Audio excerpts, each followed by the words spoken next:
is the life. Wait a sec. Isn't something important supposed to happen today? Oh, today's our big day! We're supposed to leave the Fortress of Mirapede! Come on, we've got to go complete the release procedures now!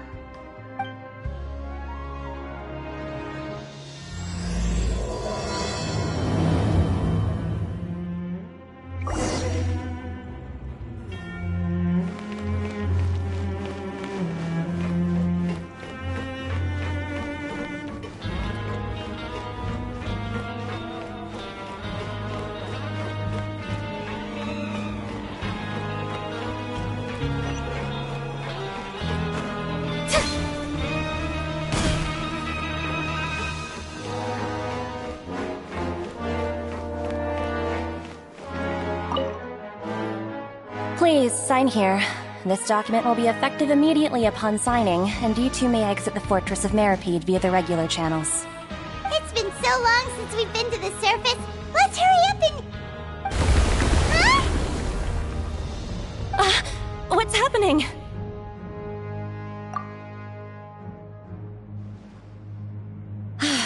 I'm fine, thanks. But I wonder what that tremor was just now.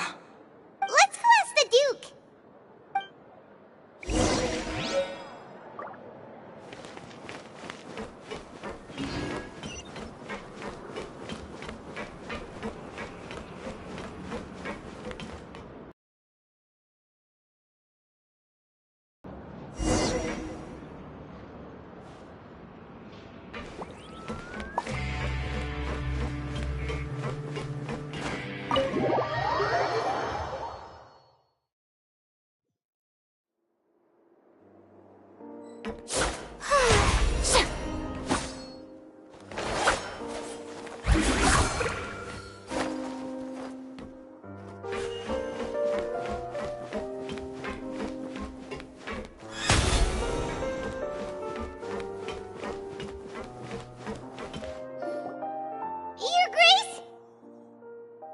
Ah, good to see you two.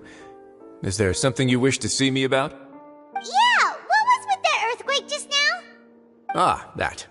The tremor didn't originate from the seafloor. In fact, it seems it came from the surface. Over the years of serving as the warden here, I have developed a sense for distinguishing between what occurs on the surface and what occurs underwater. Besides, the seal that Monsieur Neuvillette set in place won't fail so easily. So the fortress is okay? If you recall our last incident, if there really were a problem, there would be crowds of inmates in a panic right now. Huh, you've got a point. Okay, seems we need to get back up to the surface and ask about what happened. By the way, do you know what day it is today? I believe today is this month's pipe cleaning day. Wait, seriously? Ah, yes. Have you completed your release papers? Yep. It's you two. Are you leaving now? That's right! Today is our last day in prison! But now that Paimon says that, it doesn't feel like we were confined here. It's actually been pretty nice!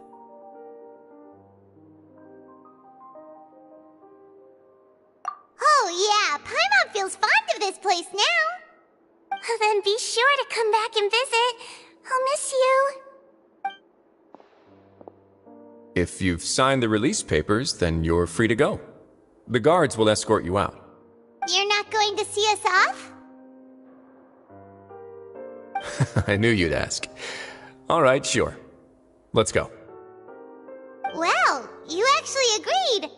No worries, you must be busy. Paimon was just joking. Ah, so you do have a polite side, I see. After being down here for so long, I imagine you must feel like you're lacking companionship. Shall I come along too?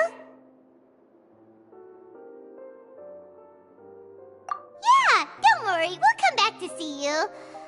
Paimon really likes the cafeteria here. The chefs sure do know how to make good grub. I hope you won't be here as convicts the next time I see you. We'll do our best to stay out of trouble. Well, it seems our work in the Fortress of Mirapede is finished. That's the end of another our journey. And since Nervalet was the one who asked us to come here, we should probably go report to him now. Next up, the Palais Mermonia! You're going to see Monsieur Nervalet? Please pass on our kind regards. I'm sure just your regards will do, no? I believe it would be the polite thing to do. You're right. I've heard the Palais has been terribly busy these days. Tell him that I hope he hasn't been overwhelmed by the recent string of troubles.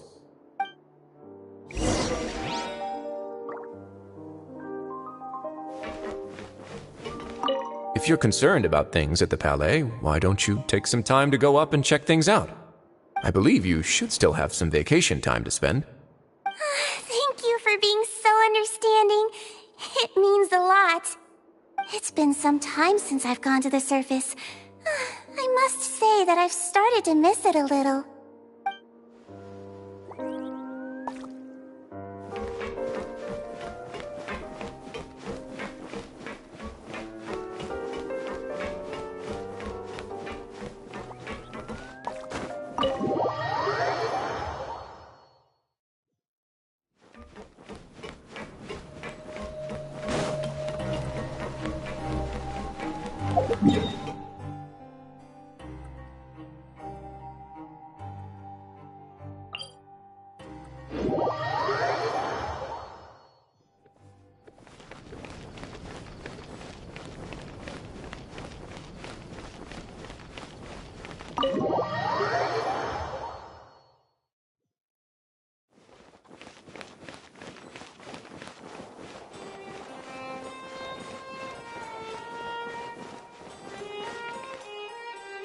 The Palais Mermonia sure is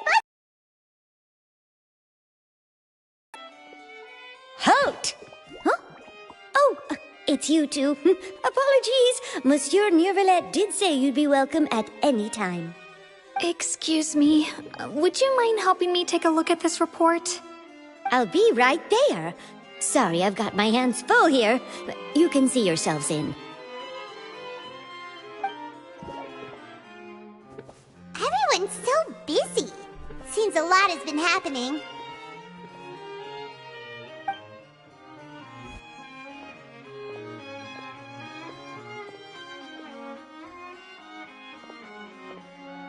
Nervalet! Hello. You've come at the right time, but you'll have to wait for just a moment, as there are some urgent matters I must tend to first. In the meantime, please, have a seat. If you'd like to have something to drink, let the Melusine outside know. That's all right. We just ate. Very well, then. Let's take a break over there while we wait for him to finish his work.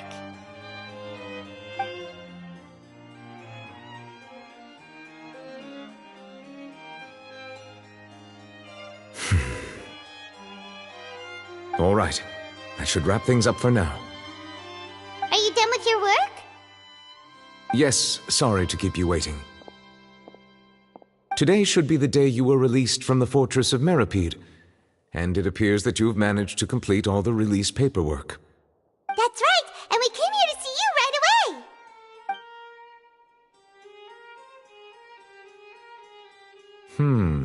A massive whale. Do you have any idea what that might be? Judging from your description, that cannot have occurred in any ordinary waters, but rather something like the primordial sea. A whale of that size and shape cannot usually be found in the waters of Tevat. Therefore, we can only assume that Child is presently immersed in primordial seawater. Immersed in primordial seawater? But how? Is he okay? Most people wouldn't be capable of entering in the first place. I'm not completely sure how he could have gotten there myself. Yes? What is it? Ah, right! Paimon felt it too!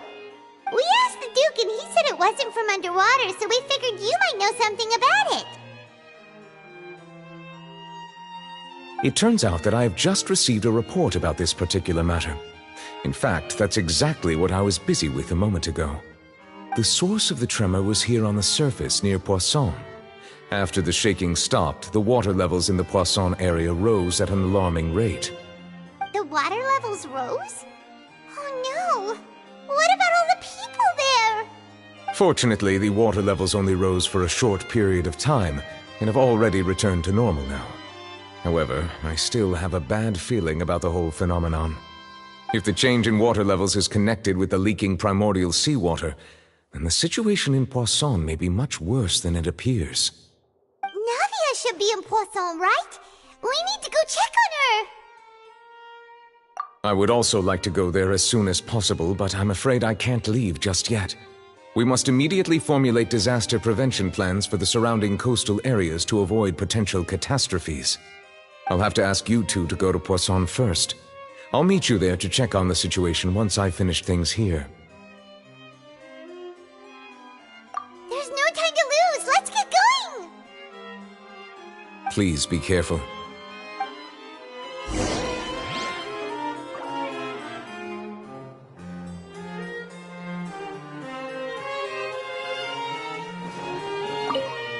The two of you have my thanks.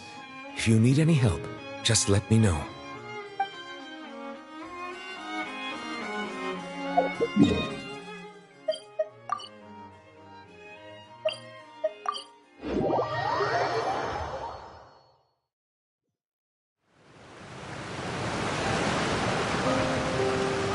Oh no!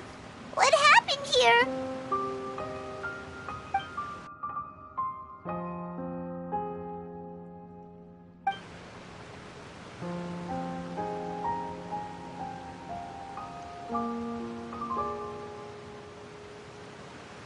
Navia should be around here, right? We need to make sure she's still... Paimon means we need to check on her.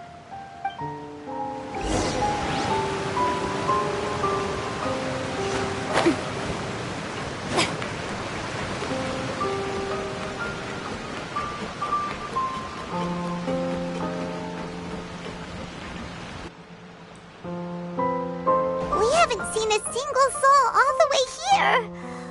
Oh, this is getting scary. What will I ever do now? Look, there's someone on the roof over there. Just stay put! We're coming up! Watch your balance! All right, just hurry!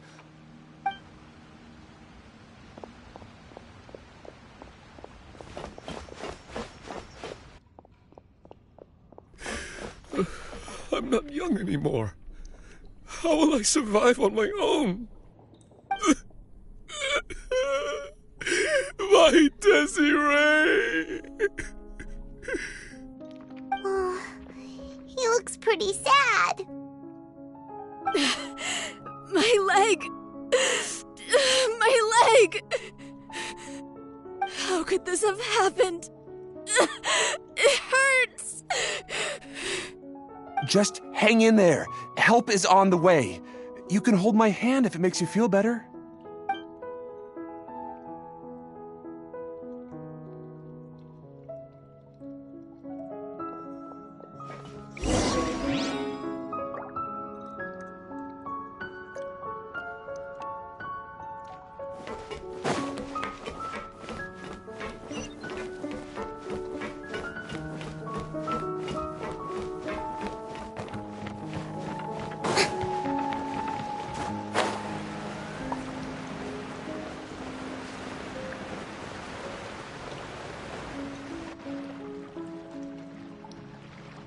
Oh, it's Navia. She's over there. Hey, Navia, are you okay?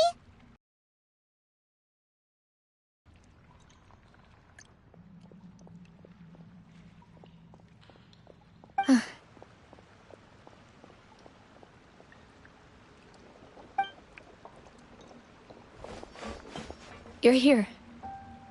We heard there was a situation in Poisson, so we came as quickly as we could. Yes. As you can see, the water level suddenly rose. It caused quite the disturbance, in fact.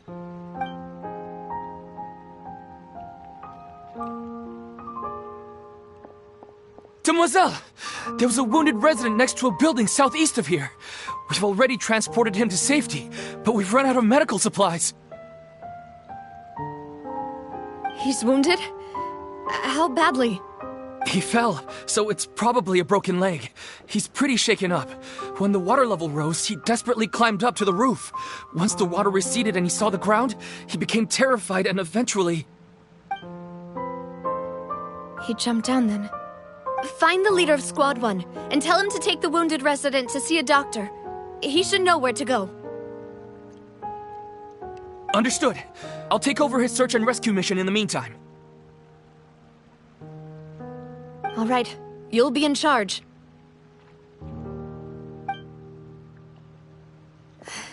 I'm sorry. Where were we? The situation in Poisson? Ah, right. Allow me to explain. A little earlier, we suddenly heard a loud noise. At first, everyone thought that something might have exploded in the waterways. But before we knew it, water started pouring out from everywhere. The rushing water seemed a little odd, almost like the unique color of primordial seawater. Some people didn't realize the danger and thought it was just ordinary water, leaking from somewhere. Everyone on the street who happened to be close to the water didn't have a chance to escape. As the water levels rose, they suddenly disappeared. They were all dissolved.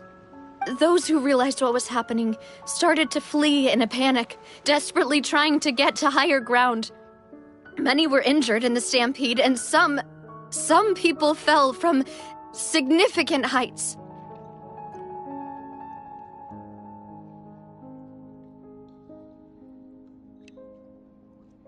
The Spina di Rosula initiated rescue operations as quickly as possible, but there have been a lot of casualties.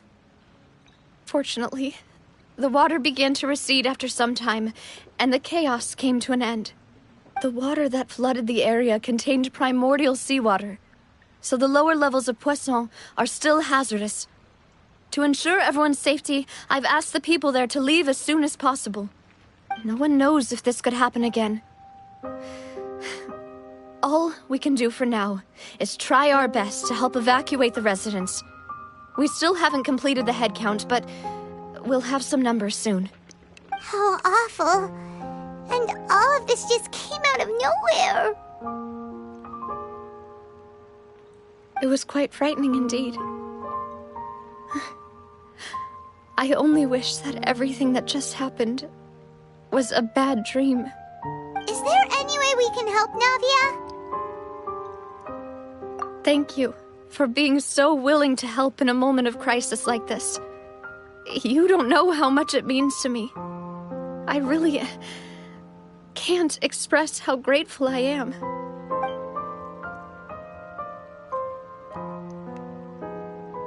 Don't say that, Navia. That's what friends are for.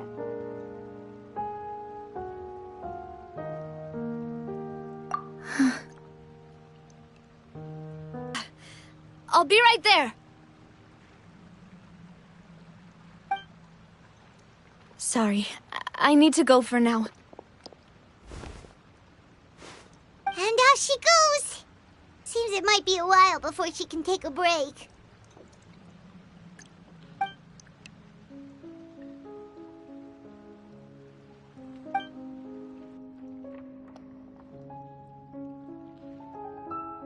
Okay, the wounded are being tended to, and we finished a preliminary head count. More support has just arrived, so I suppose I finally have a moment to focus on my own matters. Of course, we should remain ready for anything, and continue doing our best to rescue others. I'll be sure to have everyone at the Spina di Rosula ready to render assistance. Traveler, Paimon, would you two accompany me to my father's grave for a moment? Huh? Right now? Thank you.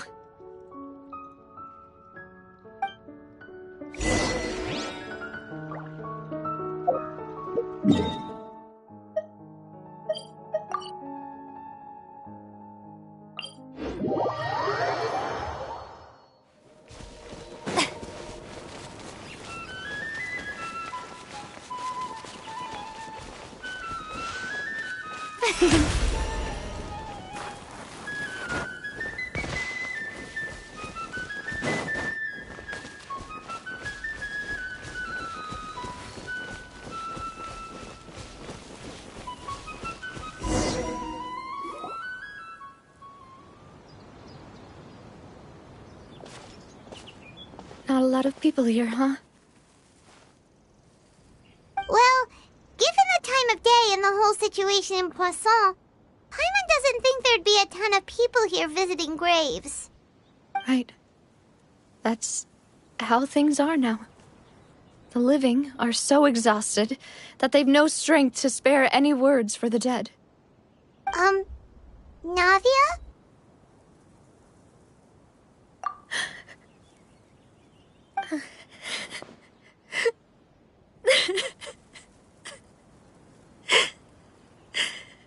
Navia, what's wrong? Sorry. I just... Malus and Silver. They won't ever come back here again. What should I do, Papa? Huh? What happened to them? Everyone agreed on the rescue plan, but still, I was the one who initiated it. They were helping evacuate the residents, but they couldn't leave in time. And they were caught in the seawater.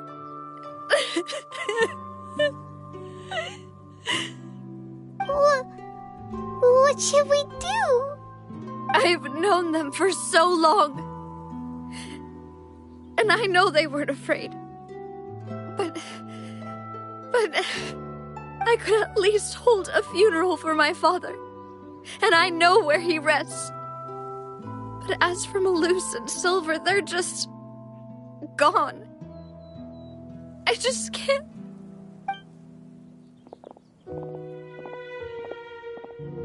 Everything looks so clean after it rains. Even the gravestones.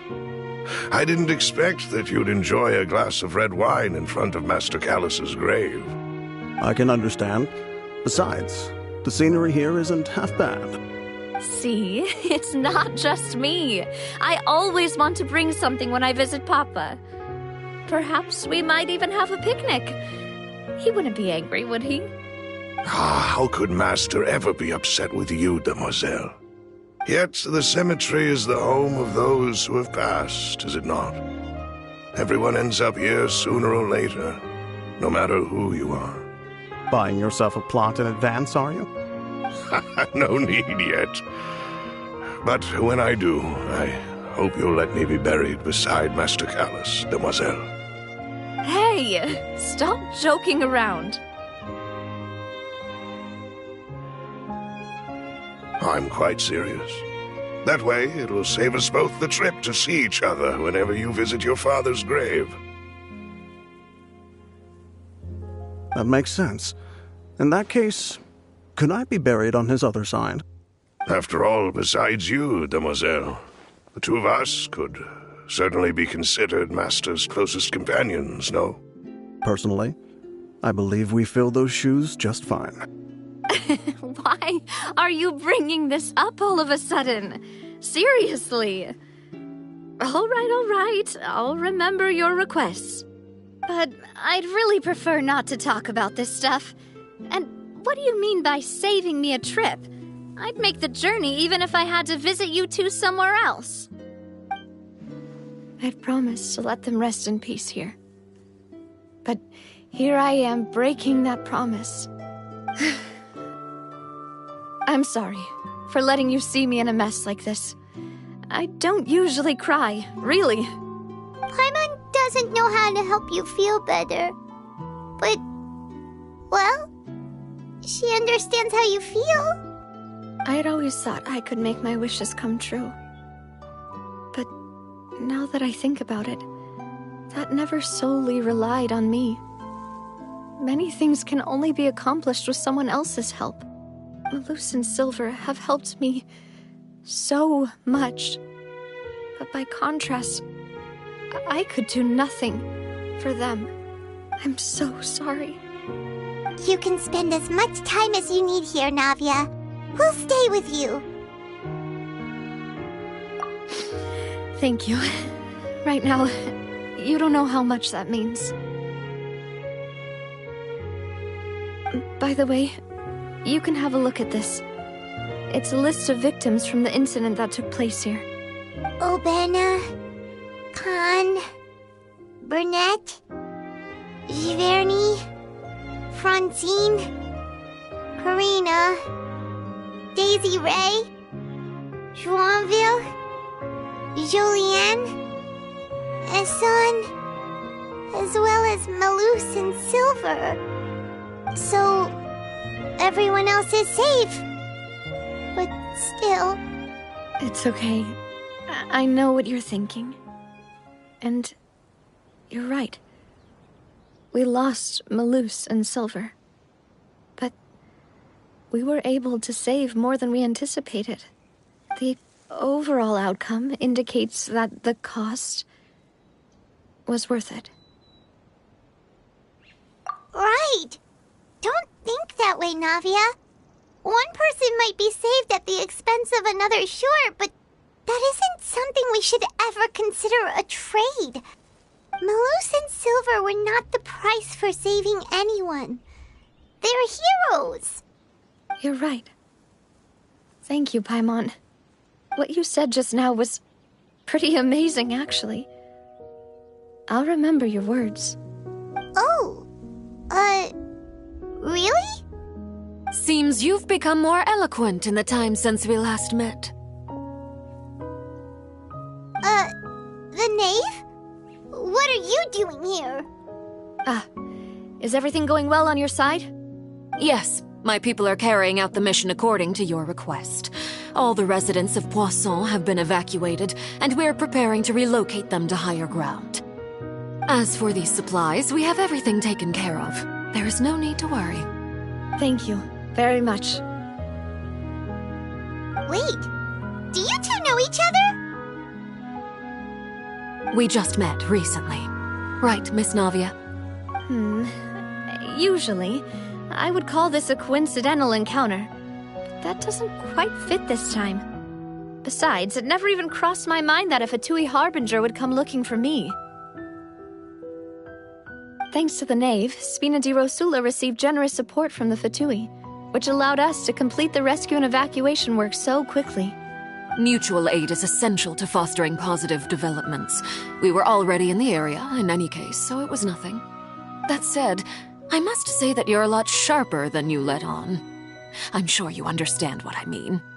I apologize for all the ways in which I tested you previously. We've never worked with a Fatui before, and it's extremely important for us to know who we're working with. My subordinates have reported that Fatui soldiers have been observing water levels and taking head counts in various locations. I hear that they've also prepared a large amount of emergency supplies. I'm quite surprised. This is nothing to brag about, nor do I intend to. It is simply the way of powerful organizations to act forcefully, whether they are doing good or ill. You've witnessed that firsthand, in any case. As I've told this traveler before, I know of the prophecy, and I intend to prevent the impending disaster. Lending your organization a hand was a natural first step in accomplishing that. As such, do not be troubled by this token of our sincerity. Perhaps one day, you'll also be able to help me in the same way. Without your help, there would have been many more casualties. I won't forget your kindness. Furthermore, I sincerely regret what happened to Malus and Silver. I only wish that my people could have arrived a little earlier to prevent this from happening. Don't say that.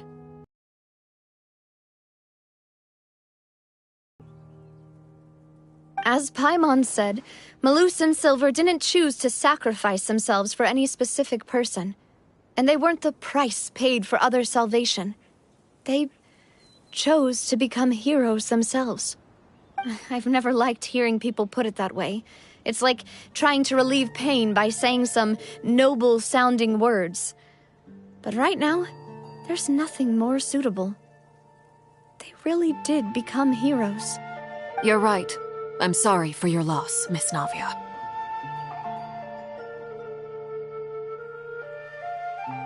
Water is life to Fontaine's people, and it also spells disaster. It's no wonder that people always say that prophecies represent fate. Fortunately, I've never been one for such opinions. So, you're one who will try to change fate, then? Of course. That is why I'm going to Hotel Bouffe de Thé. I still have some things to take care of, and the children need my attention. By the way, Traveler, Paimon, one more thing. Alright, then we'll just... Huh? This isn't right. Paimon thought you would ask us to walk with you for a moment so you could tell us something in private. That is a clever and useful conversation technique, which I do like to use when necessary. But there's no need today. It would not hurt to have Miss Navia listening in. Traveler, I'm sure you remember that I said we could work together when we had the chance. You and I both know that there may be issues with the Primordial Sea. Previously, it was the Fortress of Meripede's sluice gate, and this time it was the water levels in Poisson. These are both signals. Indeed. Allow me to share the latest intel I've received from the House of the Hearth's intelligence network with you. During some recent investigations, a child claimed to have discovered some ruins near Poisson. The ruins date back to ancient times, and seem to be worth investigating in many ways. Judging by the dating of the ruins, they may be related to the prophecy and the coming crisis. The situation is becoming more urgent, so any pertinent information will prove extremely precious. My people initially came to prepare for ruin exploration. Unexpectedly, this disaster struck, and at present, we're all busy prioritizing the rescue effort. So that's why the Fatui were already in Poisson. I wanted to take the children along, but unfortunately, Linny, Lynette, and Fremine have all been dispatched to higher ground to assist affected residents. Linny told me that outside of the house, the person they trust most is you. Which is why I want to give you this task. The House of the Hearth's members see each other as family, but Linny, Lynette, and Fremine said that they also see you as such, even though you are not from the house. I'm sure you already understand how earnest they consider their friendship with you to be. Oh, that somehow makes Paimon feel kinda happy. The intel I just shared about the ruins could fetch a high price. But since the children consider you family, it's only natural that I freely share it with you. Got it! So all we gotta do is go to some ruins, right? We can handle that. Excuse me, but may I tag along? You wish to join, Miss Navia? But are you sure you're up to exploring some ruins? You need to rest. Well, I'm sad, yes, but I can't just go back and plop myself into a chair by the roadside and do nothing. There's no point in being depressed while we still have a disaster on our hands. As my father's successor, I must live up to the hopes he had in me. Besides, I'm also doing this for myself. I need something, a distraction, to keep my mind off Malus and Silver.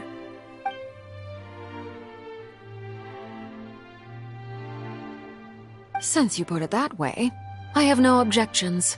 What do you say, Traveler? All right. The ruins are to the south of Poisson. Here's the map. Okay, the three of us will handle it. Come on, let's pack up and get going.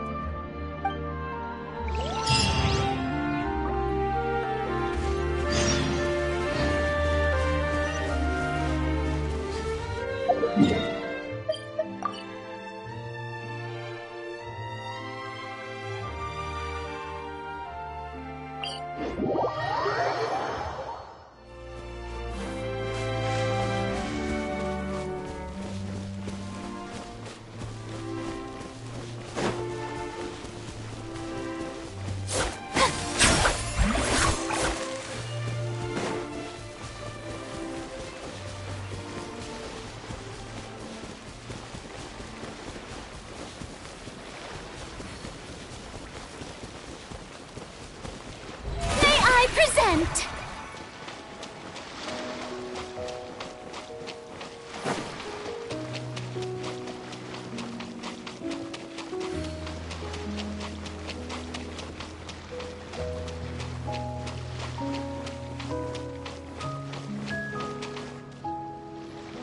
So, are these the ruins the knave was talking about?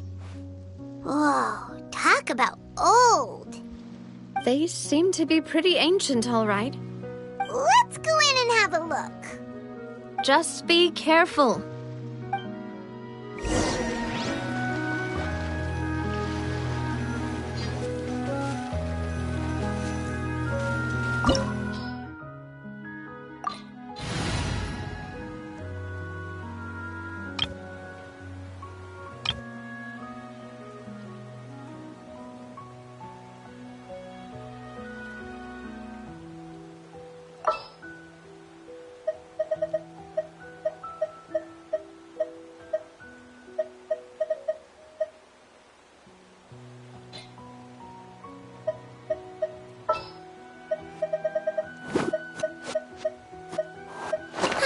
I knew you'd miss me.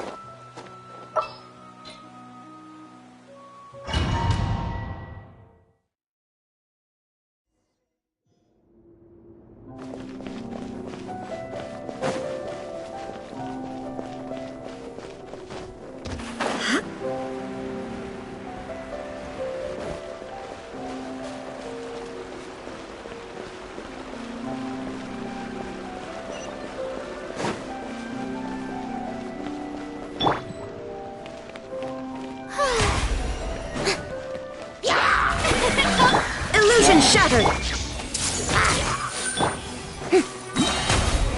Let my name echo in song!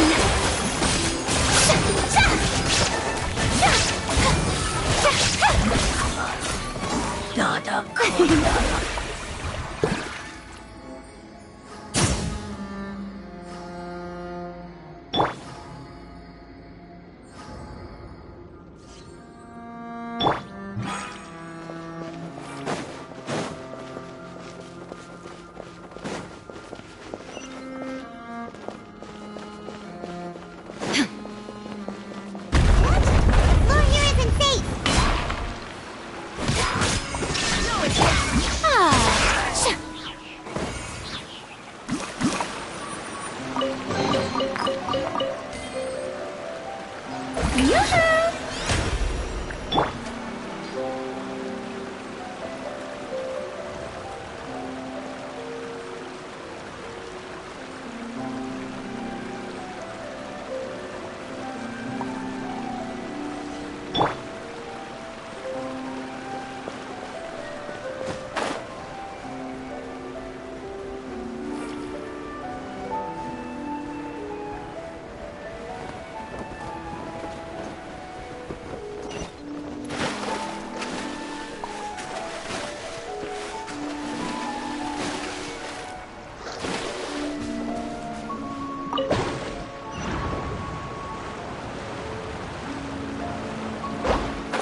This place has also been contaminated by primordial seawater.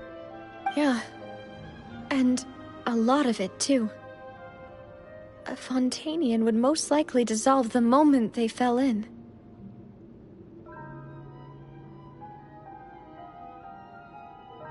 Right! You can't go down if there's primordial seawater. It's too dangerous, and it won't be any help for you to just stay here. Don't get Paimon wrong. We're not saying you're useless. It's just that... No, you're right. I can't do anything in this situation. I'll leave this to you.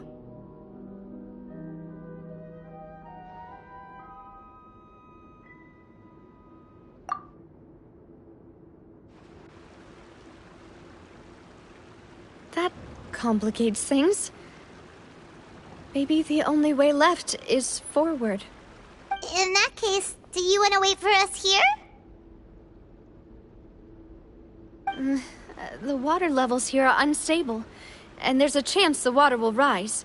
So staying here wouldn't be safe either. I'll go together with you. Perhaps we'll find the exit just up ahead. All right. Come with us for now then, but please be careful.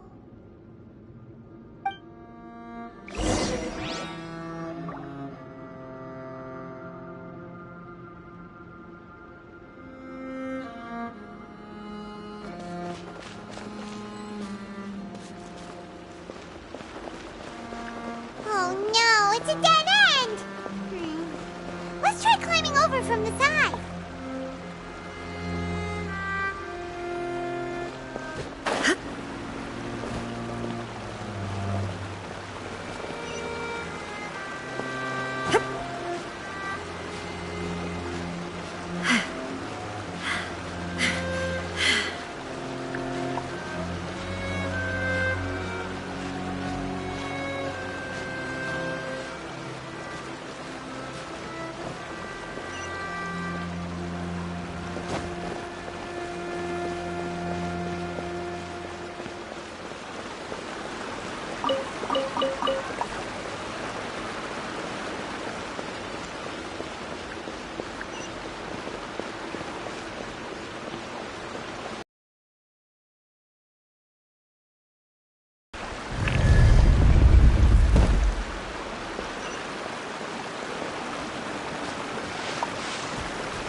There's something wrong with this bridge!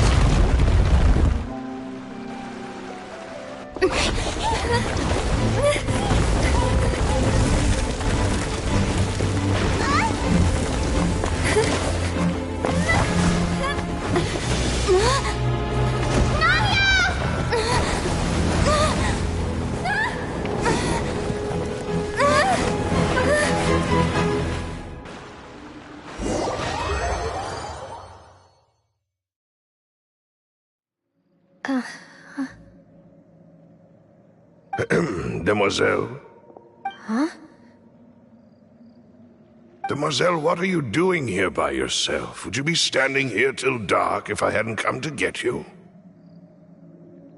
Maybe she just wants some time to herself, Malus.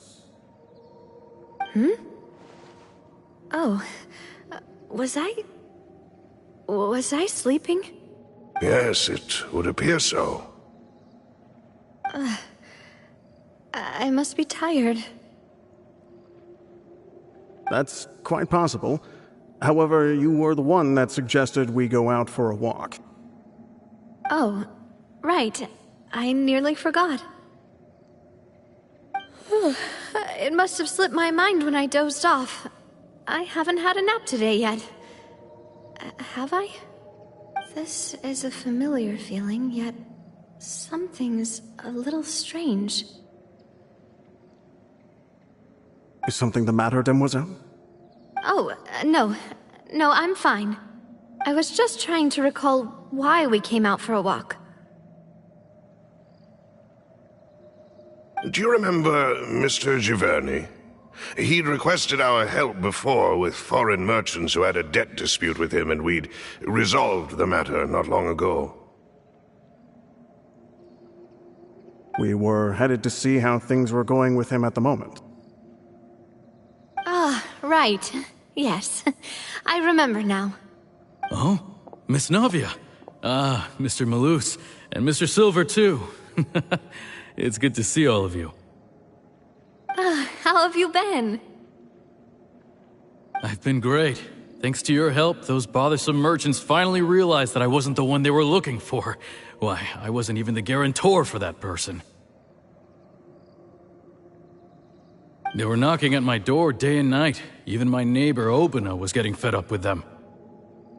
Sometimes force is required to calm someone down and get them to listen to what you have to say.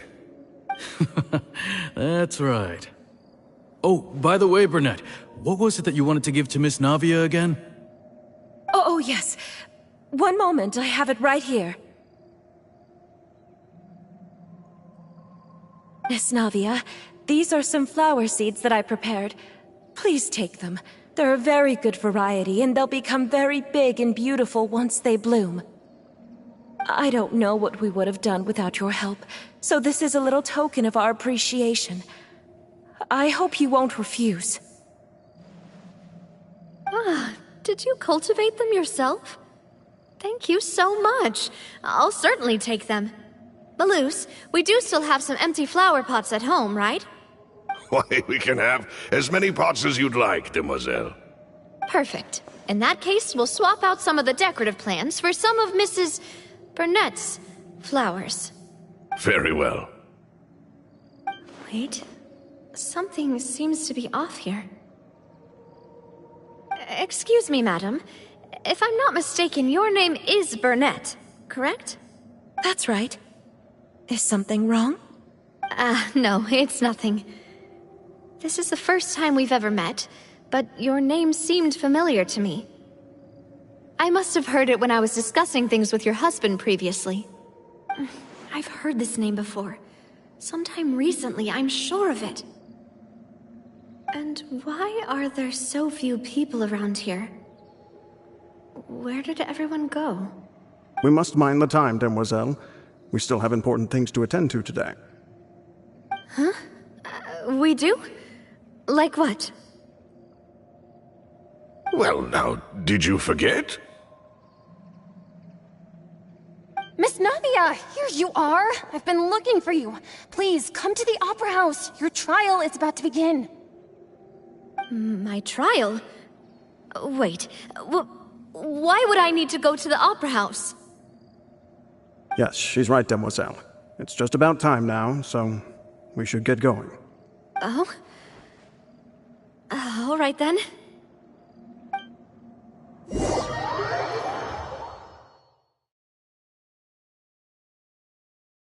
Look, it's Navia! She's here! And her two attendants are with her! Goodness, everyone's finally here. There sure are a lot of people here to see the trial. And they all seem to be oddly excited about something. I even know some of these people. Karina, Desiree, Joyville, Jolien, Essen. Why are so many people here?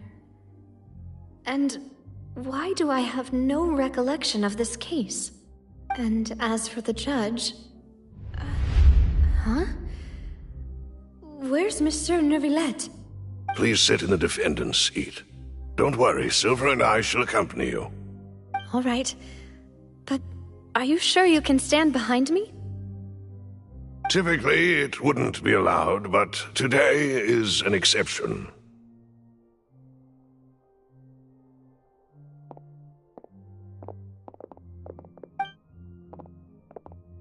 Hey, what kind of place do they think this is? Come on, do they have any idea what they're doing? Seriously.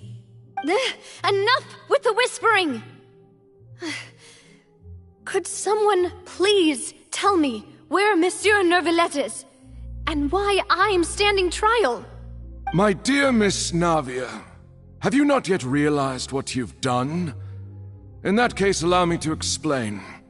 As all here know, you are Master Callus's successor, the head of the Spina di Rosula, someone held in high regard by every soul in Poisson. After you took over the Spina, you treated all of us just like the late Master Callus had. If anyone in need reached out to you for help, you responded. Not only you, but your butler, your subordinates, nearly everyone in the Spina di Rosula fought for the well-being of those in Poisson. Wait a moment. Aren't you just proving that I'm a good person? Yes, correct. Absolutely right. And that is why you stand accused. You have helped so many people get through so many difficulties. You are one with us. We are inseparable. We are one big family, all of us who are from Poisson, inextricably linked. And with you being so important, we couldn't possibly do without you. Therefore, this fair and honorable court shall declare you guilty, and you shall stay here. You will be together with us forever. Huh? What are you saying? Everything you have said is correct. I have indeed done a lot for my hometown, and I would be willing to be with you all, but what is the purpose of having me stand here like this? What is there to discuss? Ah, well, if that's what you think, then I have no further comments. How wonderful, Miss Navia!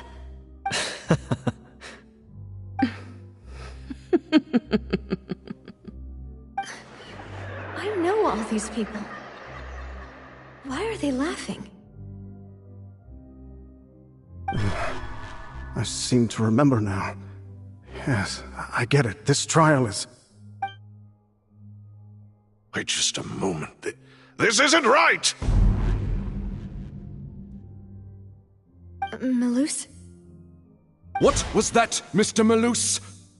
Our conclusion is very clear and unanimous. Let the court judge her now. She's guilty! Stay here, Navia! You're one of us! Demoiselle, don't admit guilt. This trial means to keep you here forever. I wish to exercise my right to defend Our Lady. Mr. Joinville, you only know of Navia's goodness, but nothing of her utterly independent mind. She was born a free and independent spirit. She has never been tied down by anything. Indeed, even the death of Master Callus couldn't stop her. Her actions cannot serve as proof that she identifies herself as part of any group. She merely acted as an individual, extending her hand to help others. Please do not mistake her actions as being otherwise. Really? As an individual, you say? Don't forget, we are all Fontainians here. This is the nation of justice, the nation of Hydro. Even if Miss Navia only voluntarily rendered her assistance, that doesn't change the fact that her beautiful soul must return to everyone. What?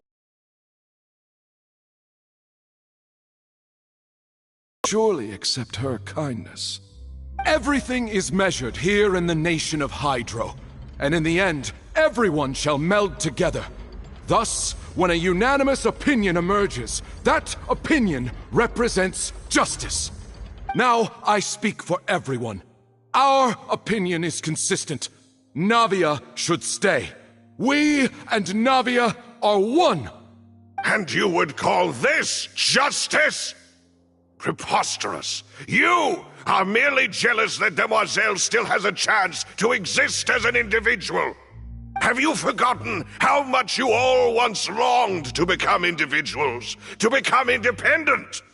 Do you mean to defy our justice? If your justice is flawed, then why should we acknowledge it? As you said, we can also have our own justice. Silver and I shall defend Demoiselle. And that is how we will enforce justice. Ugh, my head... It hurts. Demoiselle. Silver, it hurts. My head is spinning.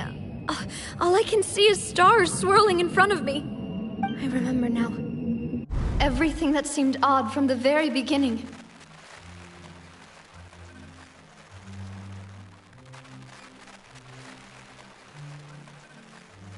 Karina, Desiree, Joyville, Jolien, Essen, and Mr. Giverny and Mrs. Burnett, who we met earlier. Even Malus and Silver. I don't want to admit it, but they're all dead. Don't be afraid, and don't admit guilt. We will protect you to the very end. Absurd! Who are you to say that she cannot be judged? We are the majority, and in the nation of trials, the majority is absolute justice. We are the will of all. don't let them escape! We shall keep Navia here with us! Mr. Malus and Mr. Silver, must you be so stubborn? How could the two of you possibly hope to stand against the collective? Do not resist. This judgment is fair and just. Navia belongs to us. After all that happened, she should not be left alone in Poisson. What are you saying? No more excuses! She says we're jealous. Jealous? How could she possibly be an independent individual? What's with these people? Who's jealous of her? She belongs to us! Miss Navia, she... Silence! That's...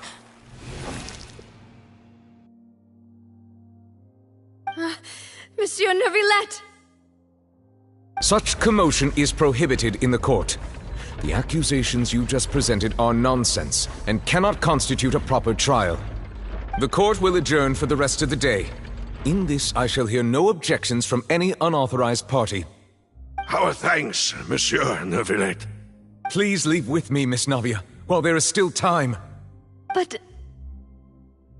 Go on now, demoiselle. This is your only chance to leave this place. What, can't bear to leave us behind or something? Malus. My apologies. I couldn't resist making one little joke once I realized that this shall be our last goodbye. Malus... Silver... Quickly, you must come now! Goodbye, demoiselle. Farewell.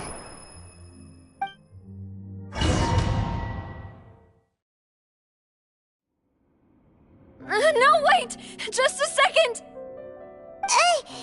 Navia? You're awake? Good. I must have been dreaming. Malus and Silver were still alive, and they were defending me at some insane trial. It looks like you're all right. Did all the sad feelings cause you to have a nightmare? Paimon could give you a hug. The ruins you were exploring suffered a cave-in. When I arrived, I found you falling toward the water. You were just about to be dissolved within, but I...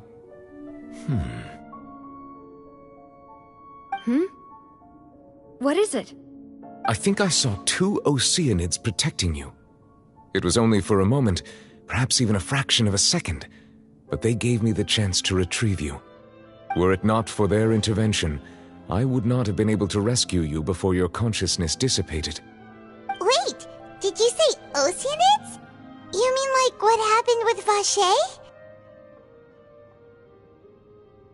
Perhaps those 2 Oceanids were the people you saw in your dream. I always told them that they didn't have to protect me. To think that they'd keep doing so even after death.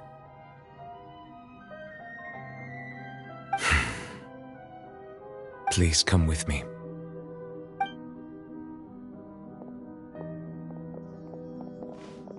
Neuvillette, are you okay?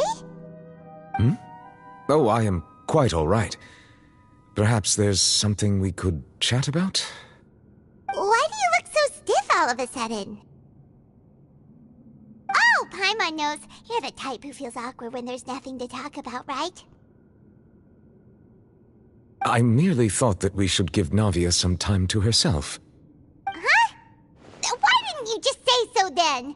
Don't you think it's even more awkward to call us over like this and then have nothing to talk about? I suppose so. Ah, Sigewinne. I hope all is well with her these days. Her work in the fortress of Meropide has not been too much for her, has it? No way, don't worry. She's doing fine down there. She's an amazing head nurse. I see. Well, that is good.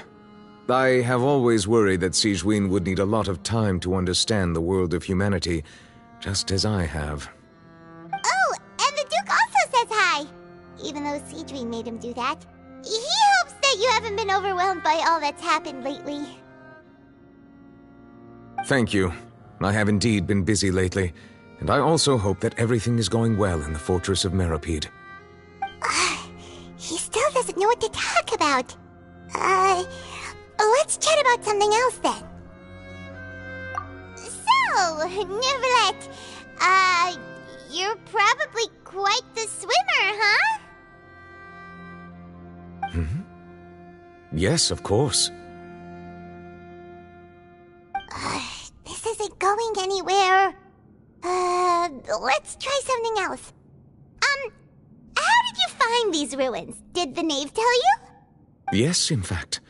I had arranged to meet you in Poisson, but when I arrived, I discovered that the Fatui were helping the residents evacuate. They had even transported a large quantity of supplies to the area. Amid my astonishment, I ran into the knave, and we had a chat. She informed me that she had asked you to investigate the ancient ruins here. Yeah, we originally planned to meet up with you, but we thought you might still be busy with all those official documents. We didn't think exploring the ruins would take very long, and who would have thought you'd wrap things up so quickly?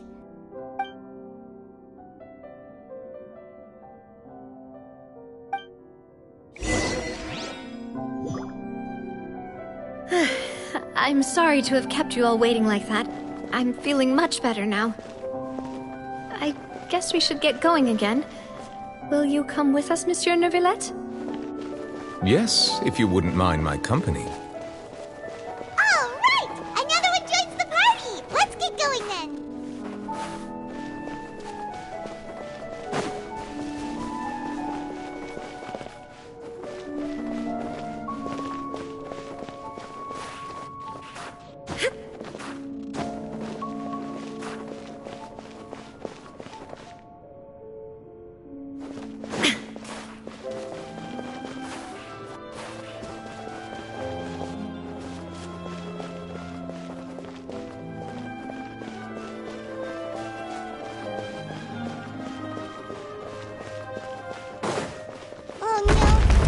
Unstable path. Watch your step.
I see everything. May I present? Time to shine. The Temple of Wisdom. Inazuma shines eternal.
Looks like we've reached the end. This is the place. There should not be any other hidden spaces in the vicinity. The path sure had some twists and turns, but it turns out that this place isn't actually that big.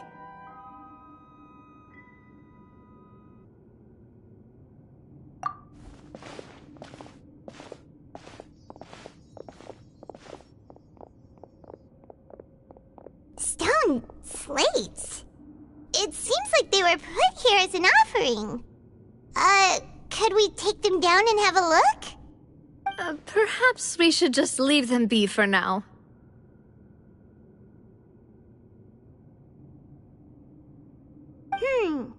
There are 4 locations in total, but only 3 stone slates. The slate that should be in the first empty spot is missing. The surrounding walls also show signs of damage. There's something written below. Let Paimon see. Reason dictates that this nation be destroyed. I shall record the history of its future here in its past. Say what? It feels like someone left these slates and these words here for a purpose. But does he mean that Fontaine should be destroyed? That would fit the circumstances dictated by the prophecy, yes. Indeed, the slate's contents correspond to it. Take the second slate, for example. There's a person kneeling here. She seems so dedicated. And there's a whole bunch of other people behind her doing the same. She's facing this... what is this? Some kind of island in the sky? And is that Lady Farina in the third image? Did the Hydro Archon fall into the water? And is that a ring of people around her? Paimon doesn't quite get it. Are they all in the water? The fourth image. I know this one. This exactly matches the content of the prophecy. The people will all be dissolved into the waters, and only the Hydro Archon will remain, weeping on her throne.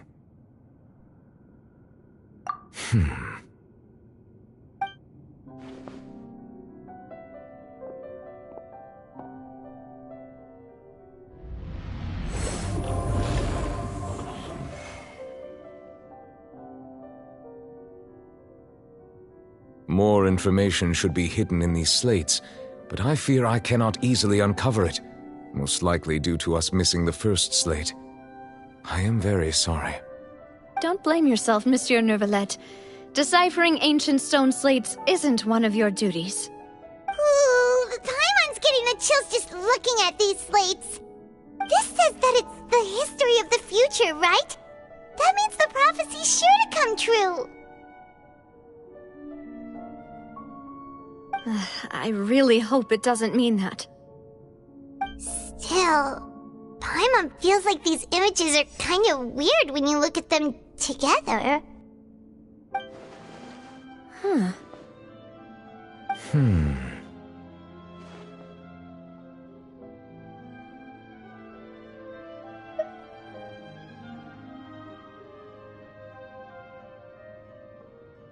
That's right! If the images are in chronological order, shouldn't the fourth, the waters drowning Fontaine, come before the third, where the Hydro Archon herself falls into the water?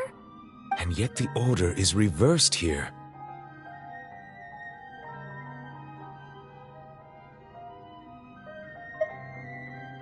If we go by timing, Lady Farina only emerges in the third image. That means that the person in the second image might be the previous Hydro Archon. Egeria, then. I had never met her, but her appearance here does match the records. The previous Archon...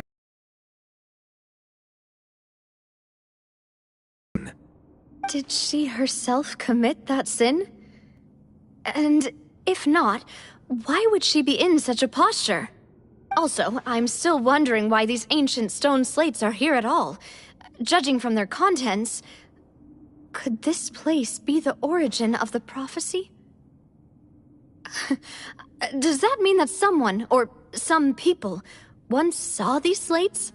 But who would have created these slates and left these words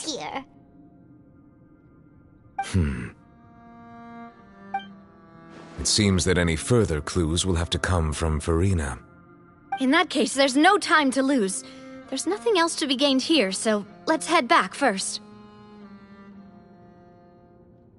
Yeah, we better get somewhere safe for now.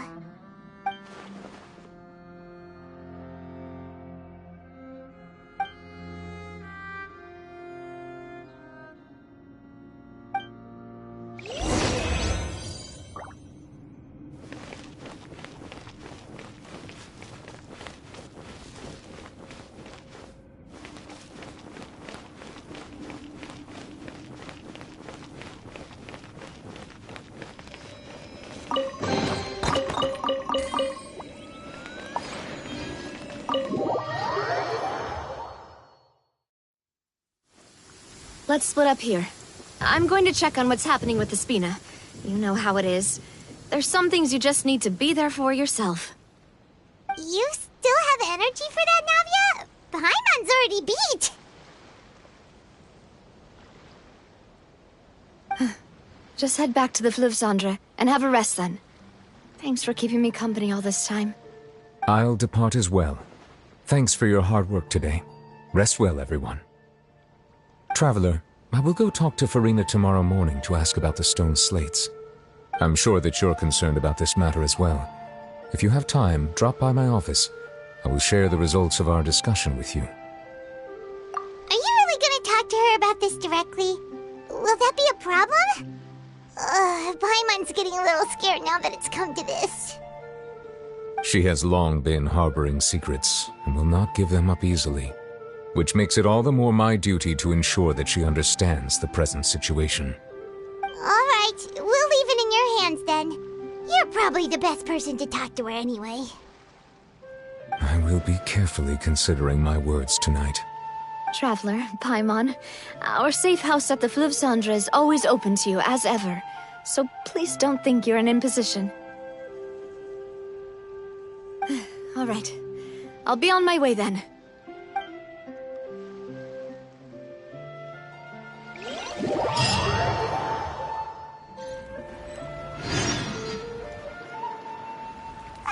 We're finally back! Welcome back. We've got a special menu prepared for you two tonight. Yay! And there's good food too! No, the boss is the best. Ooh, desserts! Nice, these are all Paimon's! Paimon's already starting to forget what happened today. Oh, that voice. Is that who I think it is? Huh? It's you two. What are you doing in Fontaine?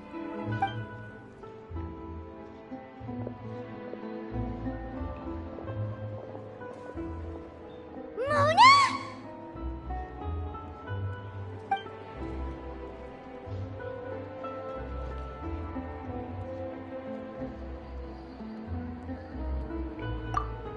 Seriously, nobody just uses a scry glass whenever they've got time to just see who they'll meet on the road. Still, we didn't expect to see you here. Wait, you're not a Fontainian, are you, Mona? Well, I have some business to attend to here, so I booked a hotel in the city.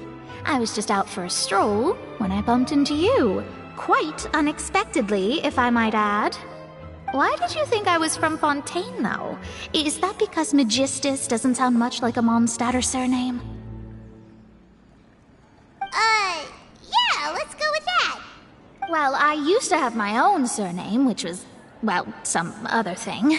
Either way, the old hag told me when she took me as her disciple that the first step to being a great astrologist's pupil was to change that name. There was nothing for it, really. She really is amazing at astrology, so I changed my name to what it is now according to her wishes. To my surprise, however, Magistus is not the name of some ancient house or clan. It isn't? Nope. Although it is used by us in place of surnames, it generally just means great. Wow! Imagine including a boast in your name. Wait, are you gonna have to put that into your genealogy as well? I reckon so. In any case, I'd give my disciple a name like this as well, if I were to take one. Astromancer Barbeloth Trismegistus. Whoa, that's a long one. Does it also mean great or something? My name means Mona the Great Astrologist. As for the old hag, hers is, in plain speech, the thrice-as-great Scholar of the Stars. Just take it as a title specific to astrologists. Thrice as great? That's so petty. I know, right? That's just how she is. She used to call herself Megistus, actually, but when she took me in, she changed her name to Trismegistus. Talk about excessive. Megistus is thus the calling card of our school, so to speak, which makes it about the same as a surname. It's all right if you don't get it. You can look into it further should you need to study astrology more deeply.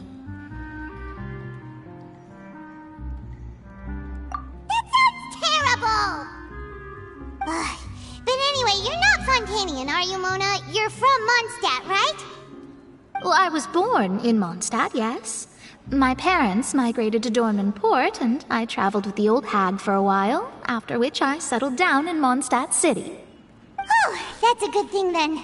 At least we know you won't be dissolved by Fontaine's waters.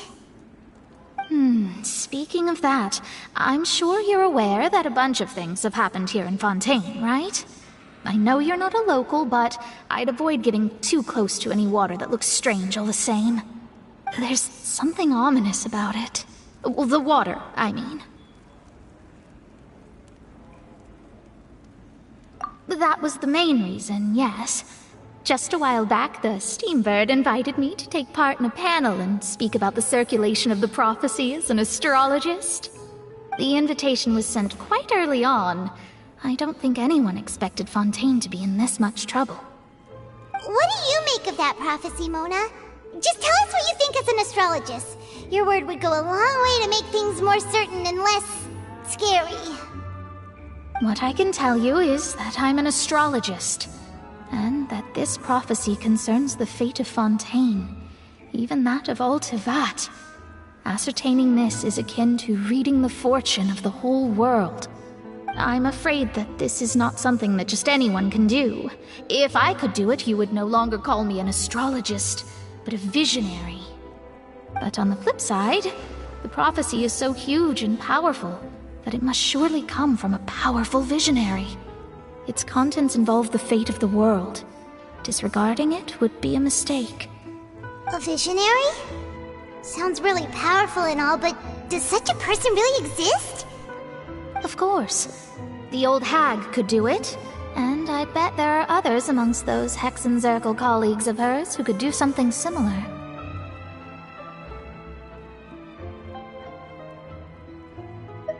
Huh? Are you sure?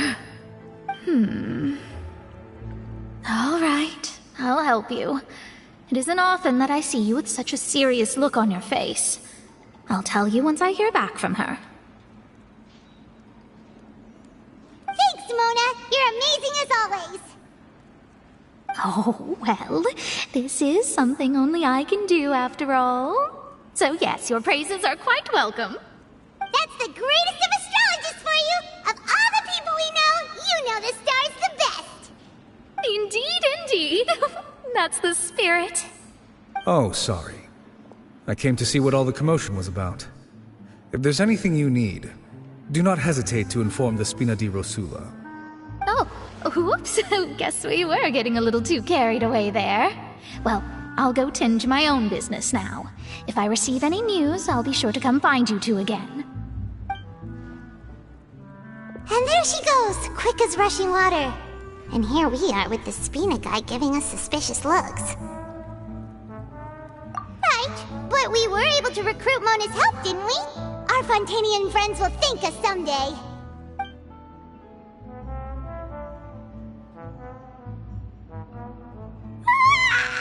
Good morning. To be honest, Paimon's still feeling kind of sleepy. But it's time to get up, traveler. We agreed to go see Neuvillette, so let's pack it up and get going.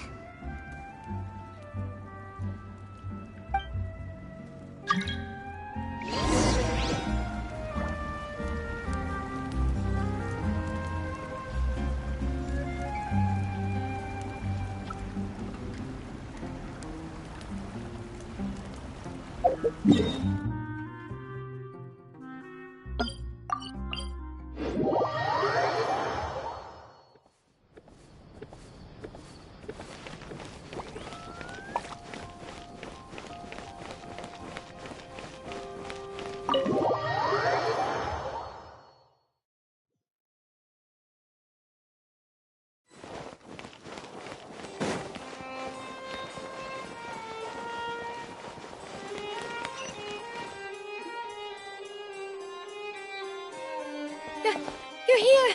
Finally! Is something wrong? Monsieur Neuvillette and Lady Farina, they seem to have gotten into a dispute. Please go see for yourself.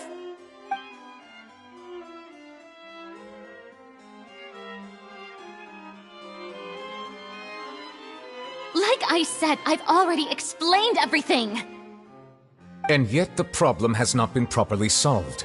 There is little space for excuses between us. It is not my intention to offend you, but please, tell me where you stand. You are the Hydro Archon Focalor, are you not? Look at this. This is a list of the victims from the recent Poisson incident.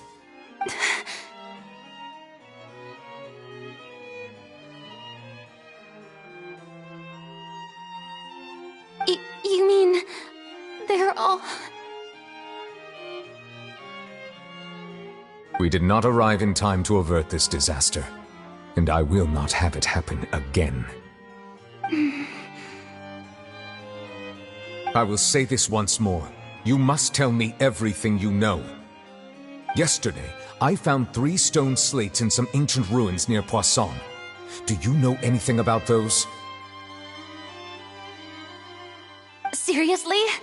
You're questioning me like this is a court case now. I don't know anything about that. But you found them in some ancient ruins, you say? That's correct, which is why I came to ask you some questions. There should have been 4 slates, but one of them was missing. The other 3 featured different images that seemed to correlate to the prophecy. The prophecy? The second of these slates depicts the previous Hydro Archon Egeria kneeling before a floating island in the sky, as if confessing something. Do you know nothing of this either? I don't. I've never seen such slates. I'll ask you again. Do you really have no information regarding the previous Archon? My deciphering of the slates indicates that the Hydro Archon Egeria once had to confess to, or apologize for, a certain sin. If anyone would know about it, it should be you. All gods don't have the same secrets, you know. She was herself and I'm me. Is it really so strange that I know nothing? I understand your concerns, but I'm sorry. I just don't have anything to tell you. Forgive me for saying this now, Lady Farina, but I have long known of your various secret investigations into certain matters. There are several indications that you have been investigating the prophecy on the sly. This is not strange in itself, considering that you are the Hydro Archon. But it is strange that you should also claim to not know any of Egeria's secrets, as well as do nothing following your inquiries. You have never been as superficial as you have presented yourself to be, nor are you a fool. And yet, your behavior is very inconsistent.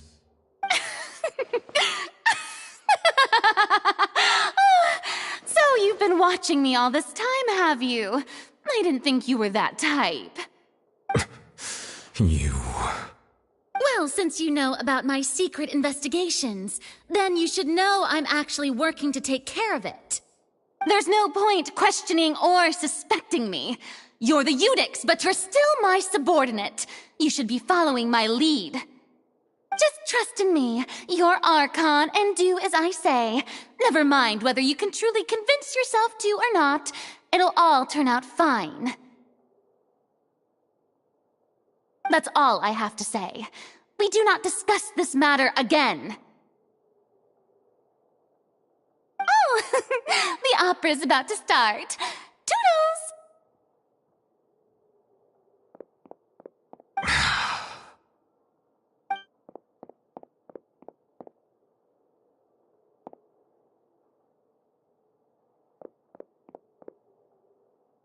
Did Farina not notice us standing by the door? Wonder what's up with her. I assume you've been outside for a while now? Oh! You noticed! Seems Farina didn't even realize we were here. She was in a great panic, though I cannot discern the reason. Our discussion reached impasses time and again, a state of affairs that we cannot allow to continue. Still, I do not understand. Dialogue is the basis for understanding, so why did she keep refusing to engage?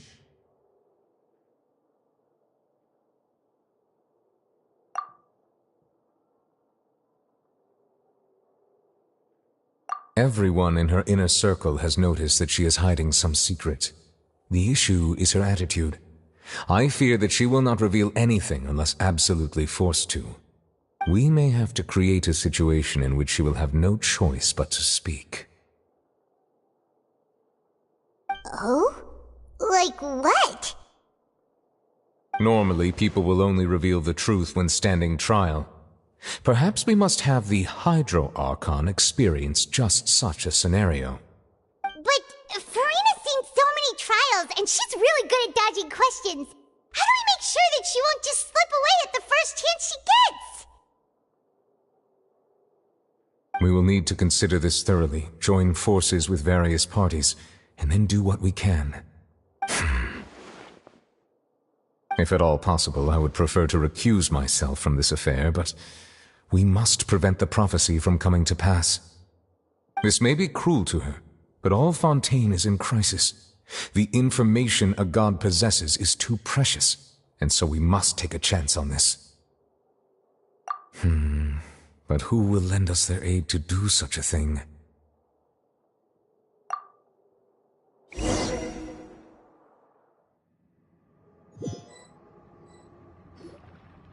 Well, that's everyone, huh? Speaking of which, it was pretty smart of you to think of hiding here. Poisson was just involved in a disaster, so it's presently devoid of people. That naturally makes it the best choice. And here you are drinking tea like it's the most natural thing in the world, huh? That's what family should do. Sit and enjoy a leisurely time together. It's nice to enjoy tea here, you know? Care for a cup? Lend me your ears, everyone. Or perhaps one of you might like to start us off. How about you, friend? Me? No, I don't think I can. Then, how about you, good sir? I fear that I will cause the mood on this boat to become as somber as it is in court. Well then, I guess we're lucky we've got a local like me to organize things. Wonderful, the spotlight at last. I guess I'll be facilitating things from here. That was a little long-winded, don't you think? Oh, you might be right. Anyway, to cut to the chase, our friend here, the Traveler, has brought us together to discuss something. As for what that is, well, let's start by saying that we'll be pooling our efforts together to create a series of traps. Oh, how intriguing. Well, it's just an expression, really. One that I just learned from Chlorand, and use on the spot. So, let's invite her to explain in detail. A round of applause, please.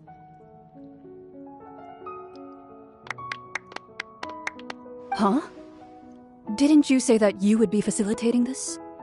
Oh, come now. Your work doesn't involve much public speaking, right? This is a good chance to practice.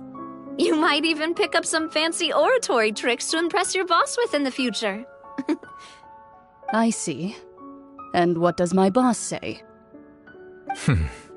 He is glad that you consider him your boss. Do go on.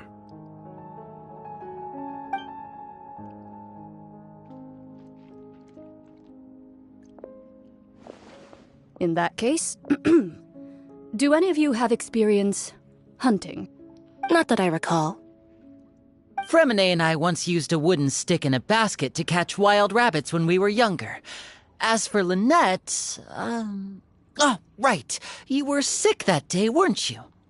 I've also gone diving to catch some fish before. Does that count? I'm afraid not. You may or may not have heard, but Fontaine once played host to a group known as the Marechaussee Hunters. Though that was their name, they did not hunt animals, but rather various monsters left behind by the ancient dynasty of King Remus. Today, Fontaine's monster population has already thinned greatly, so the hunters have blended back into society, taking up arms in other lines of work. They even left a unique methodology of hunting in their wake. A trap comprises of the following components: bait, a trigger, and a containment device. Sometimes a lethal implement will also be necessary to deal with the prey. So, if we were to build a trap together, right now, what would you choose to build it with? For me, I would prefer something basket-shaped. Pigeons and rabbits will see the bait and naturally enter the snare. Our line of work requires a deft hand, and we're some of the best in the industry, so you can count on our techniques. You used some of those techniques while moving the people of Poisson, didn't you? My subordinates mentioned that you even performed some magic for the bawling children. Yes, and I even managed to gather some intelligence in the meantime. I'm quite the multitasker if I do say so myself. I'm afraid I can't claim that as my strong suit.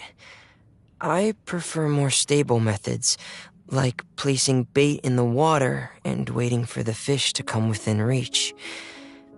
That's the kind of method I would count on. Calm and steady. Exactly the kind of person who would catch loads of fish.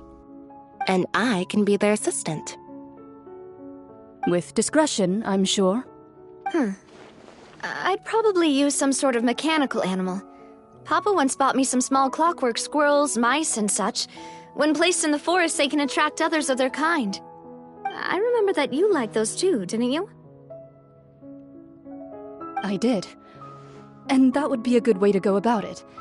If they're realistic enough, animals of the same kind will follow them all the way to the trap. What about you, Monsieur Neuvillette? I fear I do not have any related experience. That makes sense. You usually solve problems directly, without the use of any such tricks. But I do have one more question for you, Monsieur. If we were to create a trap now, how would you design it? I would like for it to be effective, but bring no harm to the prey. A more gentle trap would be ideal. Kind, as always. However, our intention doesn't necessarily change the containment device and the type of implement we need. If we wanted to kill the prey in one strike, we would need a powerful implement. However, that also goes for prey that must be captured and safely contained. Wait, why's that? Only a hunter who's a true expert at subduing their prey can snare it without harming it. The line that divides life and death is often exceedingly thin. So are we going hunting together? We hadn't thought of seeing ourselves as hunters. It kinda works, but maybe it's still not the best metaphor. If our means of capturing and dealing with our prey is to put them on trial, then the hunting metaphor is actually quite accurate. But we shall require much more courage than any hunter to judge a god, a being whose seat is an exalted throne. Oh, so that's what's going on. Sounds very interesting.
It's been a tough few days, hasn't it?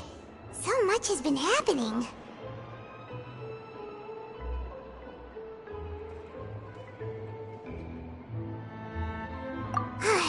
Paimon didn't think the meetings would go on for so long, but everyone seemed pretty fired up, huh? Paimon thought they'd be at least a little frightened. Well, Fremine was, now that Paimon thinks about it, but everyone else just looked a little surprised. Well... It's hard to say. Paimon doesn't have any experience with this sort of thing. But with you around, Paimon sure will do great. After all, you're the most reliable person in the world, aren't you?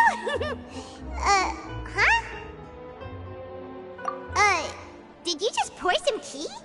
Paimon didn't notice you doing that at all. Then what's that? Paimon's never seen that cup before. Don't be frightened. I'm just joining you two for tea. I merely refrained from saying anything till now. Who's that voice? But there's no one here. Aw, have you forgotten me already? Wait, you are familiar. You're the voice we heard from the sky in Sumeru. The voice from the sky, I fear that description is wrong. Though, not completely wrong. You're feeling lost now, just as you were feeling previously. I sensed that confusion and thus came to you. Guiding people is an irresistible hobby of mine, after all. Consider me a passerby, just accepting a commission from my friend's disciple on a whim.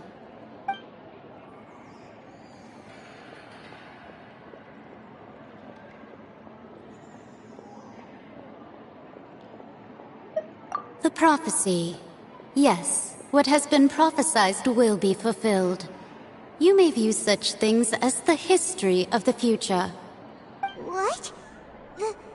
Then is there any way we can stop it? I believe you have witnessed a failed attempt with your own eyes. Can everything in Teyvat so easily be changed?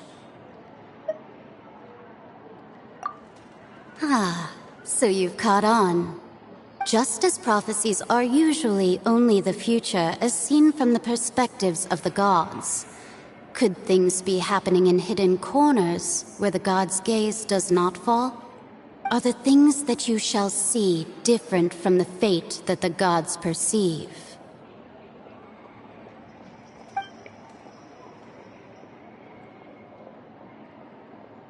What is she talking about? It all sounds really impressive and important and stuff, but it also sounds kind of scary.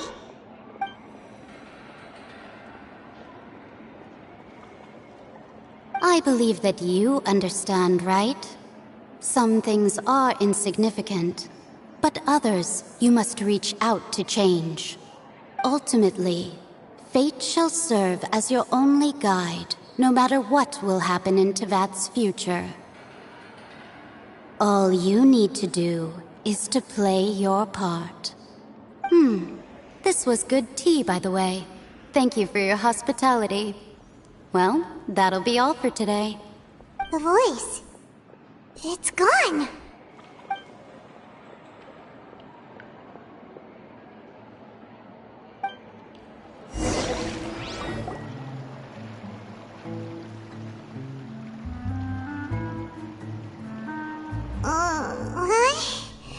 I want to hear someone talking. All right, coming. Hey, it's you who's getting lazy, okay? Well, I see I've walked in on some lively banter. Luna! Fine, just fine. I went to take part in that Steambird panel. It turned out to be more interesting than I expected. Not all Fontainians are pessimistic about this. One journalist mentioned that sitting around and waiting for the end to come would be wrong, and that they should make their own rescue preparations. I agreed, so we had a brief chat with her. Did she have pink hair by any chance?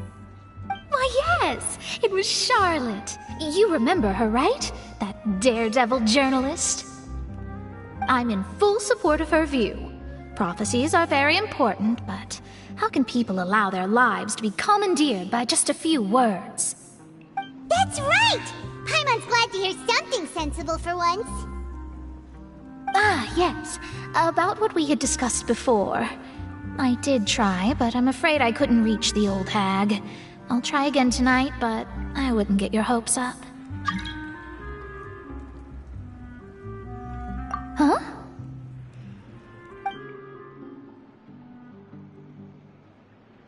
Goodness gracious. Are you serious?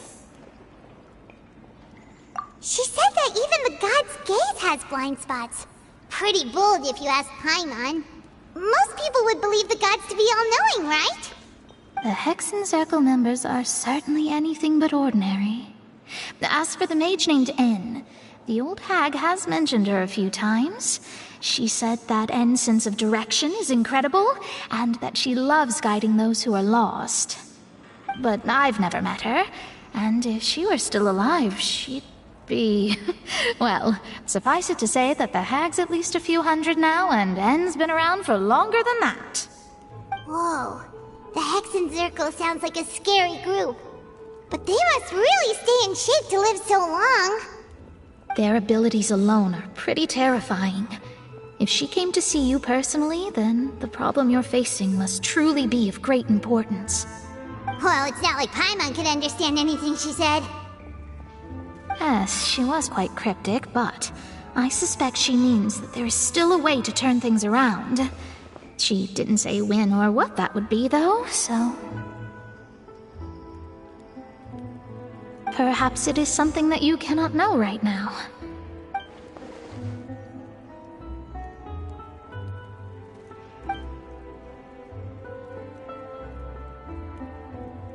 Traveler, Paimon, are you two all right? Oh, we're fine. We're just a little down right now. It kind of feels like the end is coming, you know? I see. I feel that same sense of desperation, too. I guess you could consider me someone who has often witnessed fate. So far as I have seen, it cannot be swayed. But even so, I still hope for, and believe in, miracles. Astrology is eternal and rational, but fate may not be. It is cruel, but it can also be beautiful. Perhaps that's what En was trying to tell you. Not to lose heart, and to believe that what you are seeing playing out before you is not yet set in stone. I did originally think of steering clear of all this, but I couldn't. Even if this is all futile, I still wish to help everyone. If we don't struggle to the last, then how can we face the end when it comes? Huh. You do have a point. There I go, talking about astrological principles again. Sorry about that. The moment I start talking about work-related stuff... I need to get going. It was worth trying to comfort you, even if only a little. I believe that you'll help those who are struggling in the same way I did. I suppose that might be why we always seem to meet by coincidence. Paimon feels kinda moved by what Mona said. But also kinda sad, too. Hey, Traveler. Paimon suddenly feels like going outside for a walk. Let's go. Let's walk around the city, shall we? There's a few spots we always like to walk by.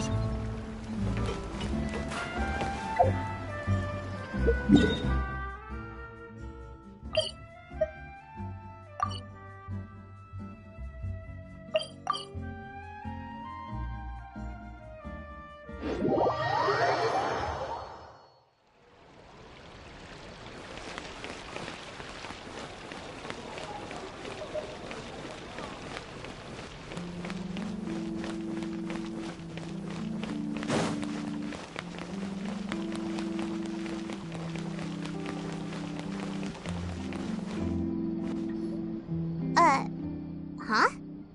Our names are written in this newspaper. What's going on?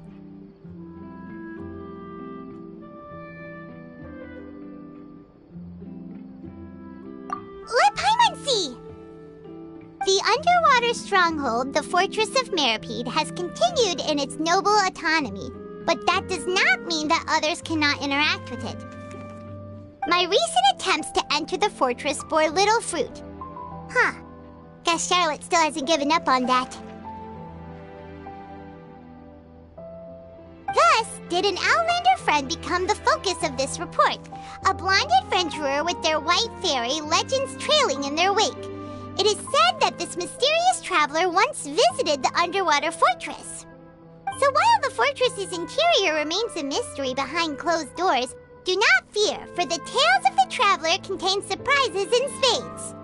Journalist Charlotte's biggest scoop yet, the Traveler's Trail, World Walker. Huh. Charlotte took so many awesome photos of us and we never even noticed her! She hasn't been able to get a hold of anything at the fortress, so since we're easier to find, she's using us as the subject matter instead? Ugh, seriously? Well, fine. Those headlines and photos do look cool, so Paimon will forgive her this time.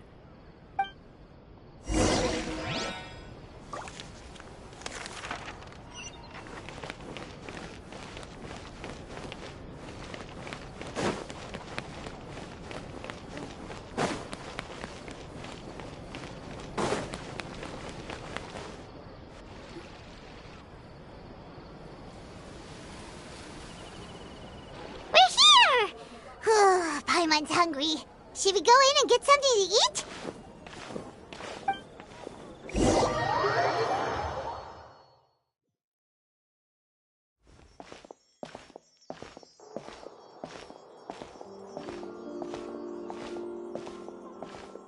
Hey, quick! Look! That's the limited edition, only 16 slices a day cake! It was so delicious the last time we tried it! Despite the tense situation we were in, let's give it another go! Paimon's sure it'll be great!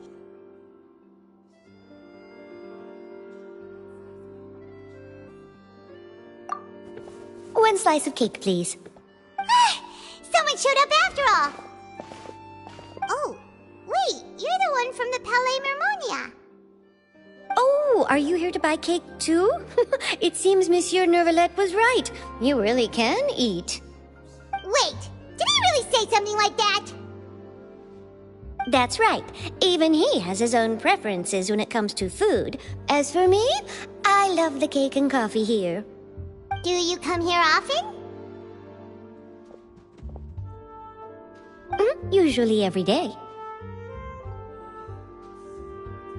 Every day? It's part of my daily schedule, apart from work. I shall have my cake and coffee. Then what if someone told you one day that this place would be closing soon, and you wouldn't get to eat cake here anymore? What would you think? But why would it close? Well, Paimon doesn't know either, but maybe the waters will rise tomorrow. You know, like in the prophecy. Oh, the prophecy. To be honest, I haven't paid much attention to that. No, still, even if there'd be no more cake tomorrow, that wouldn't keep me from having some today. No, it's the same for eating in general. You might not be able to eat tomorrow, but if you can do so today, then you should carry on. That's what people call living, you know. Huh.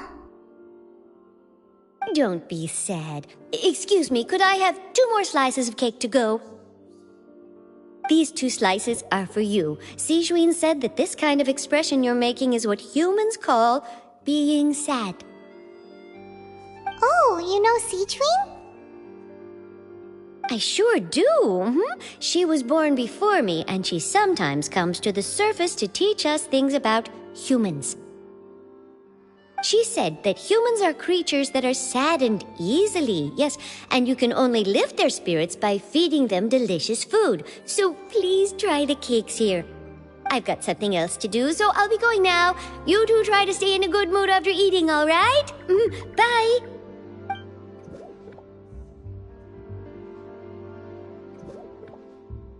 And there she goes. Alright, let's dig in. Paimon's sure this cake will be delicious.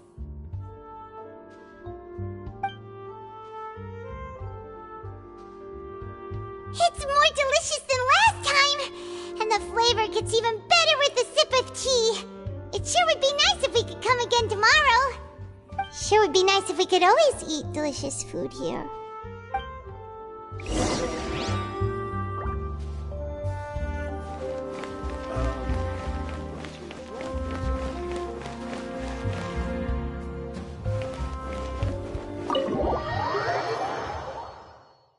Oh, we're near the Steambird office. Let's go look for Charlotte and have a chat.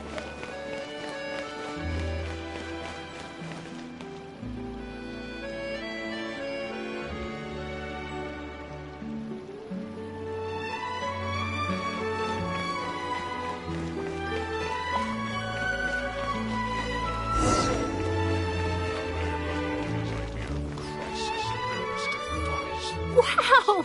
If it isn't the Traveler and Paimon! Oh, have you seen the article I wrote about you? Ha! You've got some nerve! You just used us to make some quick mora! Oh, you needn't worry about that. I heard that you were in Poisson some time back, so I sent you a letter to discuss just that. It appears you didn't receive it, though. It's all right, though. I've set aside the amount intended for you. I've even set the table with some food. Really? Oh, you're the best! You're almost a little too easy to win over, Paimon. If I were a journalist with ulterior motives, you'd be in trouble now, you know. Oh, Paimon knows you're not like that. Still, what brings you here all of a sudden? Were you looking for me? When Mona mentioned you, we thought of coming to see you at work. I see. It seems you've already bumped into Mona here in Fontaine. So she mentioned me? What did she say? She said that you're a real daredevil of a journalist. Nice. In which case, can this daredevil journalist dare to request an exclusive interview with the legendary Traveler and Paimon? Huh? So your article in the paper today doesn't count? Oh, of course it doesn't. That was more like live photography. What I'd like to do is dive deeper and ask you to talk about the things you've seen and experienced. Yeah, are we even qualified enough? Why not? If I say you're worth an interview, then you're worth it. But not right now, of course. I'll need a few days to prepare.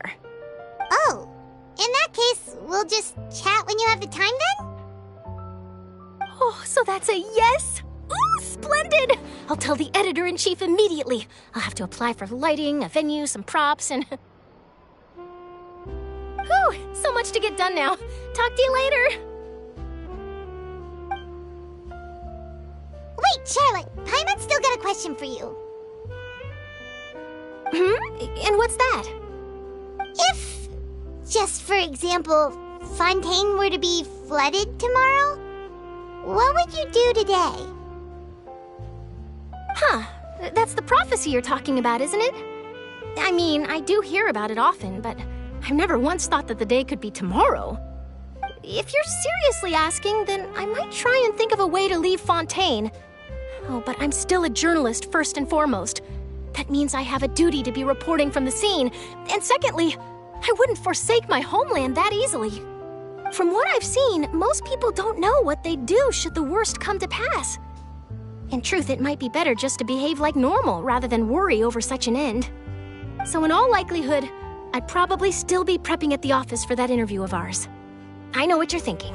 That sounds a bit sad, but I've always believed that it's best to do what you enjoy. Just think about it. If this nation really were to be suddenly destroyed tomorrow, but I still successfully finish an exclusive interview with a truly unique person, then the story I would wind up writing would truly be timeless. And then do you know what I'd do? Well, I'd write that story, send it for printing, and use messenger pigeons to get copies out to the various nations as soon as possible. I'm not a dreamer, nor am I a workaholic, but I do love my job, and I'd be proud of leaving such an article behind. I guess you could say that I was born to be a journalist. But anyway, that's my answer. And on that note, I'll get back to my preparations.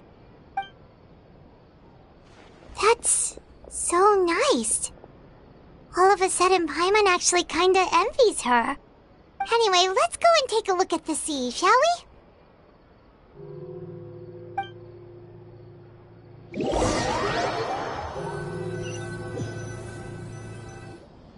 The sea breeze and scenery can be a pretty soothing combo, huh?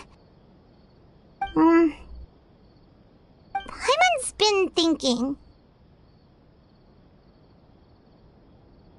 If it wasn't Fontaine, but all of Tevat that would be destroyed tomorrow, where would we go and what would we do?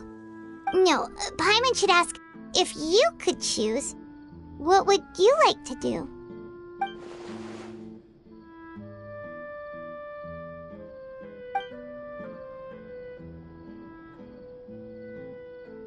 We've always been moving to the next destination, so we haven't spent much time thinking about these kinds of things.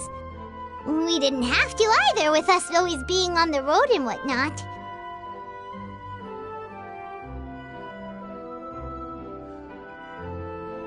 You mean, still traveling?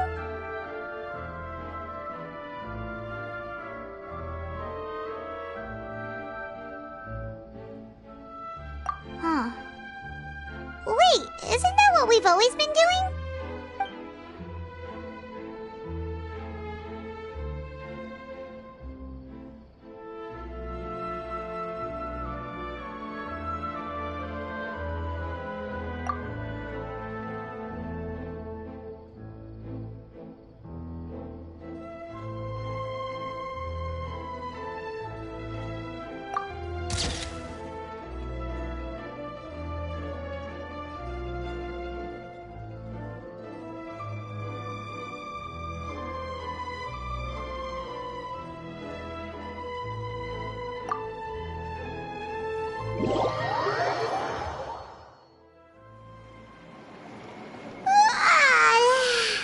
Feels like you'll grow mold if you stay here long enough. But it's still better than the Fortress of Meripede, that's for sure. It's not only damp there, but salty too. Ah, so the two of you are still here. Wonderful. Oh, you're from the Palais Mermonia, aren't you? Yes, I'm Isadora. Monsieur Nervillet sent me to look for you two before. I heard that afterward you went to the Fortress of Meripede.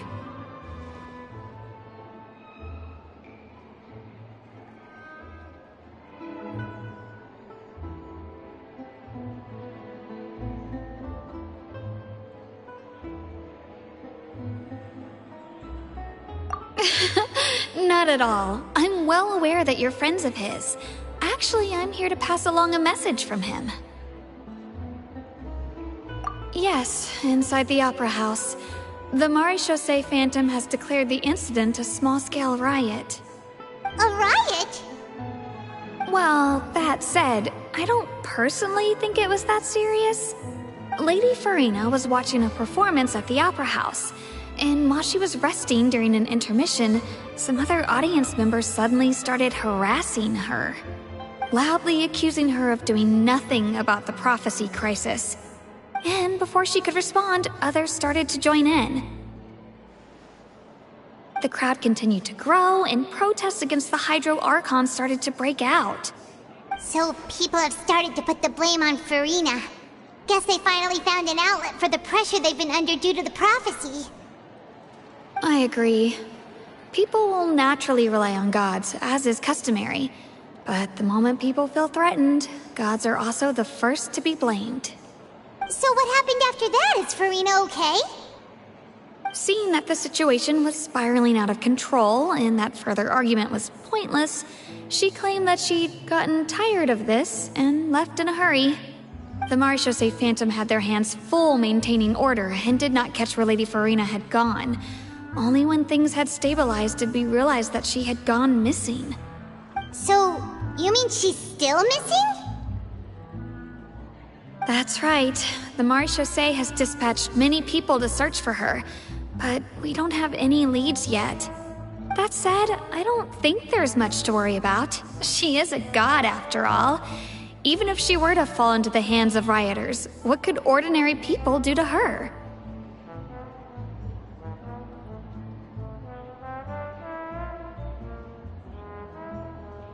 Good. Monsieur Nervillet sent me to tell you about the situation, but he didn't say anything else. Don't worry, this is more than enough to go on. Thanks for keeping us informed. Ah, is that so? Well, alright then. In that case, you two take care. I'll be heading back to the Palais now.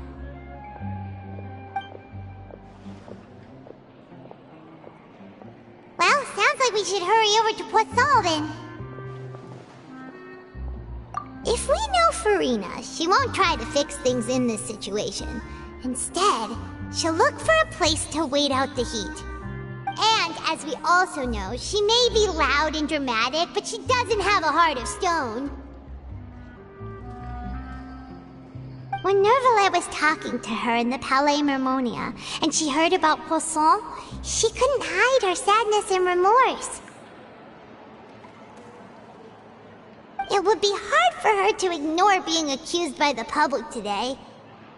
Paimon thinks Farina's probably taken the opportunity to slip away to Poisson and try to relieve the sense of guilt that she's feeling. Huh. Well, what do you think? Paimon knows the answer, of course, but Paimon can do the analysis to back it up, too. Cool, huh?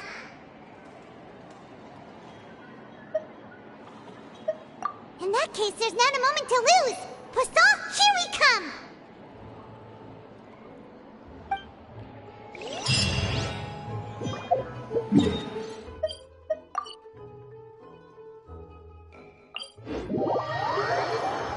This place looks deserted.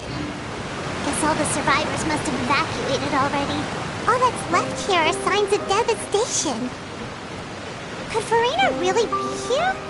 Let's try to find her as soon as possible.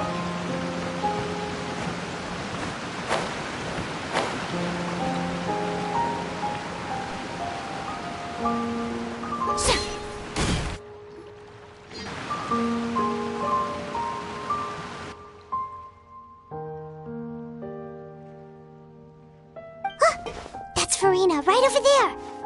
She really is?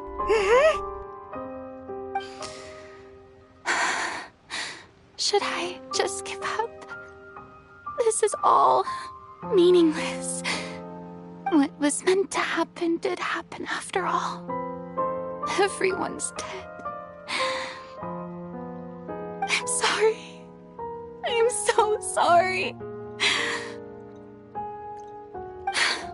Give up, Farina. There's no point in holding out.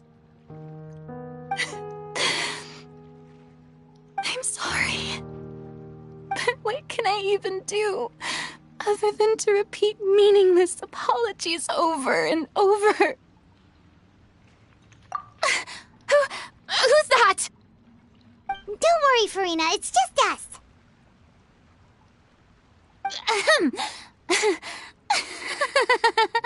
So it is you, blonde traveler from another land. Why, I almost thought you were someone from that mob of my ignorant subjects, come to kneel and beg for my forgiveness. Farina, you were crying just now, weren't you? The tear stains on your face are obvious. What do you mean, tear stains? Oh, I remember. The show at the Opera House earlier this morning was so moving. I'm still trying to process it. Who did that uncivilized rabble think they were, disturbing my enjoyment of the arts? They even dare to tout their Archon. I must teach them a lesson. I can just imagine their twisted and frustrated faces once they realize that I'm nowhere to be found. Oh, and I'm sure Neuvillette and those people from the Maréchaussée Phantom are freaking out right next to them, too.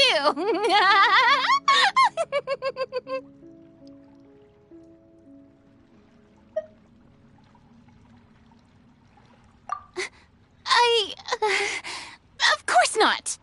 Hey, there she is! The Hydro Archon's over there! Quick, after her!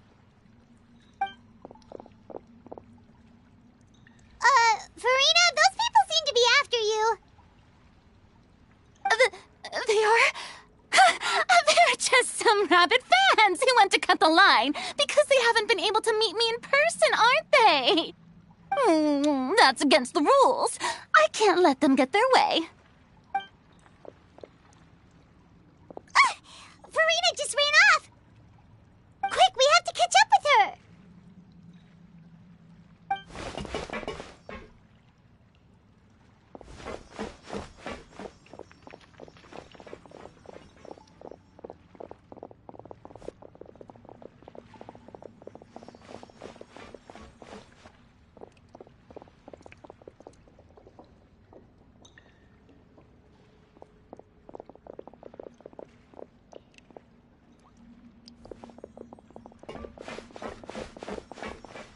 This should be the place, right? Hey, Farina! There's a good hiding spot over here. Quick, come to Paimon before the rest of them catch up to you. What is this place? Hurry, they're almost here! Fine. I suppose haste is warranted. Lead the way.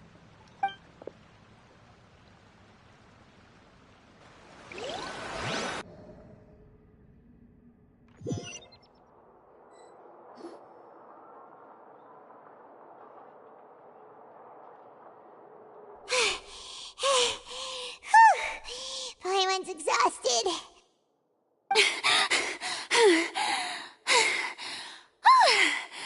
I'm so tired. I totally thought they had caught me. No, I merely gave in to the sheer enthusiasm they displayed.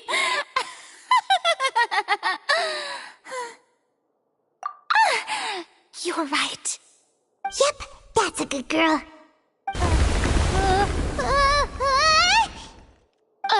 What's happening? The ground's shaking. Is it an earthquake?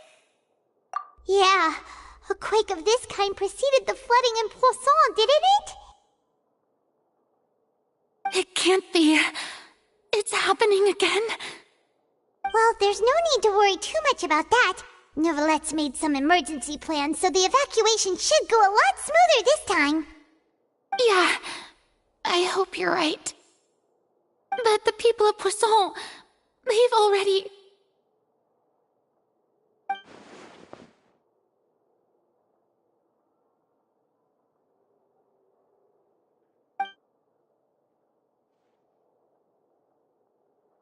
It's true. I've been investigating the prophecy for hundreds of years. I once had informants all over Tevat, searching for clues and feeding information back to me. I've tried all kinds of ways, too, to hold back the sea. Anything to keep the coastline from advancing. But all my efforts proved to be futile in the end. Really, the truth has been clear to me for a very long time. We cannot make an enemy of the divine. No matter what we do, the will of the heavenly principles will have its way, and the prophecy shall be fulfilled. Give up. I do love the sound of that phrase. It would mean finally coming to terms with fate, but also for me to finally be free. Indeed, I've thought about giving up so many times, especially after we almost lost Poisson. Fate is really unreasonable, isn't it? It has no heart and obeys no rules. The prophecy has only just started to come true, and so many people have already lost their lives. But just now, it all became clear to me. I still don't have the right to come to terms with fate on behalf of everyone else. As long as the final moment hasn't come, it's still not too late. Don't worry. I will keep hope alive for everyone until the very end. Well, that's enough for now. I got the impulse to play the stricken maiden, but honestly, considering my rank and station, that wasn't a good fit at all. Don't take any of what I just said seriously. How could I possibly let Fontaine fall to the whims of trivial prophecy? Come on! Paimon could have sworn you were actually being honest just now.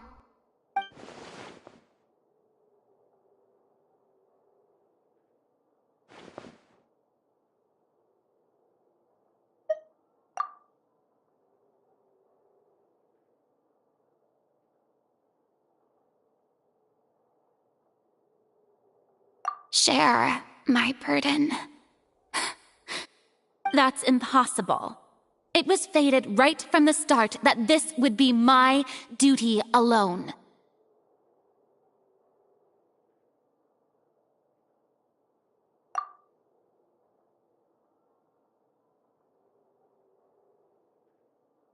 A witness.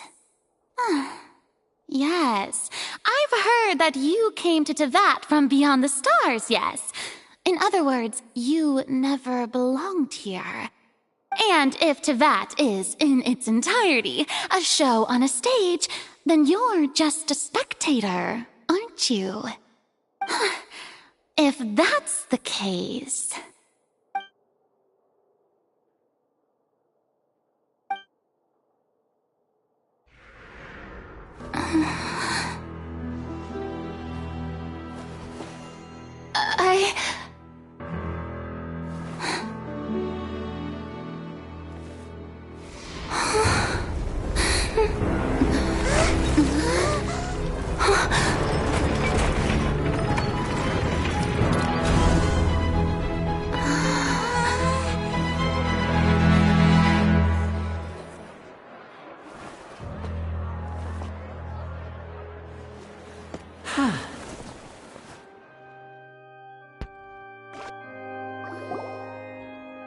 Ladies and gentlemen, this concludes my opening performance.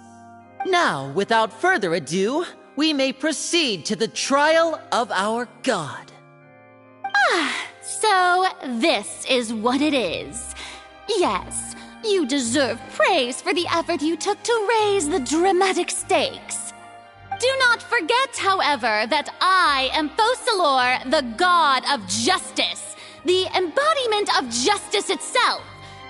Does it not strike you as even the least bit absurd to bring the very concept of justice to trial? May I interpret these words as your refusal to stand trial? In that case, you will have the opportunity to defend your honor through a duel. You would draw your blade against a god? I see. It seems like you have made up your mind.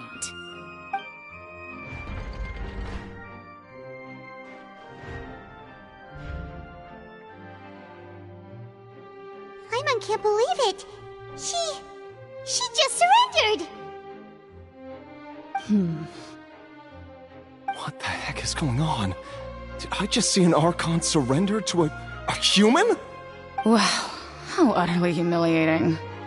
Lady Farina, what is the meaning of this? Shh! It would seem that there has been a misunderstanding.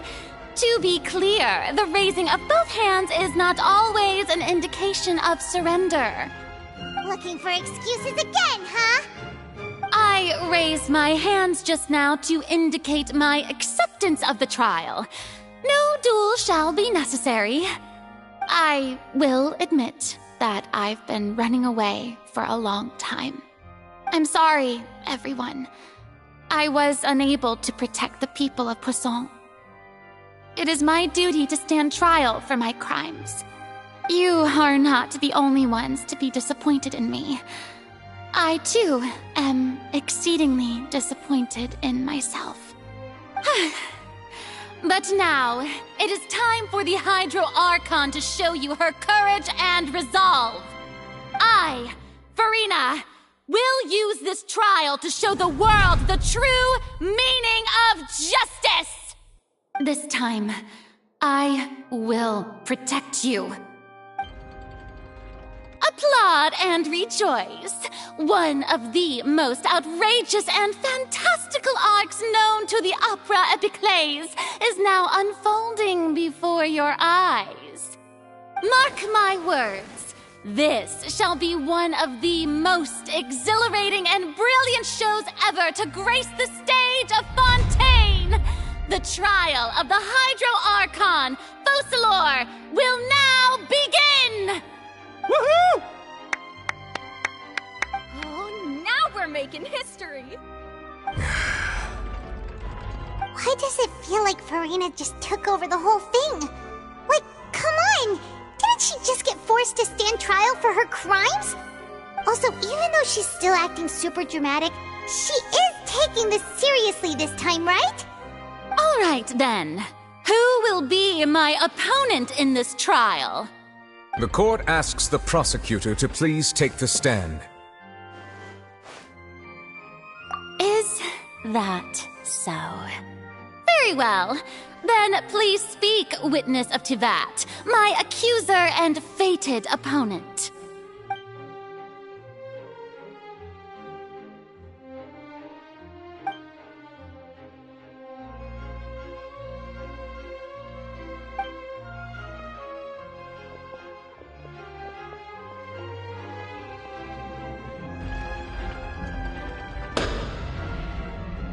Also, please allow me to ask, as a final question before the trial begins. Just how much work did you do to force me onto this stage? Well, we did do a lot of prep after the meeting that day.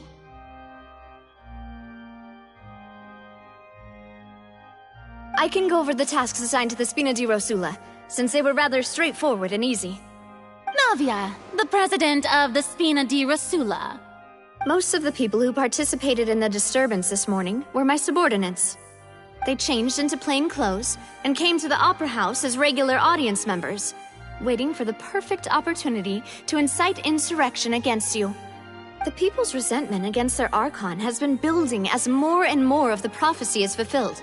A spark was all we needed to turn smoldering anger into a flame. Moreover, according to our understanding and analysis of you, when something like that occurred, you would likely flee the scene and head to Poisson by yourself. So, we arranged for a second group to lie in wait there.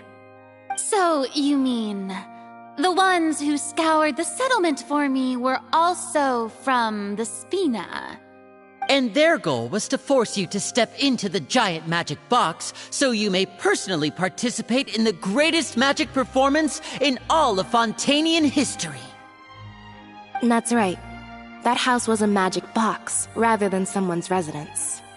As the super ultimate version of the setup that I used when I first performed at the Opera Epiclese, the volume of the box was increased by a whole order of magnitude, and the distance it traversed was the entire gap between Poisson and Aranias. Its cargo, of course, was an Archon instead of a human. My thanks, Farina. Without your help, we could never have pulled off such an extraordinary performance. You're welcome? Of course, this performance was only made possible with Father's support. The House of the Hearth spent a massive amount of labor in Mora to pull this off. We had to select a location, construct the giant magic box, dig a tunnel, and open up a path through the water. It was a lot of work for all of us. So, in other words, the earthquake that we felt within the giant magic box was just a normal tremor from the transportation of the whole house? That's right. It wasn't a sign of another disaster to come. Then, I can guess Nervilette and Cloran's parts. You gathered a crowd, prepared a stage, and made sure that the champion duelist would be immediately ready for a fight. Also that as soon as I appeared on the stage, the trial may commence without a hitch. Am I right? Yes, that is correct. Well, Clorand, I must commend you for your courage. Only the most outstanding champion duelist in all of Fontaine would accept a duel with an Archon without flinching. Thank you. As for you, traveler, I suppose your role was to keep me distracted with conversation once you found me in Poisson. You'd make sure that I didn't notice anything amiss before revealing yourself as my prosecutor once we'd arrived onto the stage. Oh?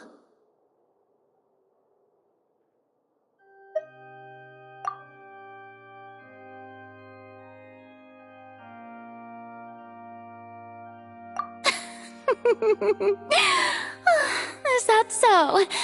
Then I suppose I must have missed my final chance. It's fine. It matters not. What's done is done.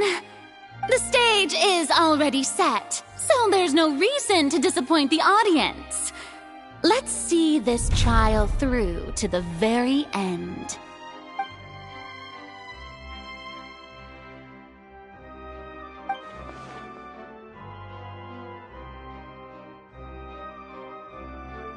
Madam Prosecutor, please allow me to pass this along. This is a document that Miss Charlotte applied for and received permission to share with you during the trial. According to her, it should speed up the proceedings. Huh? Charlotte wanted to give us something? Oh, so she's here too! Hey, Charlotte! Oh, let Paimon see. Isn't this the exclusive interview that she did with us before? So she's already finished it, huh? Wait, then that means this document is a perfect timeline of everything that's happened ever since we stepped foot in Fontaine! So in other words, we can refer to this anthology of evidence every time we want to use something from our journey as evidence for an argument! Let's quickly confirm the information in it. Just think of it as a refresher, alright? You defeated the Hydro Archon in the very first duels you took part in at the Opera House. That's one for the history books, all right. I didn't think that you'd wind up getting to the bottom of the case I'd been following all this time. I guess you could also see this as a happy coincidence. This is the first time Monsieur Neuvillette had a difference of opinion with the Oratrice. Even the Hydro Archon can't figure it out. A Fatui Harbinger. She's an extraordinary person. Her instinct must mean something. The fortress of Meripede was almost destroyed in a single day.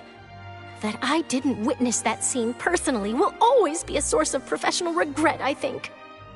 According to Monsieur Neuvillette, both Child and that whale should have been in the primordial sea at that time. I nearly lost my awesome friend Navia. To be honest, that still gives me shivers. The words of someone as extraordinary as a witch can probably only be truly understood when something surreal happens to you.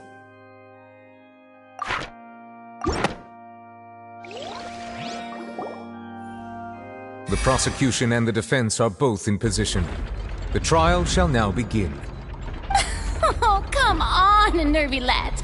There's no need to repeat all the unimportant legalese. Just fast forward to the part where the prosecution lays out my offenses. As the defendant and the lead actress of this performance, I still haven't even been informed of my supposed guilt in all of this. Of course, it is only natural for humans to struggle to understand the actions of a god. However, you will need more than that to convict me of a crime. That's true. But my charge here is unrelated to your conduct as an Archon. Instead, I would like to charge you as a fraud who's never been the Archon in the first place. Wait, what was that? Lady Farina's a fraud? Hey, I came here thinking that we were going to try the Hydro Archon for forsaking her duty, but did I hear that right? She's not our Archon at all? Charge accepted. Lady Farina, do you plead guilty to the charge?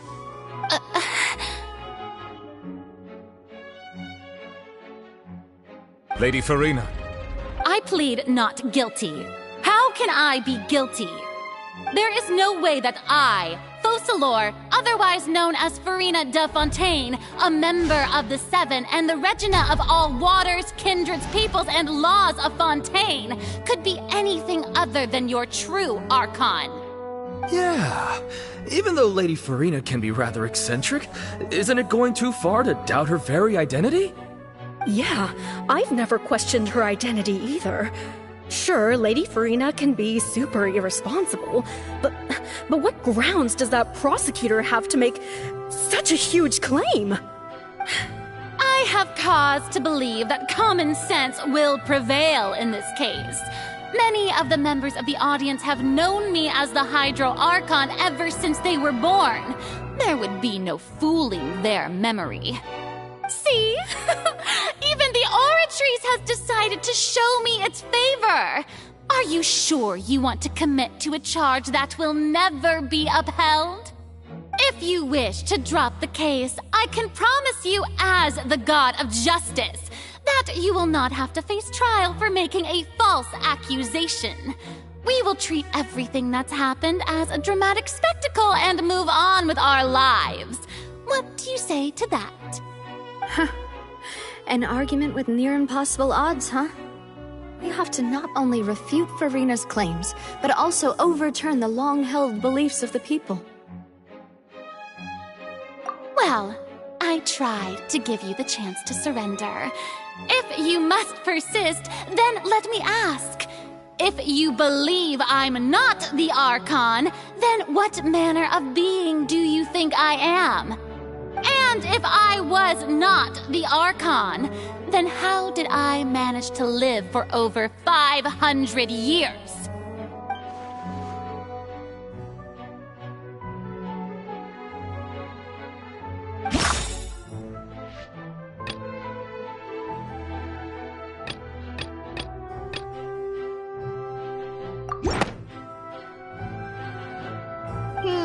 That doesn't sound right. Paimon doesn't think this clue can be used as compelling evidence to build a case.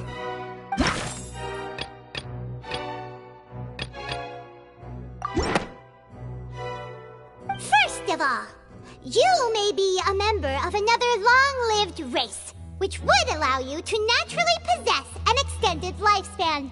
And second of all, even if that wasn't the case, there could be other ways to extend your life. Who gave you that idea? Was it the knave? You'd sink so low as to use a harbinger's words against me. A curse? I once thought it possible that the aura of an Archon might naturally resemble a type of curse. But in light of this claim, perhaps what I sensed was not your divinity, but a curse after all. You sensed it too, huh, Nervalet? Lady Farina is actually a human? Well, it is true that it's extremely difficult to tell humans and gods apart just by looking at them. It's not impossible.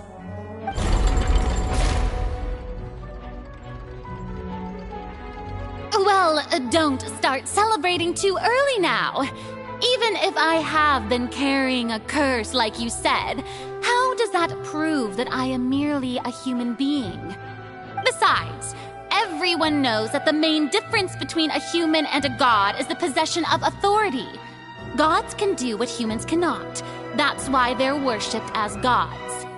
For centuries, manifestations of my authority have served the nation of Fontaine. One need only to turn their eyes towards the Oratrice Mécanique d'Analyse Cardinal in this very opera house, or consider the indemnitium that is used in every aspect of life.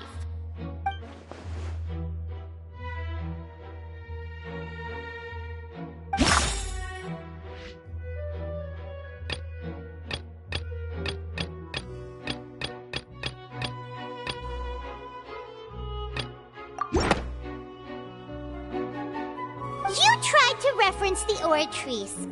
But weren't you as confused as all the rest of us when the Oratrice declared Child to be guilty without any proof?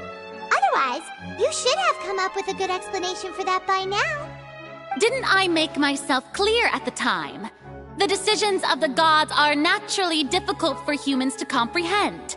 There is no need to provide an explanation. Lady Farina, I believe a reminder of your current circumstances is in order. While the court is in session, the principles of justice and the law must come before all else. While you are an Archon, you are also first and foremost the defendant in this trial. You will prove yourself unable to defend against the prosecution's charges if you continue to withhold vital information against the rules of the court. I never thought you'd use that kind of rhetoric against me. That was no trick of rhetoric, Lady Farina. I've merely reiterated the rules of the court. Rules that all should respect and follow. So, you neither knew why Child was declared guilty, nor did you understand the structure and operations of the Oratrice.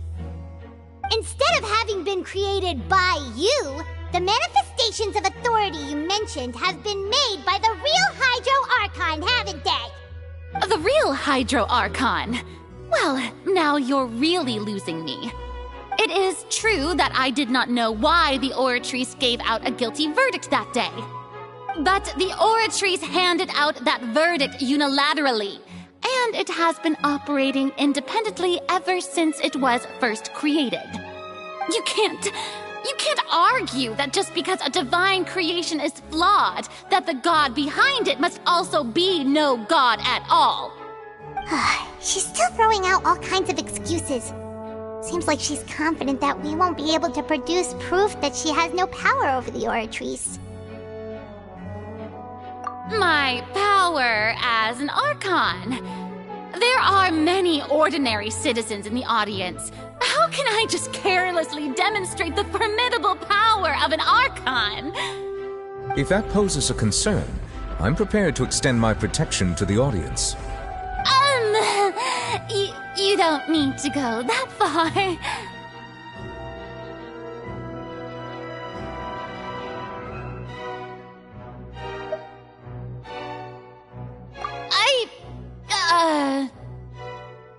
Aren't you the Hydro Archon?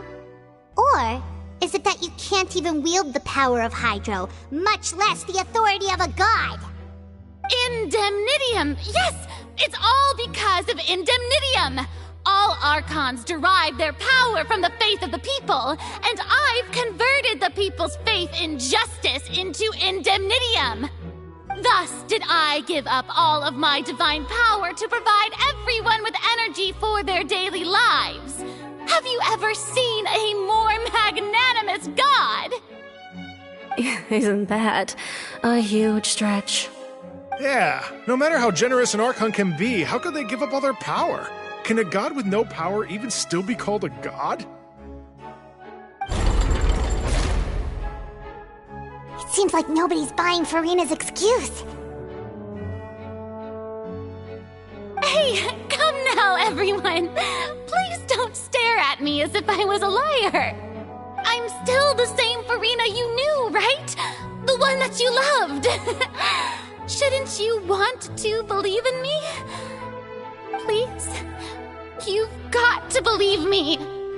If what the prosecutor said is true, she really has committed a grave offense. Did she deceive all of us? And all of our parents and grandparents too? And all of our ancestors? Ever since they were born? Enough! That's enough! Tell me then, if I'm not the real Hydro Archon, then who is? If you have no evidence of another Hydro Archon's existence, nor can you find anyone who can back up their claim to be such, then what grounds have you to say that I'm not actually the real deal? Wow, she came up with yet another argument. How can we refute her now? Seems like she really doesn't want to give up.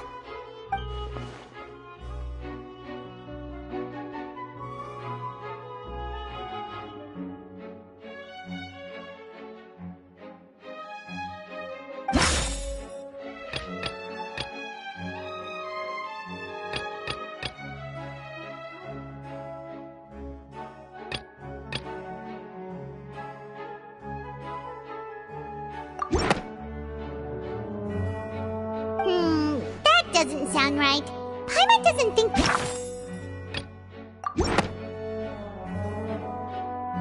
It has been established that all Fontainians can dissolve in water from the primordial sea. And that means...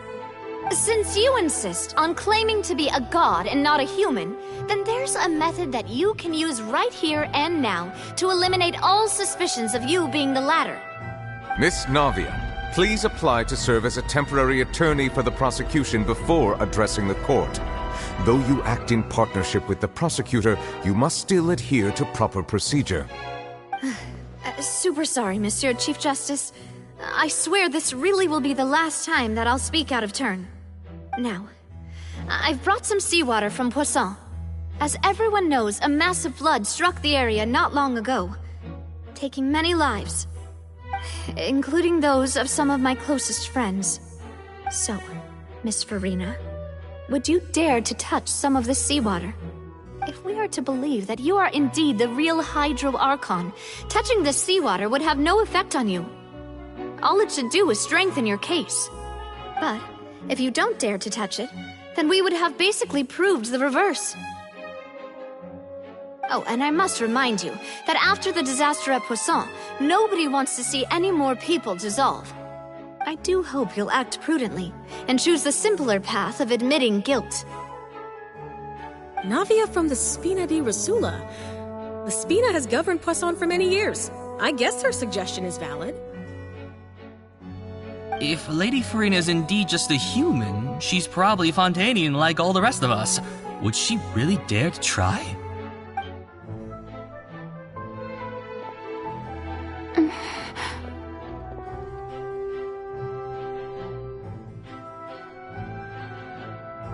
Lady Farina, this test has been unilaterally proposed by the prosecution.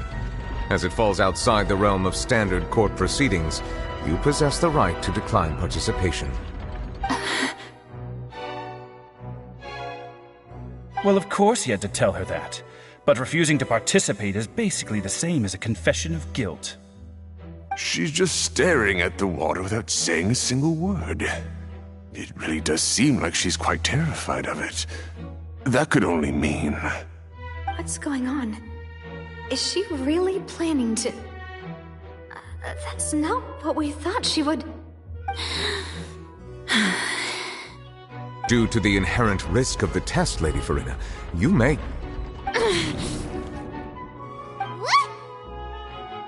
Hey!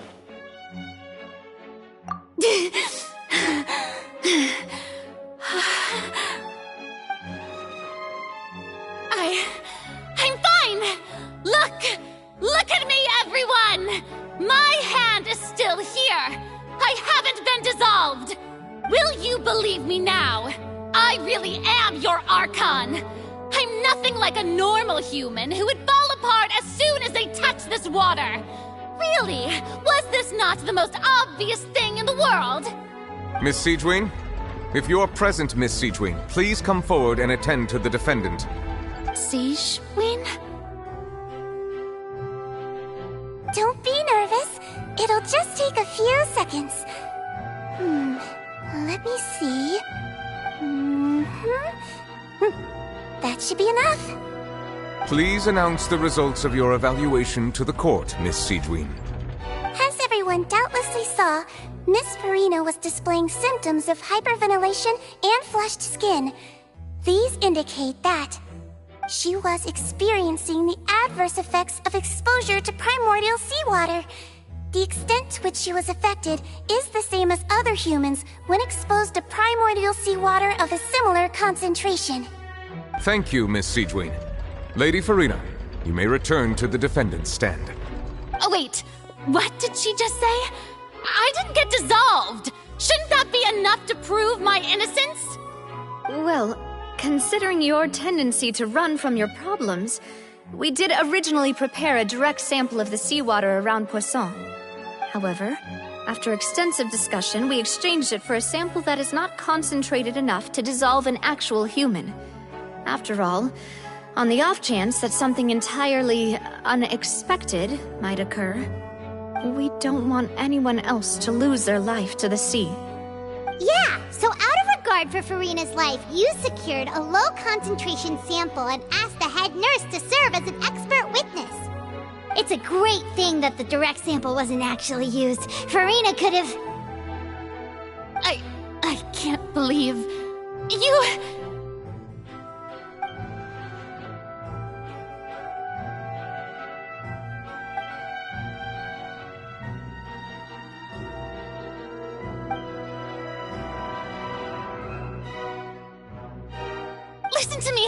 Listen to me, everyone! Please don't give me such cold and disdainful looks!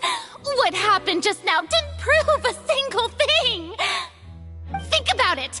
How can you conclusively prove that an Archon can't also be affected by the primordial seawater? Also, if I was really just a human, why would I dare to just put my hand in that kind of water?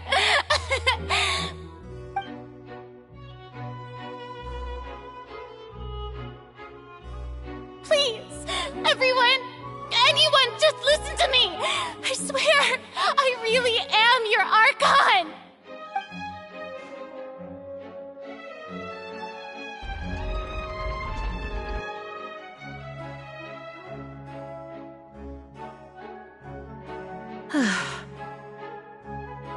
I don't think anything she says at this point will sway anyone. The odds are just too stacked against her now.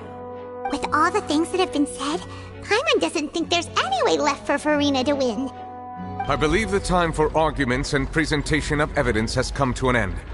If there are no objections, we will move on to the final judgment.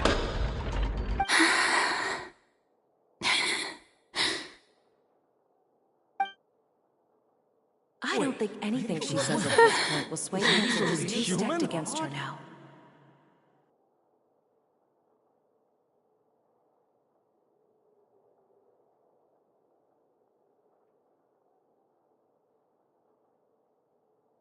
In my capacity as Chief Justice, I shall now render judgment on Farina's misrepresentation of herself as the Archon of Fontaine. As a human who knowingly deceived her fellow citizens, Farina is... guilty.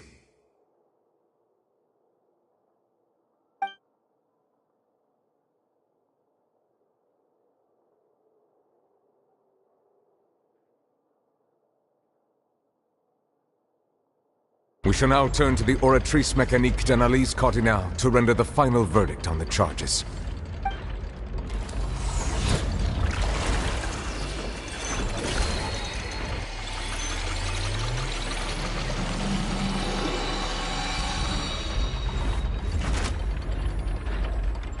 According to the judgment of the Oratrice Mécanique d'Analyse Cardinale, Farina is... Well, what's wrong? What's the Oratrice's verdict? No, the Oratrice also displays a guilty verdict. Isn't that correct then? However, the exact wording of the verdict is thus: the Hydro Archon, guilty, to be punished via the death sentence. The death sentence? That's actually one of the available sentences? I've always thought that it was just a myth. The one and only time the death sentence has been handed out at the court, and it's been given to the very person we've worshipped as the god of justice? What an unexpected twist. Farina's been sentenced to death by the Oratrice? We just wanted to use the trial to show her the seriousness of things so she'd tell us the truth. How did things escalate this quickly? This outcome is indeed quite strange. According to Fontaine's current definitions of justice, as well as its recommendations for criminal sentences, is this sentence really appropriate for the crimes that have been committed? Yeah! Even Fache wasn't sentenced to death by the Oratrice. You know, the real evil mastermind behind the serial disappearances case. Indeed. Not only is Farina's sentence overly excessive, the very point of our trial today was also to prove that Farina has never been the Hydro Archon in the first place.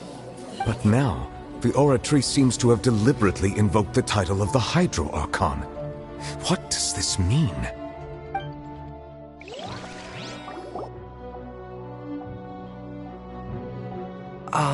Excuse me, if I may interrupt. Is the trial still going? Fremine! You finally made it. I assume this means you've completed your mission? Mm-hmm. Any mission Father assigns to me will always be top priority.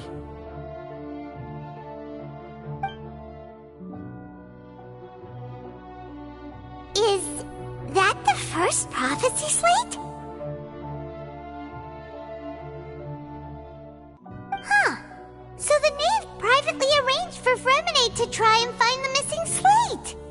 I looked everywhere and finally found it at the bottom of the sea.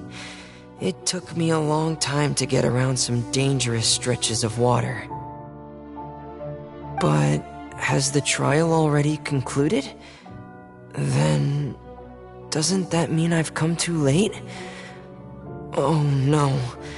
Father will be disappointed in me. Thank you for your hard work, Mr. Fremine. Please allow me to review the record left on the slate. Traveler, I believe that you have already seen the other existing slates, and would like you to come here and confirm their contents.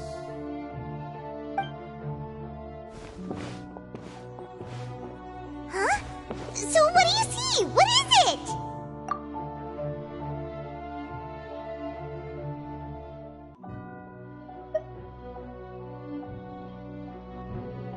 I believe I've now made sense of the Hydro Archon's crime. It has to do with Fontaine's lost history. Huh? Isn't the Hydro Archon just guilty of deceiving her people? Oh, wait, no, that's Farina, and we've already proven that she's not the Hydro Archon.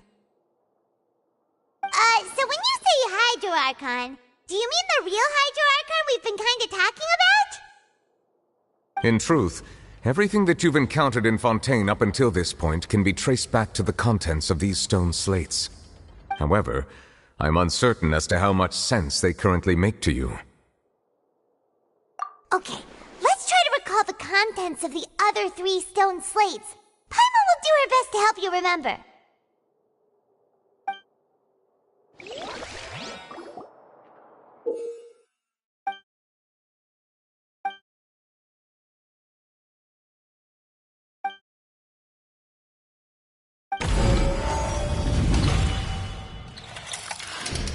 The first stone slate describes what you just said.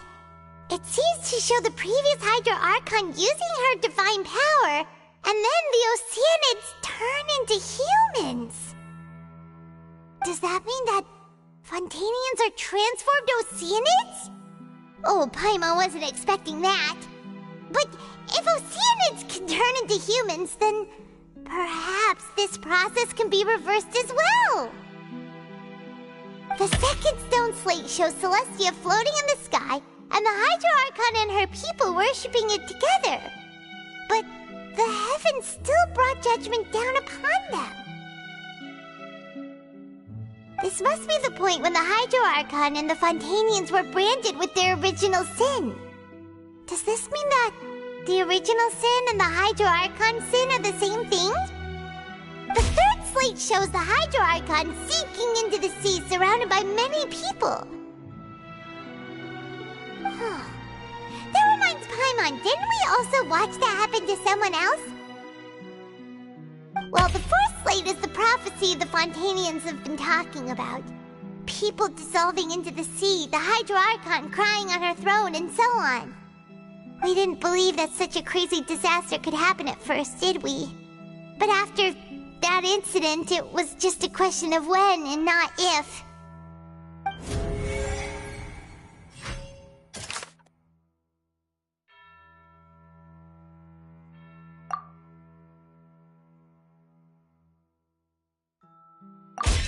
We know from the case of the serial disappearances of young women that Fontainians can be dissolved in primordial seawater And the first stone slate tells us that long ago, the Hydro Archon used her power to turn Oceanids into humans. This might be the reason that Fontainians can dissolve.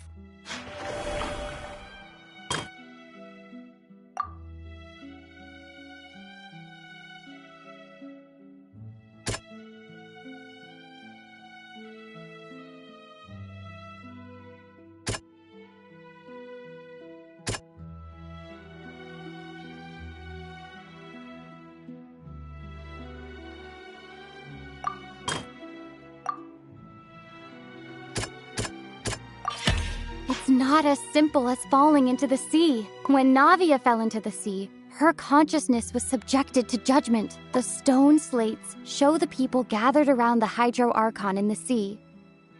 Could that be alluding to the same thing?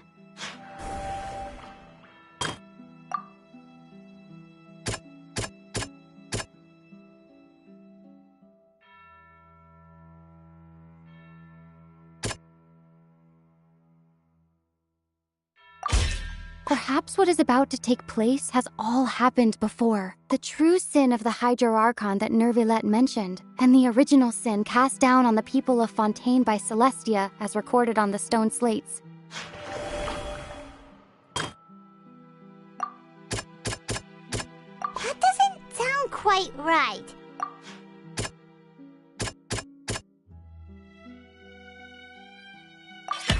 The prophecy from the stone slates found its way into society, but not many people believed it at first. The fortress of Meropide was nearly flooded with primordial seawater, which we know can cause Fontainians to dissolve. It seems increasingly likely that the prophecy may come true. If we hadn't dealt with it in time, things could have gone very badly. They'll dissolve into the primordial sea but won't cease to exist. Their essence will flow in the seawater, converge, and take the form of an Oceanid. The Hydro Archon was sentenced to death in court, shocking everyone present. Perhaps this means that her sin was actually Fontaine's original sin.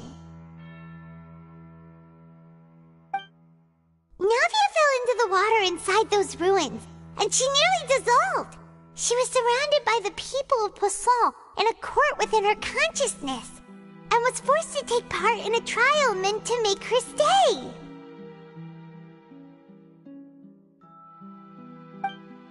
The eruption of the primordial sea at the fortress of Meropide was the surest sign that the prophecy was about to come to pass no matter what.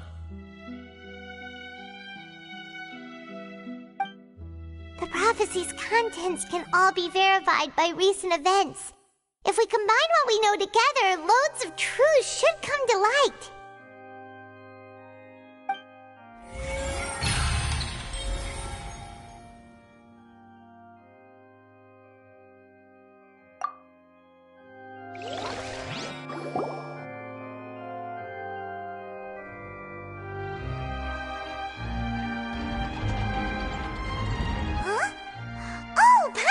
It now, so that's how you can make sense of it. But then it feels like we're going to have to share some truly shocking revelations. Let's hear them.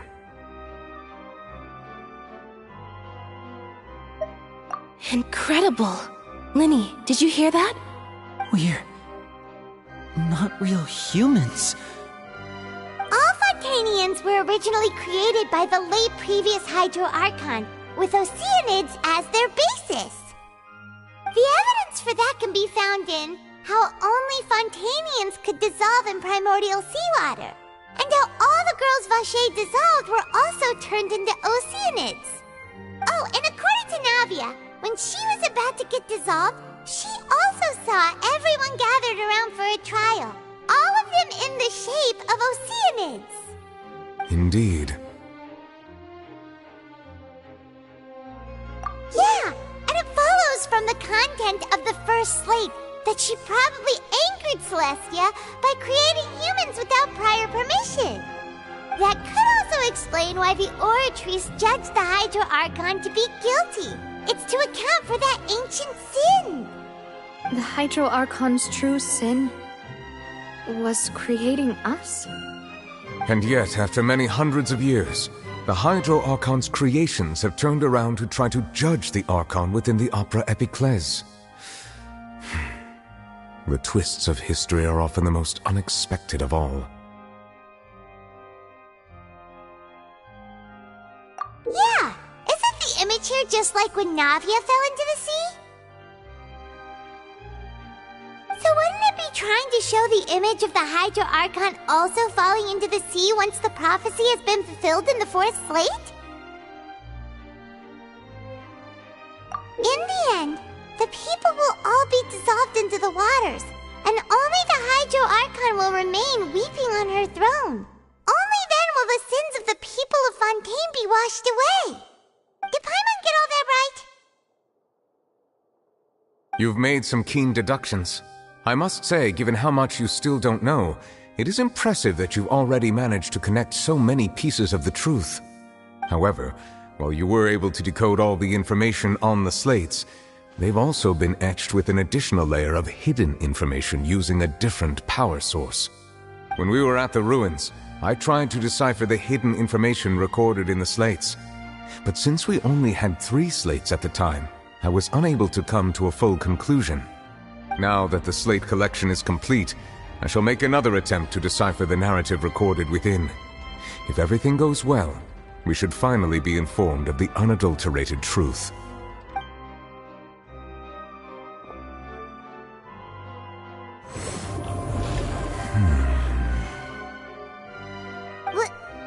Well? Did you get it? I believe I should share this truth not only with you, but with all the people of Fontaine as well. I will try to briefly summarize it for you.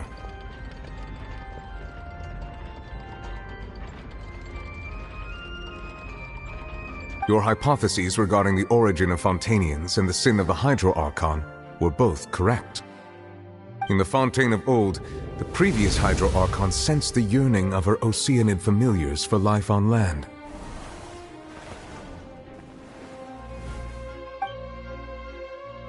The Oceanids were enamored with the beauty and romanticism of human beings, and wishing to have those experiences for themselves, expressed to the Hydro Archon their desire to become of a similar kind.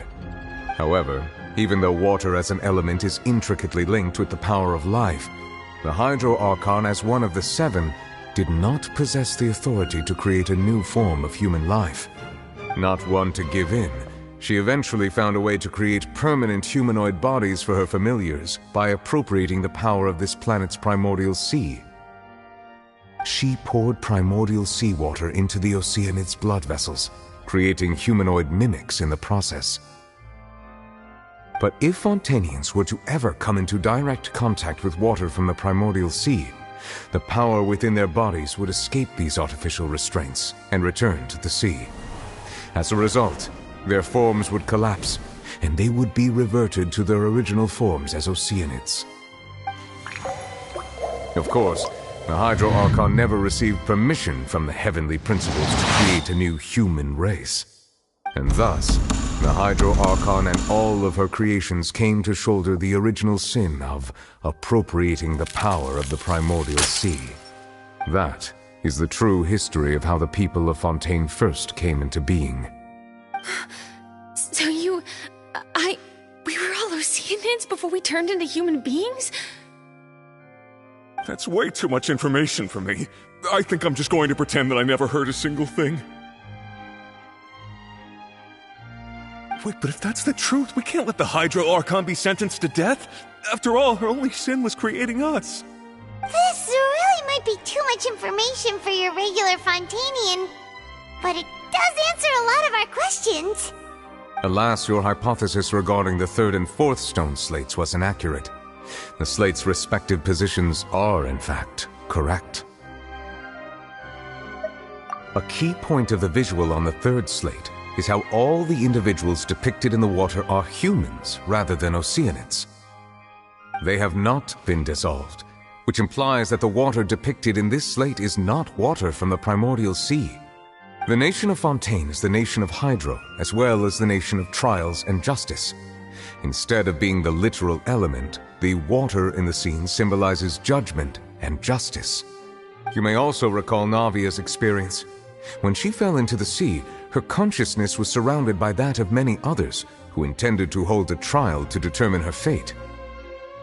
Therefore, the meaning of the third slate is that the people of Fontaine shall try the Hydro Archon at the Court of Justice. Yes, it refers to our present situation. I think I'm following now. So, what you're saying is, even though we decided to put on this trial to avoid fulfilling the prophecy, in truth, everything we've done has happened exactly as the prophecy foretold. So now, it seems, we're the ones making sure it comes true. What should we do? Huh. No matter what, the prophecy will be fulfilled. Is this what it feels like to be a prisoner of fate? If that's the case, does that mean the scene in the fourth slate will also be fulfilled soon? Traveler, I would like to point out another small fallacy in your deductions. About the fourth slate, you probably thought that the eruption of primordial seawater beneath the fortress of Meripede served as the surest sign that the prophecy was about to come to pass, yes? However, I believe that rather than being a sure sign, that eruption could in fact only be a small warning of something far worse to come. As for the root cause of the catastrophe, I believe you've already encountered it once before.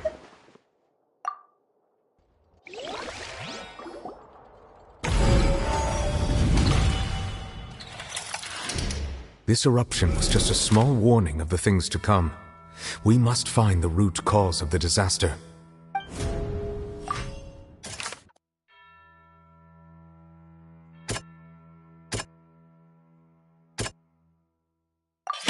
It was both dream and reality. If we're talking about a true culprit, that could only be that thing inside the primordial sea, right? The truth, the original sin, the trial, and the root cause of the disaster.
That was way too close! How did that thing just burst into the Opera House? Wait, was that the huge whale you saw in your dream? So we've met it at last. I understand very well why it has chosen to make an appearance here. That whale does not belong to Tevat. It is a monster that has traversed the stars, weeping all the while. It has been greedily consuming the energy from the planet's primordial sea, using it to grow. That is the main cause for the rising sea levels. And once it has finished consuming all of the energy contained within the sea, its next step will be You said that when the Hydro Archon first created Fontainians out of Oceanids, she filled their blood vessels with primordial seawater. Precisely. That whale finds the blood of Fontainians nigh impossible to resist. Therefore, when it left the primordial sea, it decided to make its next stop a packed opera house full of food.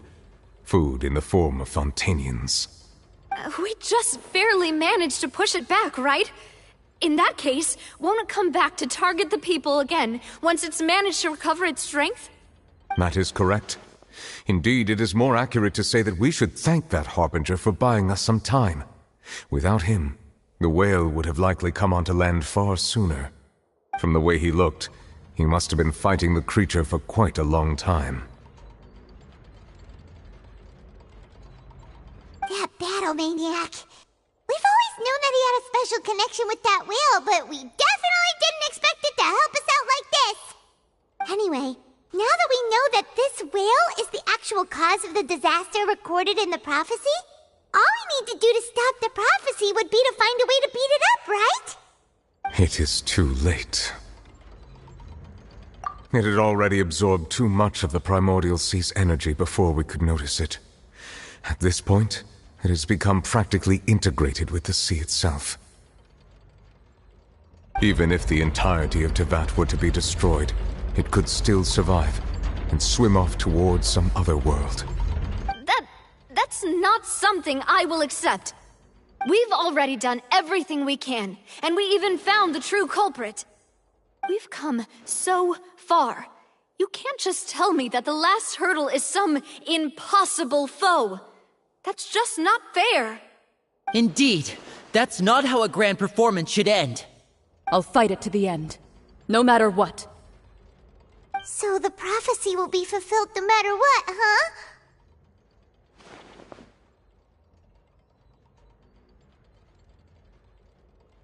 The prophecy. Yes, what has been prophesied will be fulfilled. You may view such things as the history of the future.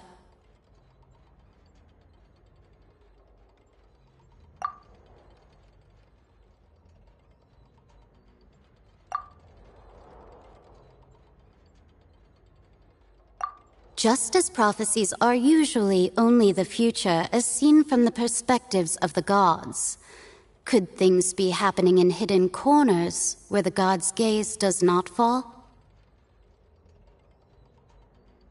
Ultimately, fate shall serve as your only guide, no matter what will happen in Tevat's future. All you need to do is to play your part.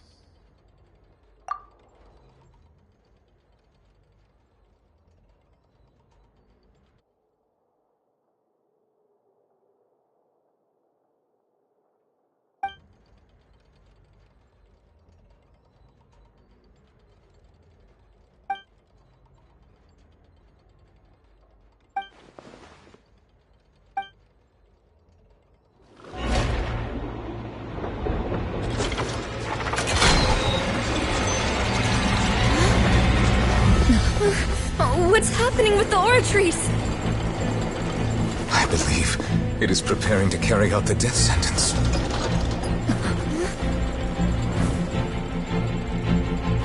Farina!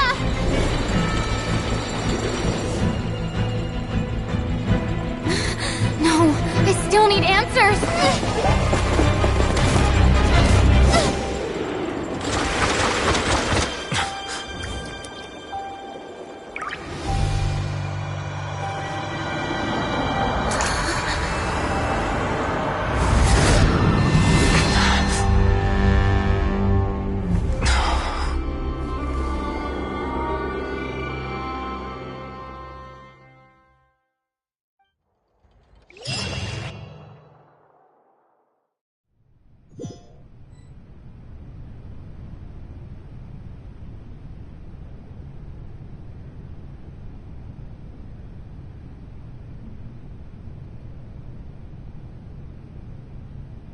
You...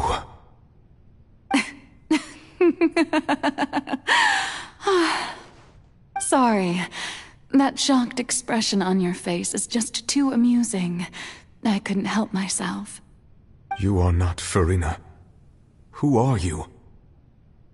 Ah, the sweet sound of bewilderment. Marvelous.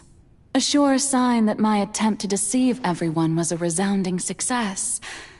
But to answer your question, I am Focalor. You know, the god. Focalor? Why did you deceive us?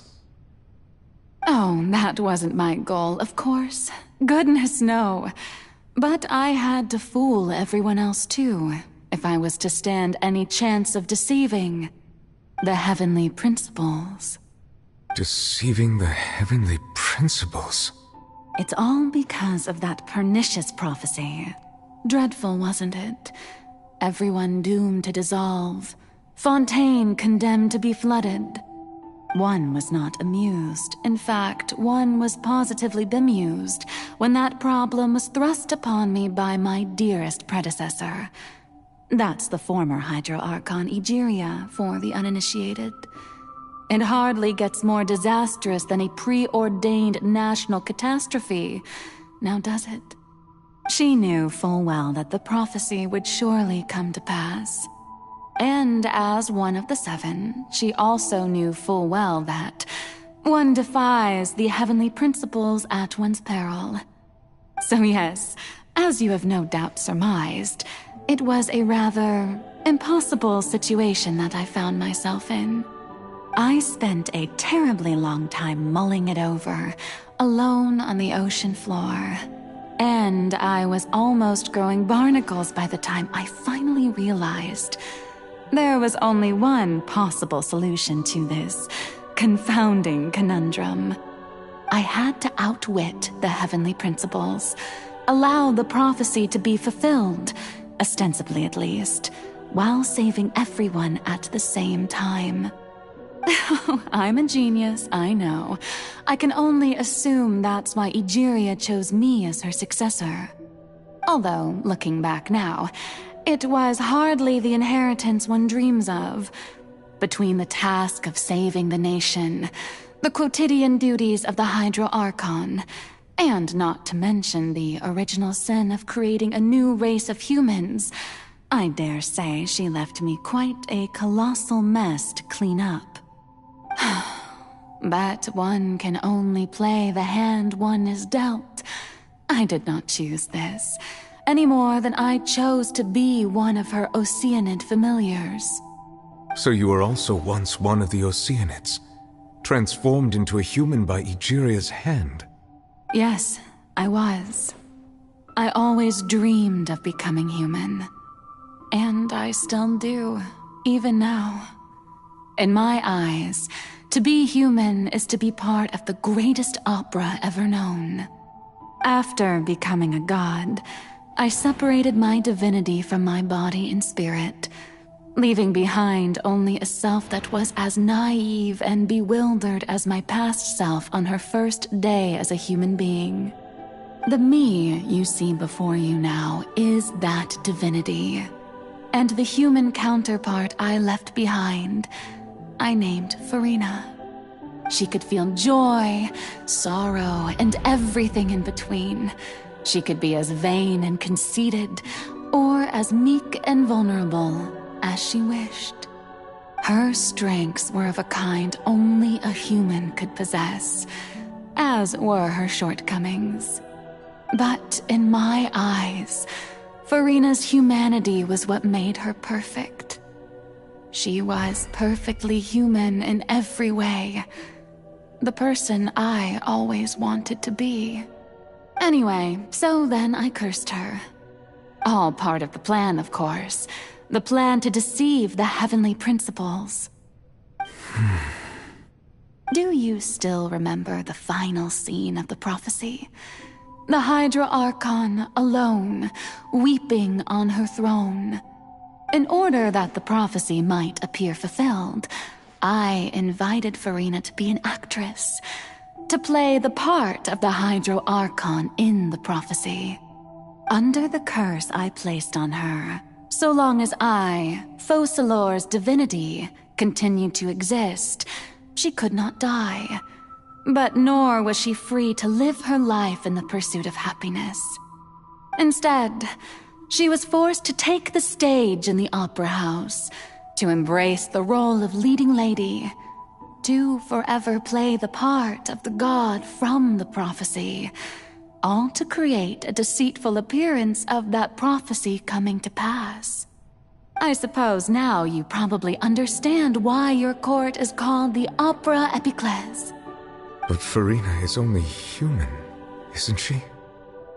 Even though she has had a long life, her mind is no stronger than that of any other ordinary human being. I cannot begin to fathom what she has had to endure. It must have been torture for her. It has indeed. And although she is, in a sense, me in human form, I most definitely owe her an apology for it. It's been 500 years, and all along, she's been playing her part in the most unimaginably long, unbearably lonely, and agonizingly painful opera of all time.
Oh, who permitted you to come onto the stage? Now, I understand your admiration for my august self, but I must ask you to keep to the rules. All right. It is not my intent to reprimand you. There is no need to state your name. Just be off with you. Do not distract me from my performance. Oh, do not jest. Can you not feel it? I am Focalor. The eyes of countless Fontainians are upon me. I must, at all times, display the utmost elegance and nobility.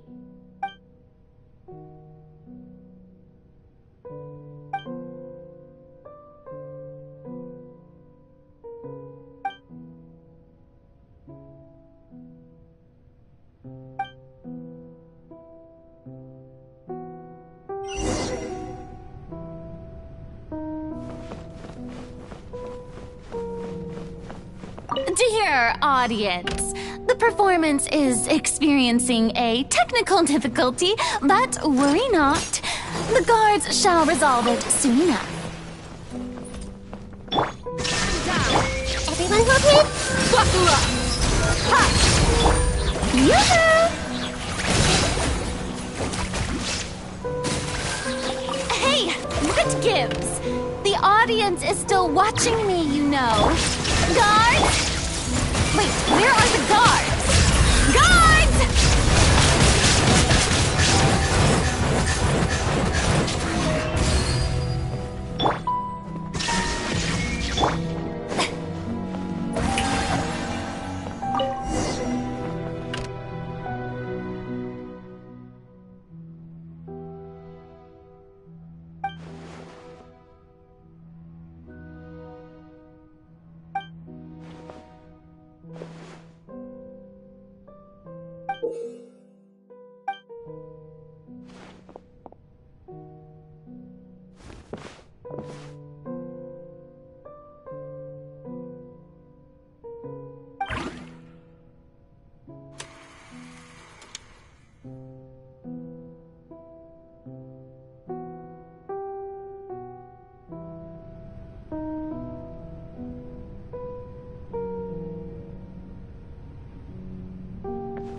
Farina. Farina. Huh? Who's that? Who's calling me? Where are you? Be not nervous. Be not afraid. I am before you. Wait a moment. You're near me? How can this be?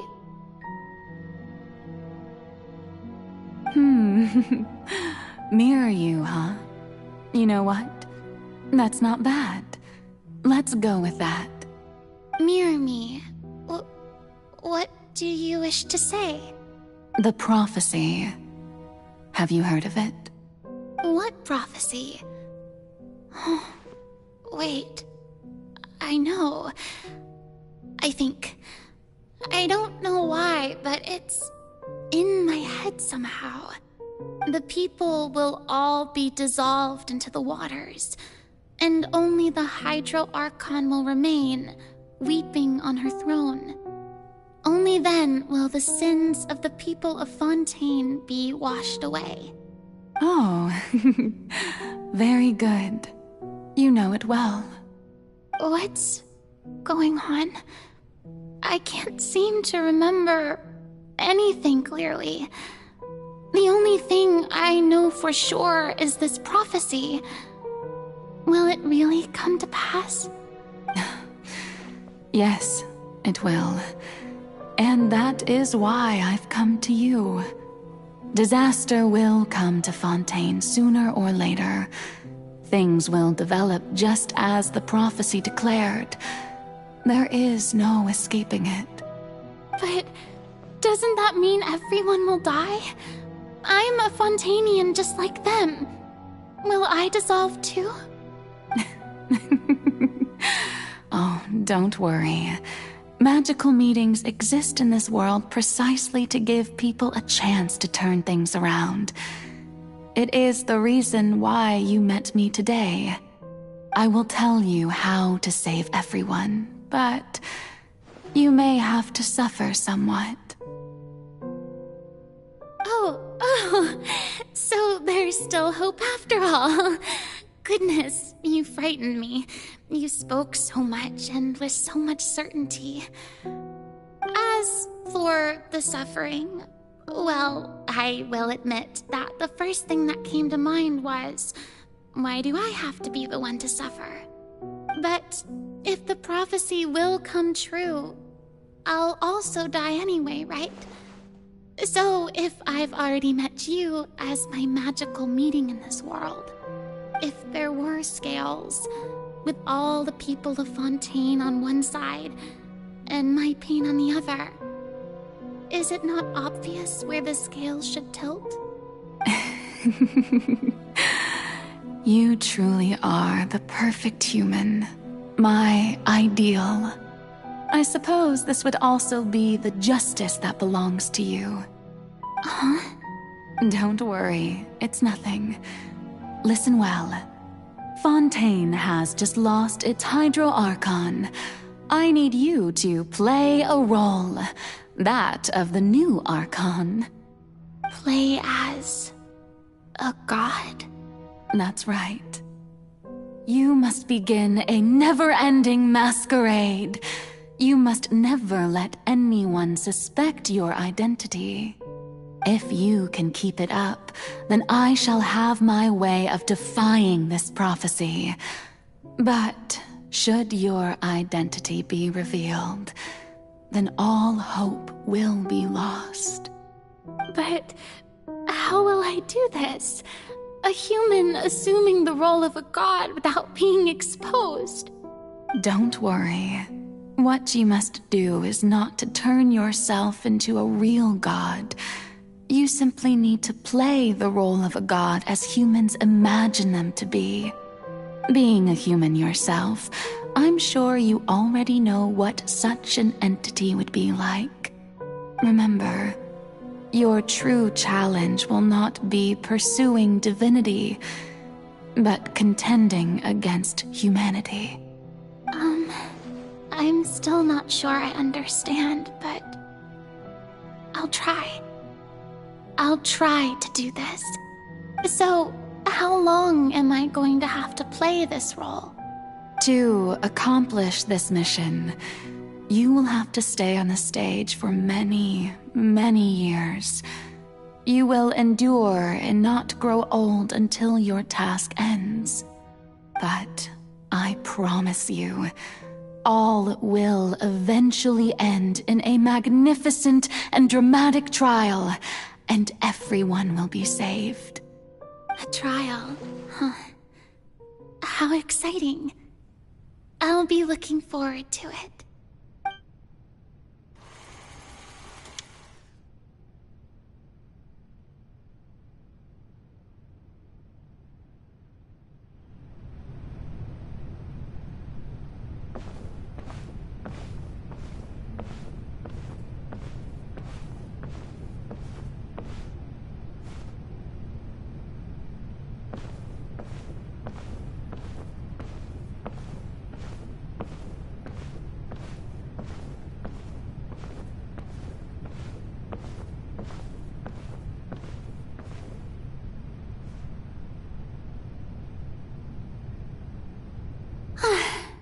The Maison Cardinalise has announced my accession, but this is my first time facing the people.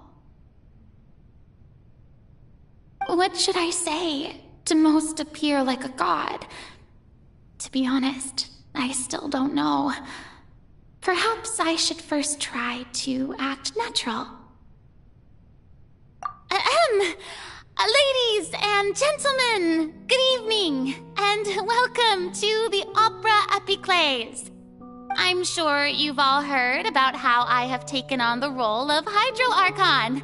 Indeed, I am Verena de Fontaine, your new Archon.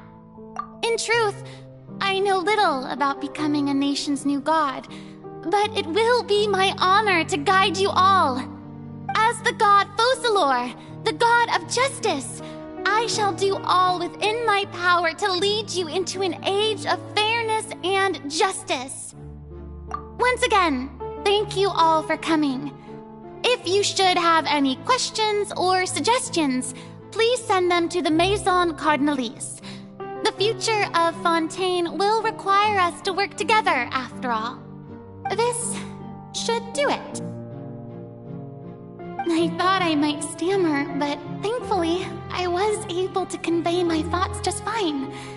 Okay, and next. That's the new Hydro Archon. Is this some kind of joke by the Maison?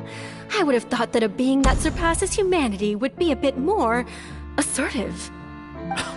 Hey, did you hear that? She even told us to send her suggestions there at the end. Shouldn't gods be all-powerful? She's being so modest. What's the difference between her and an ordinary person, then? If you ask me, perhaps the succession didn't actually happen. She might just be a Maison-back puppet. Wait, what's going on? Why is everyone suspecting me of being a fake? Oh, this is bad. If I get exposed here, there'll be no saving the people from the prophecy. Right. Mirmi said that I just need to play the role of a god as humans imagine them to be. Calm down, Verena. Think. What do the people want? How would they imagine a god to speak and act? Assertive, with a strong sense of presence. One who can dispel all doubt. That is the character I'm fated to play.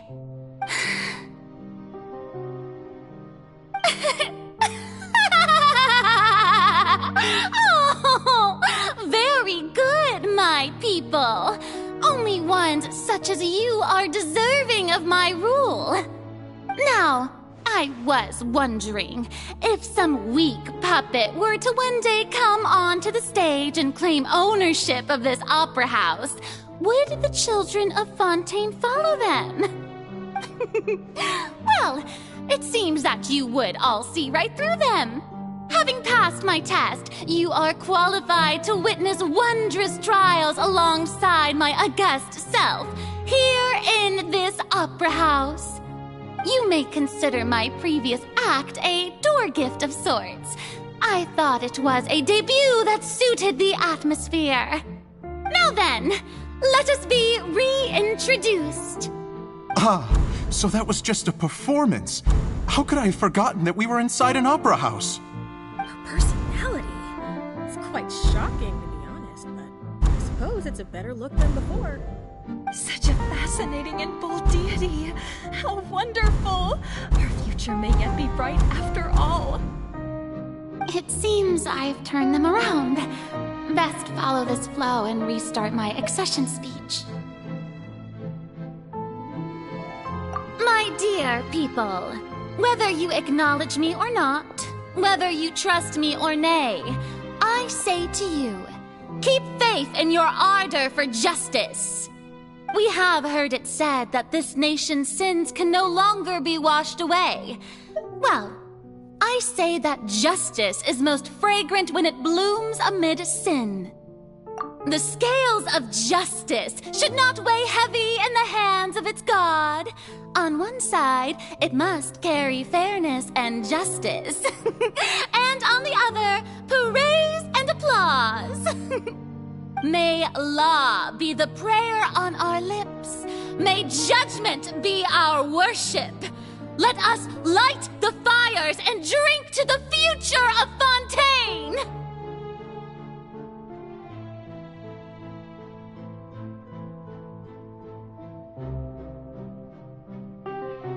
There is no trouble in this world that justice cannot solve. All that is needed is for you, my people, to believe in it, heart and soul. So long as I, the Archon Focalor, stand within the Opera Epiclese, so long as I stand before the Oratrice, I shall even judge the gods of this world!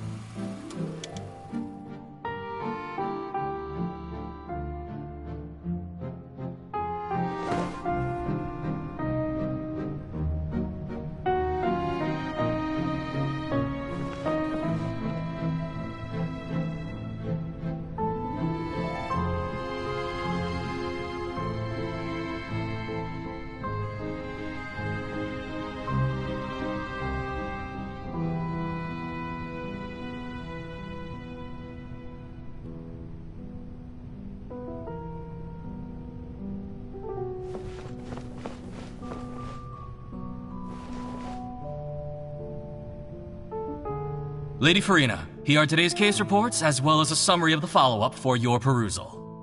Come now, was I not just at the Opera House in person?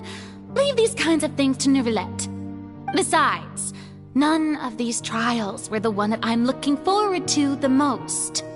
If I may be so impertinent, what kind of trial are you truly looking forward to? A magnificent, dramatic, and wondrous trial. A trial to end all things. How could you hope to understand? That's true. I fear I lack the ability to grasp your divine thought, Lady Archon.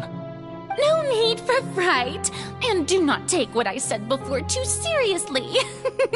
Go now, do your duties. The trial I await. It will come one day.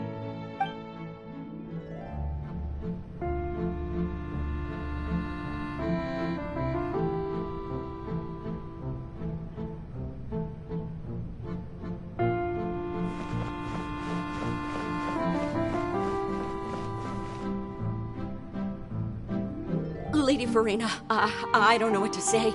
Thank you for agreeing to see me. No need to thank me. Or rather, thank your own sense of perseverance instead. Long have you stood in line to meet me, have you not? Oh, I'm afraid that's just an inevitable consequence of my divine charm. All right, Deoteria, is it? How is your son's illness? You remembered me, and you knew of my family, too. He is doing much better now. In fact, he is far more of an ardent believer than I. He was the one who forced me to seek an audience with you, and to bring your words back to him. Oh, good. Very good. If this should happen again in the future, please do not hesitate to come and tell me. Going down to citizens' homes every so often, while not usual practice, should serve as a fine change of pace. Oh, you're such a gentle and wise God. Thank you once again, on behalf of my son.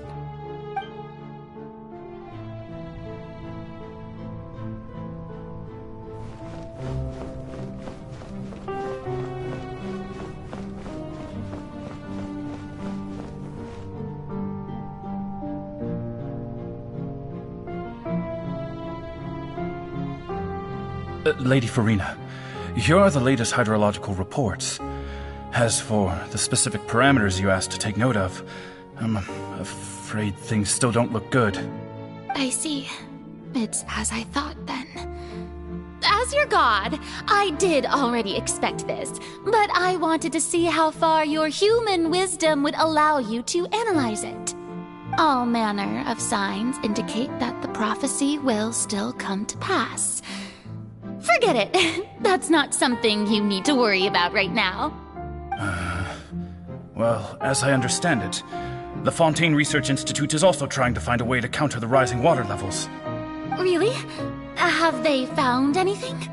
I'm afraid that they haven't found any effective solution thus far. Oh, is that so? Well, no wonder. This issue has reached the realm of the gods, after all. Still, their spirit is praiseworthy.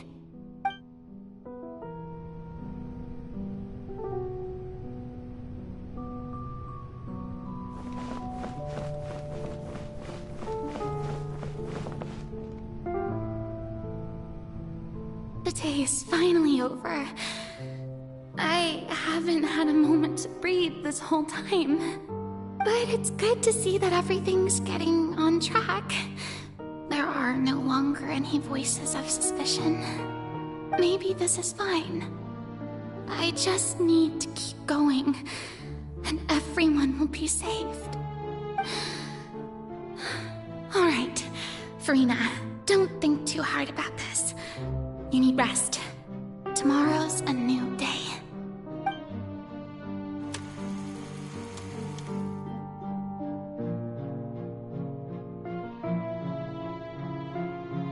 Lady Farina, here are the new trial reports for the latest cases, as well as a summary of the follow-up.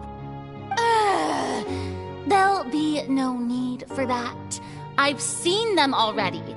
There's no need to go back over scenes I've witnessed in person before. Lady Farina, I've waited so long for this chance to see you in this manner. Indeed, my dear, loyal citizen. This joyous moment is an honor for us both. Lady Farina, we're detecting significant hydrological anomalies near Poisson. Understood. Keep monitoring. Keep me informed should anything come up at the Institute.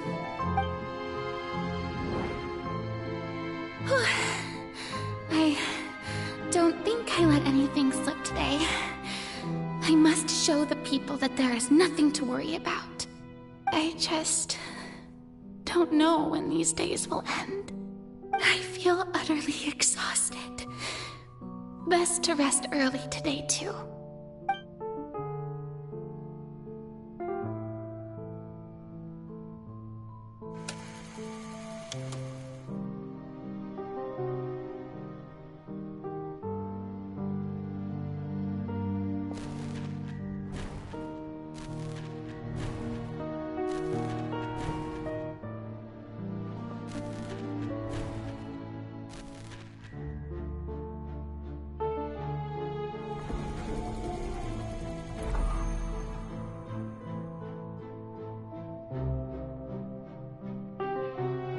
Lady Farina, it's like a dream being able to speak with you up close like this. I've heard that the first member of our family who was honored to receive an audience with you was Madame Deoteria, almost 20 generations ago. And what a fine family yours is indeed. It brings me great joy to meet such a faithful believer, a descendant of a line most ardent. Surely you exaggerate, Lady Farina. Milady? What is it, good citizen? Are you crying? Oh, really now? I didn't even notice. This must be the overflow of hydro from my person. Well, can't quite help being the god whose dominion is the waters, can I? No wonder. No wonder. A manifestation of your power, then. Oh, Archon, I am honored to have witnessed it. Honored indeed.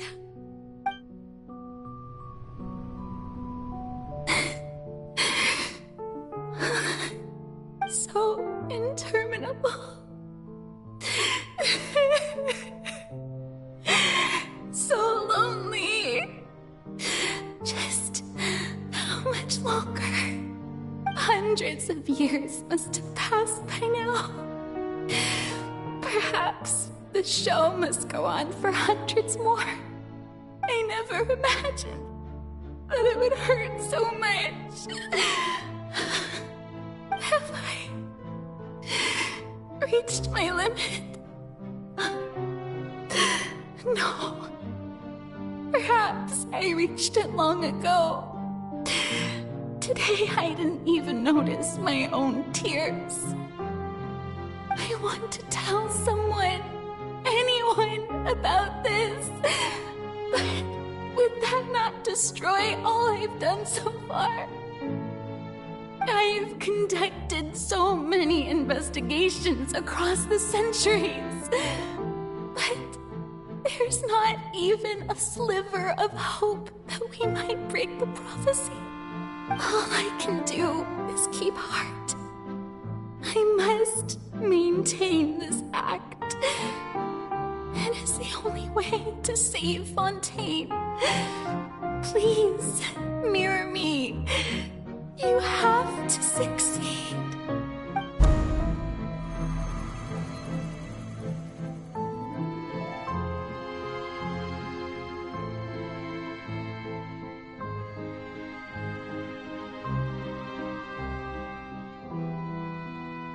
Farina, you don't have to shoulder this burden alone.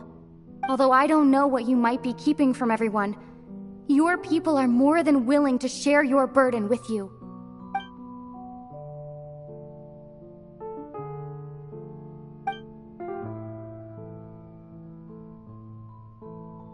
Share my burden. That's impossible. It was fated right from the start that this would be my duty alone. But even if your burden doesn't need to be shared, you can still choose to confide in someone. Just share it with me. I'm what you'd call a witness. A witness?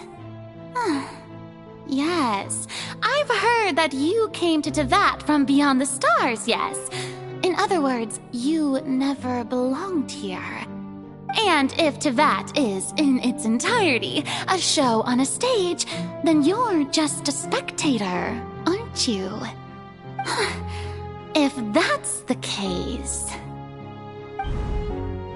She's right. I could confide in her, couldn't I?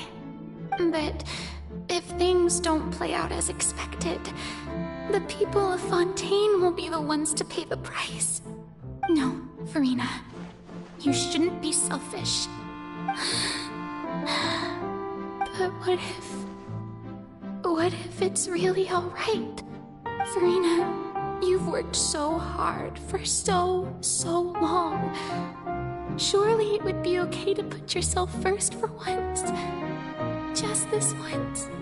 Is it such an outrageous thing to do anyway? to find someone in whom you can confide your frustrations and sorrows. Surely, it could not hurt. If you let this opportunity slip through your fingers, it might never come by again. Think about it long and hard.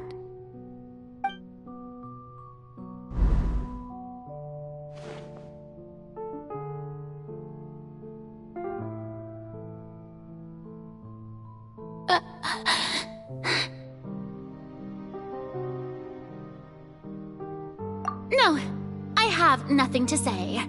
I am Farina, the Archon of Fontaine. Everything will surely get better. All you need to do, dear spectator, is to witness my performance until the curtains fall.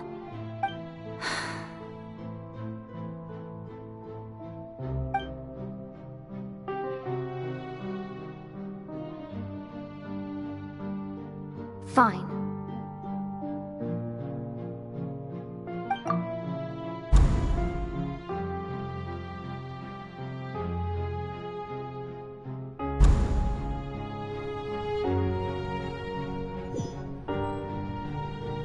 So even Farina doesn't know the truth? You've never once let her in on the full plan?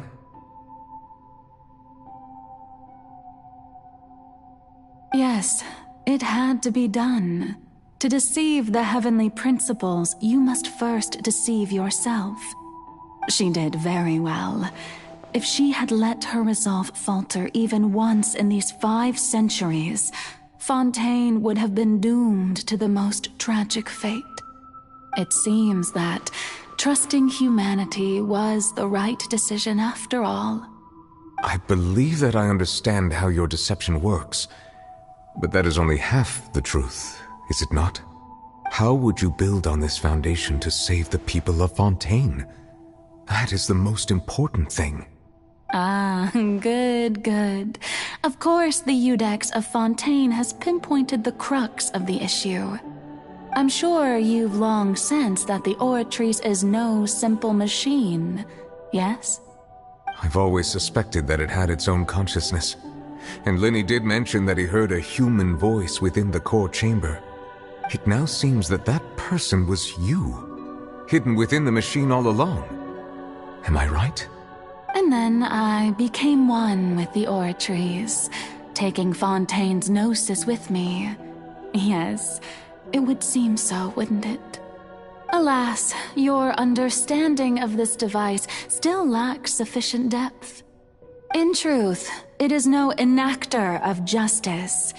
It is, in fact, a device created to kill the god of justice. I beg your pardon? Oh, you have it.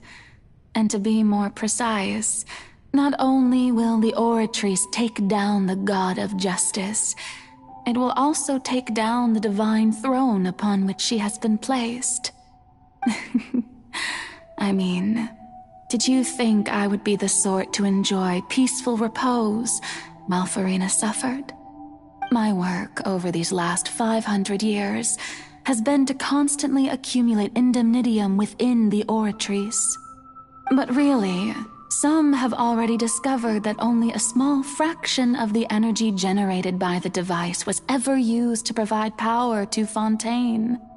The vast majority had to be, accumulated to enact this death sentence. It was all part of your plan, then?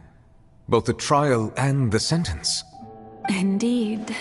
This power, accrued over 5 centuries, could have sustained Fontainians for millennia had it only been used for that purpose. Almost all of it has now been stored within the Oratrice. But only power of this magnitude could hope to destroy the Hydro Archon's divine throne, shaking the rules established by Celestia and breaking through the institution that is the Seven. So the Oratrice's call for death was for neither Farina nor Focalor, but for the Hydro Archon. The destruction of that divine throne. If I do not misunderstand your intent, you must be... Returning what's rightfully yours to you, of course. In other words, this was all done to return the authority of the Hydro Archon to the Hydro Dragon of this planet. But...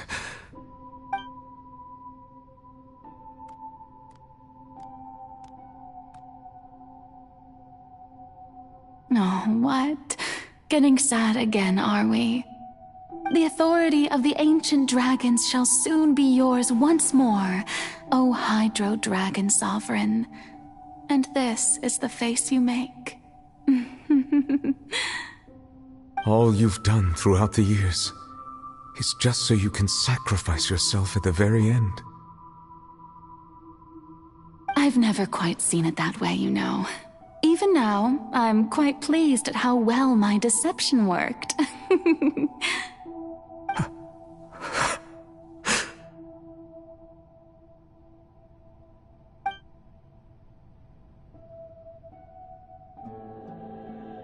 Hydro Dragon, don't cry. I must say, had it been within my rights, I would have loved to judge the heavenly principles themselves. Were they not guilty of essentially the same crime? Egeria stole the power of the primordial sea, and the heavenly principles stole the power you ancient dragons possessed.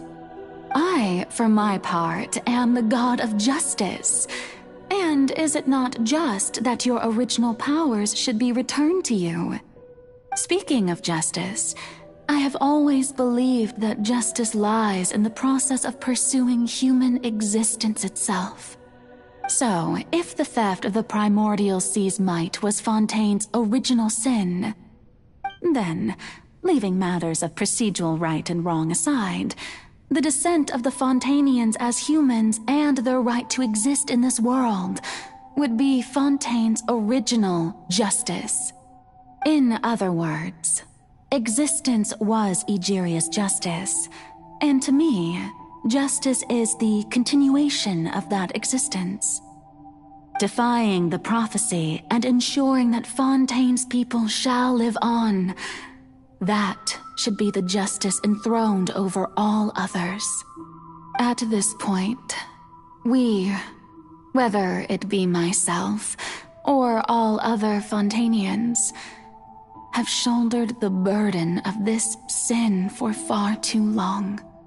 Iudex Neuvillette, the highest judge in our land, when you regain your full power as an elemental sovereign, what verdict shall you pass upon us?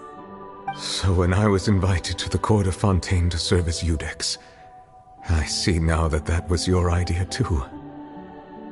At last, I now understand the true purpose behind this position. In the beginning, I was uninterested in human existence. But these 5 centuries of living alongside them have gradually brought about mutual understanding between us. And I have even attempted to feel as they feel. You are a devious one, Focalors. Things being as they are, surely you know that I could never declare them to be guilty.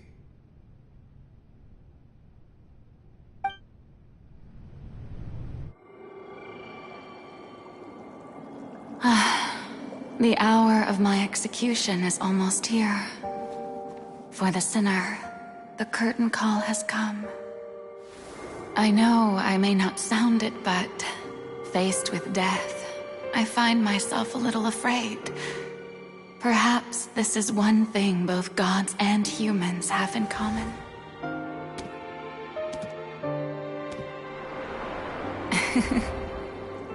Farewell, Neuvillette.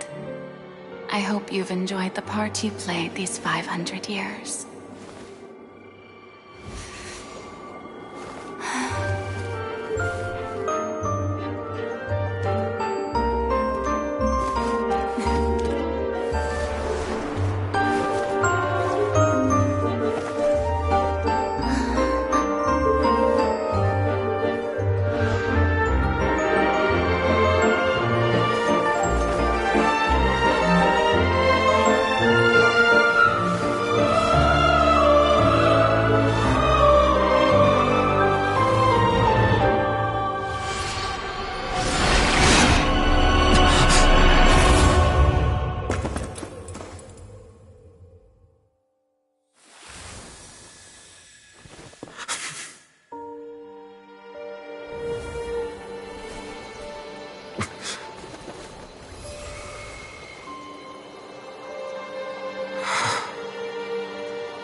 Judex Nuvelet, hereby declare,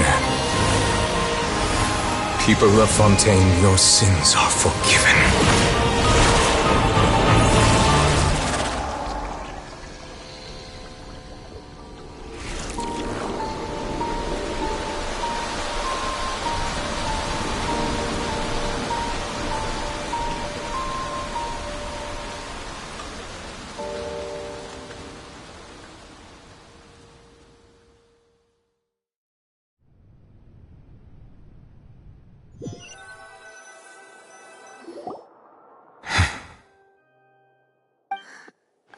What just happened? Has the death sentence been carried out? Was that bright light some sort of misdirection? I have a feeling that something huge just happened.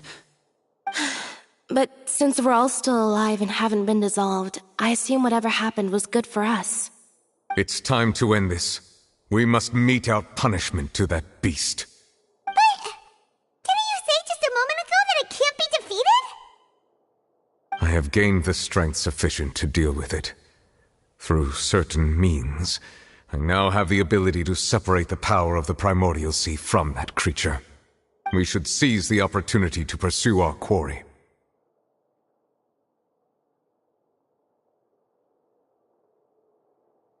Traveler, now that the oratories can no longer function, I require an executor to help me mete out justice.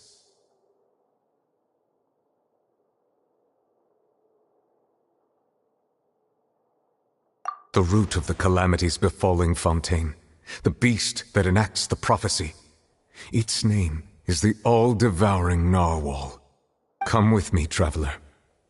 The hour of execution has come.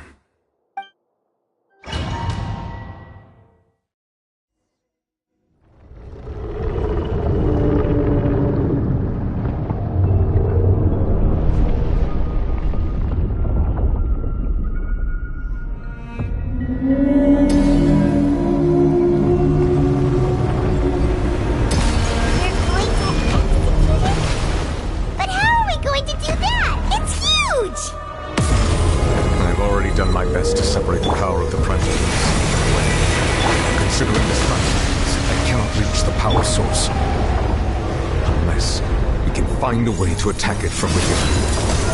We'll share a part of the ancient dragon's power. We shall look for an opening together. I can feel its sorrow turning into hostility.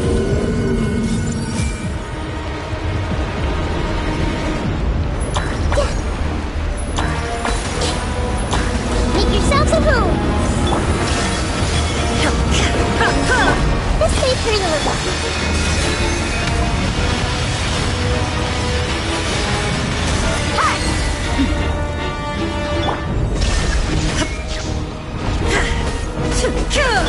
Minute to memory. The all-devouring narwhal cannot resist its instinct to devour. Continue to trigger its hostility.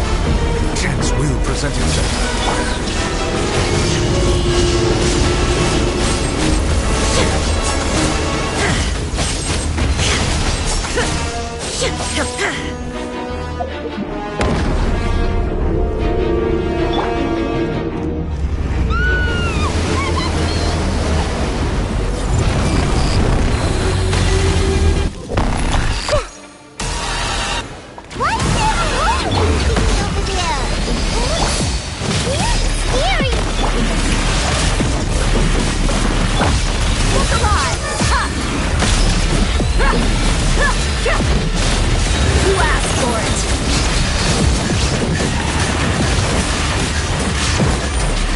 Granted you my protection.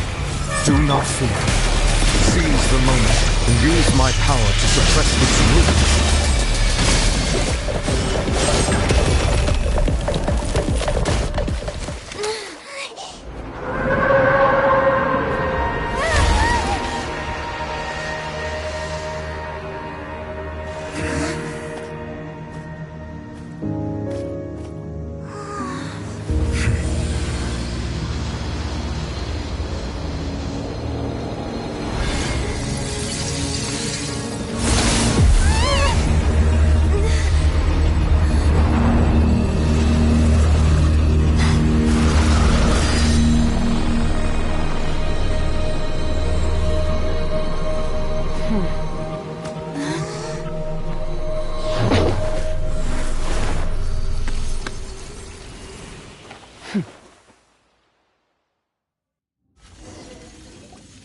Thanks for helping with the cleanup. It should have been my job, but... oh well. It was just supposed to be a short private training session for me. I didn't think that my disciple and my master's pet would start brawling in the meantime. Well, actually, I had a feeling that it would happen at some point, but they bumped into one another earlier than I thought. What a blunder. I suppose I'll have to swing my sword 3 million times as penance. That power. Who are you exactly? Paimon has an idea. From what she said earlier, she must be Child's master. Skirk, right? It's just that he gave us the impression that she was the less talkative person. I simply did not have anything to say to the weak. But you, on the other hand, managed to defeat the all-devouring narwhal without using power from beyond this world. So you may speak to me as equals.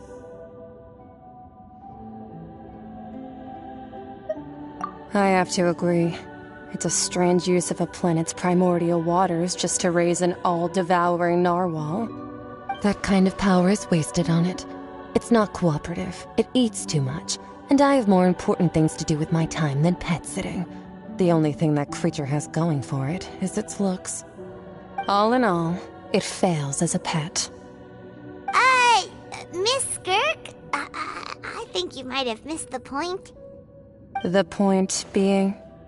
Well, being that this pet almost destroyed an entire nation. So what sort of person is your master? Well, Child's master's master. Wait, is that right? Oh, right. So you don't know him. Sorry, I assumed you did. His name is Sertologi.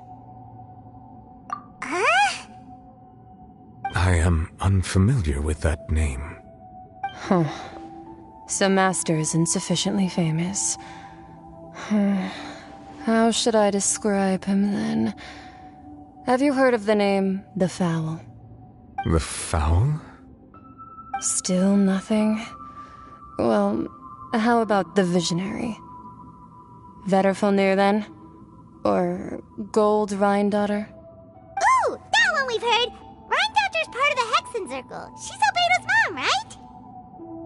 Oh, so you do know that name. To be honest, I also heard all of those names and titles from my master. I don't actually know them either. But I suppose you understand now, yes? My master is likely a similar sort to Rhine-daughter. They are both pursuing some form of perfection. Wait! Didn't you also mention a visionary person? Paimon didn't quite catch their name. Actually, never mind that. I believe it expedient to inform you that the all-devouring narwhal used up nearly all its strength fighting you. Such roiling hydro energies will prove difficult for the planet's deep seas to digest. As such, the Fontaine back on the surface has most likely been thrown into chaos. In other words, the prophecy that you've been fretting over should now be in full swing. What?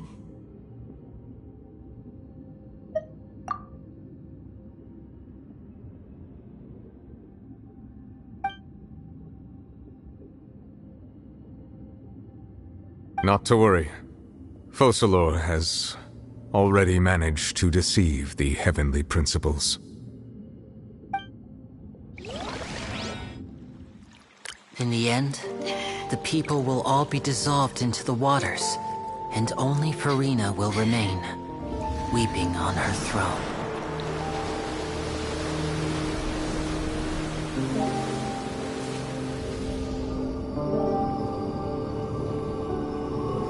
Only then will the sins of the people of Fontaine be washed away.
All hands, initiate emergency rescue!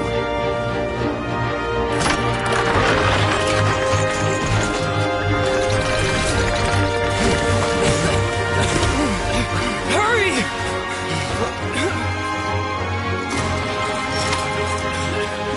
Hey, lend a hand!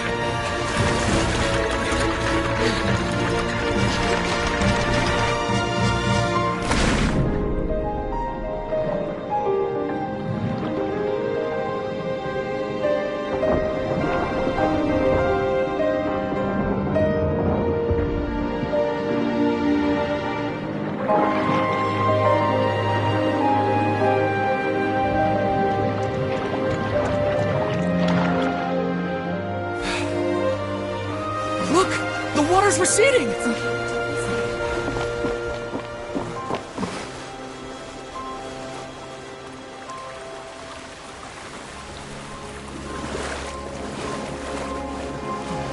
It's a miracle! Water's receding. We didn't dissolve. The prophecy was wrong. The prophecy was wrong.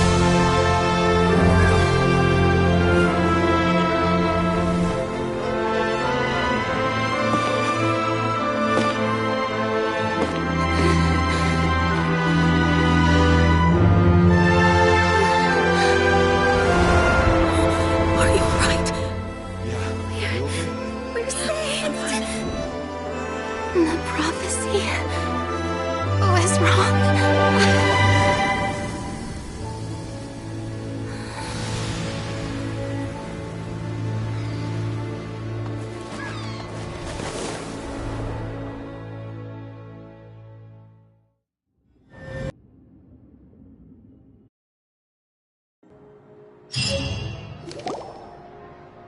The soil renewed.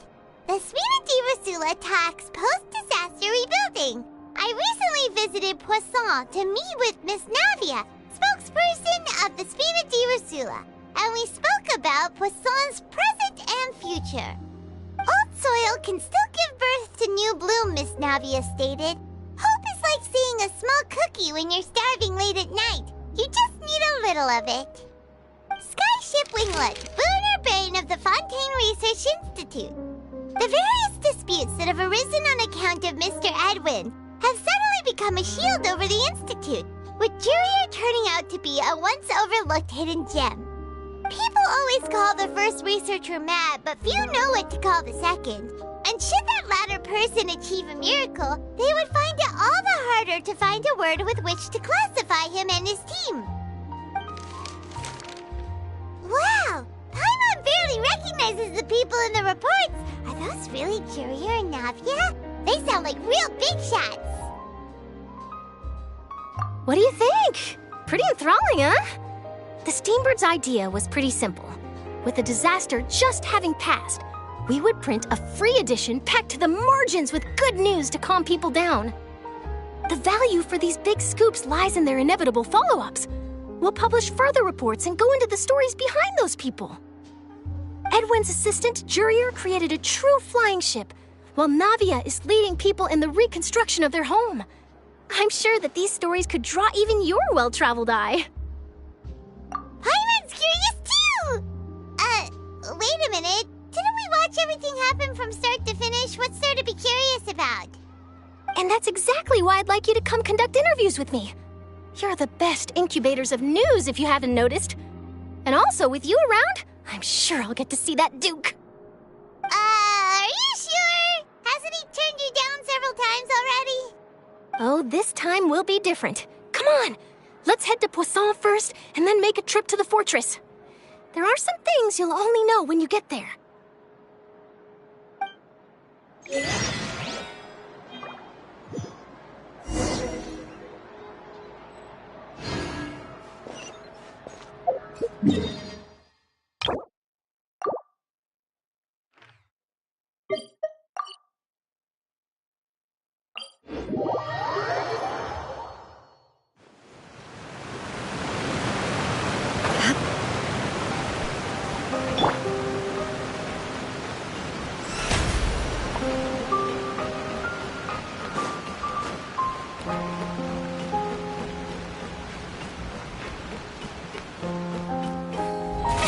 Oh, chance.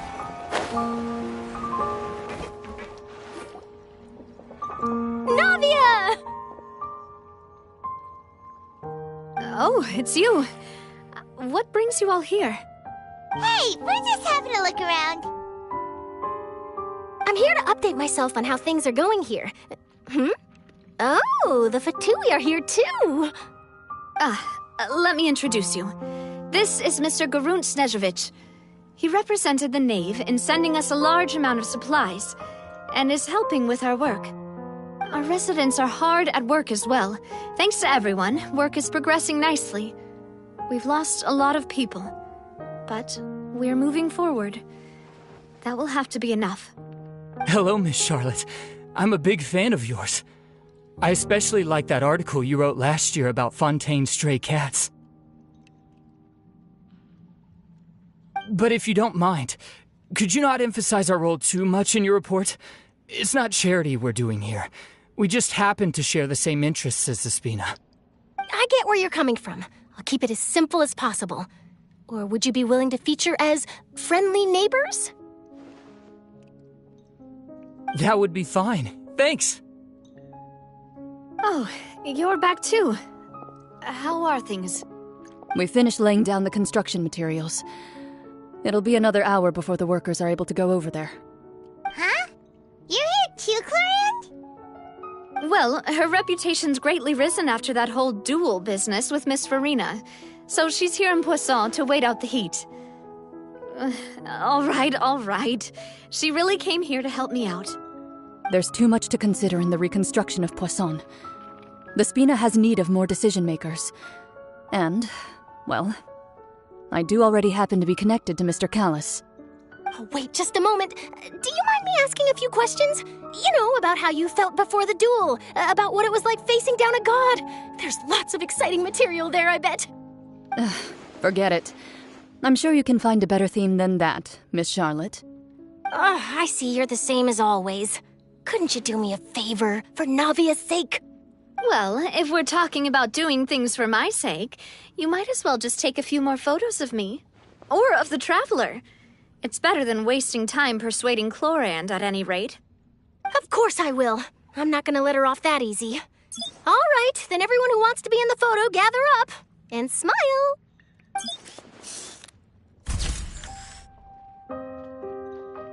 How did it go? Was it a good shot? Did Paimon look cute in it?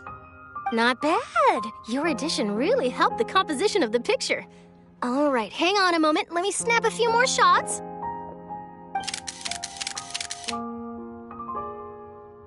All right, that should do it. I'll be back here later anyway, so let's call it a day.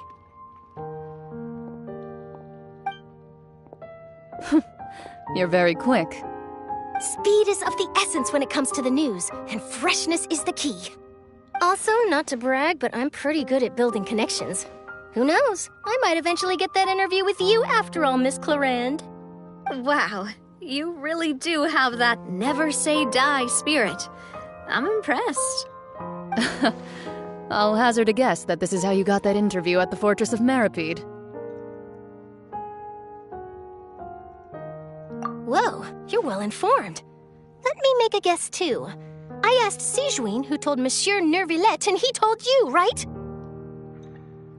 That's a very complete information chain. In truth, all Monsieur Nervillet asked me was, when did the fortress become so friendly towards the media? I told him that it was best not to speak too soon. There's no guarantee that Ridsley will make a personal appearance. You're right. I've got to treasure every moment I have with them. In which case, I'll be making a move first. Stay safe now. And tell me if you hear anything interesting. I'll treat you to afternoon tea in exchange.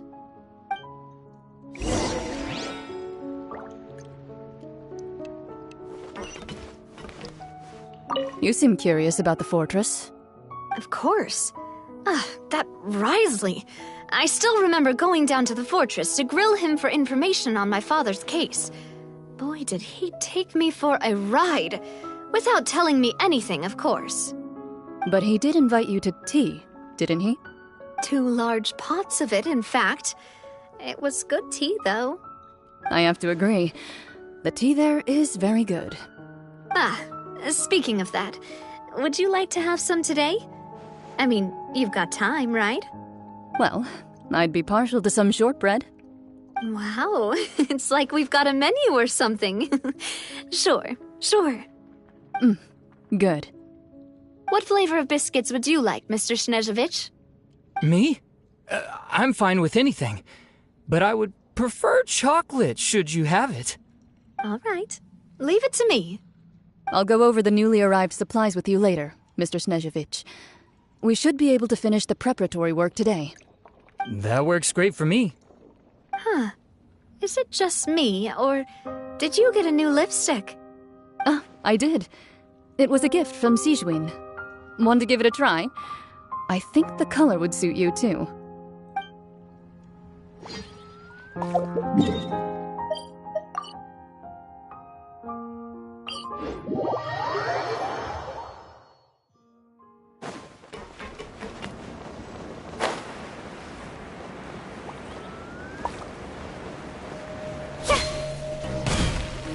The show begins!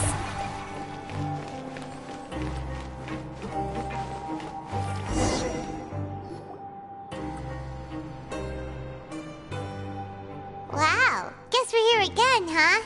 There's a real nostalgic feeling to this place. Looks like you've been missing us. Duke! Did you come all the way to the entrance to greet us? Of course. I'm here to welcome you and our dear Miss Charlotte, whom our good head nurse recommended to me. It's an honor to finally meet the much-rumored Duke. Thank you for consenting to my visit to the fortress, sir. No need to thank me. But that said, I shouldn't be the focus of your interview. I trust you recall our agreement? Of course, of course. All right then, this way.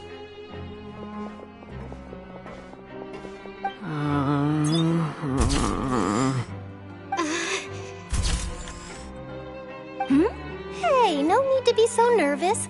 I've already taken all the photos we need. Miss Charlotte, do these pictures really need to be published on the cover of the Steambird?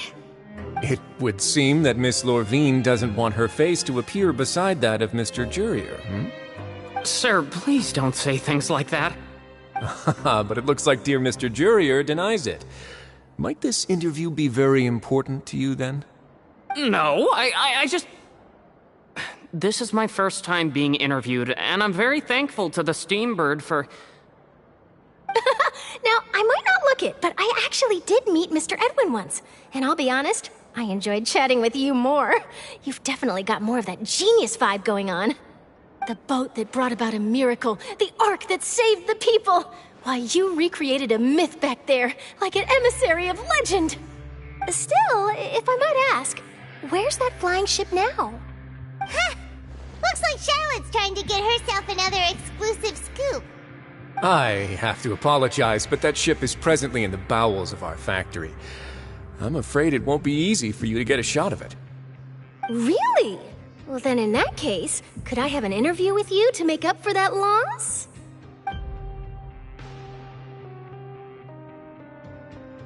You already know my answer, I'm afraid. Best you interview our head nurse instead. Or perhaps you'd like to take another photo of this couple of researchers? Did you really have to use the word couple? Well, then, 2 solo photos will do. Is my hair messed up? Please, someone help me have a look. Things sure are getting pretty lively here. We've seen this kind of thing before. Oh, seems like everyone's here. Would any of you like to try this new drink I came up with? Ah, Sijuin. Hey, Miss Charlotte. Why don't you, take some pretty photos of our head nurse? Sure. Come on, Miss Sijuin. Over this way. Let's find a brighter spot. Huh? Sure. Do I have to smile? So, how have things been at the fortress?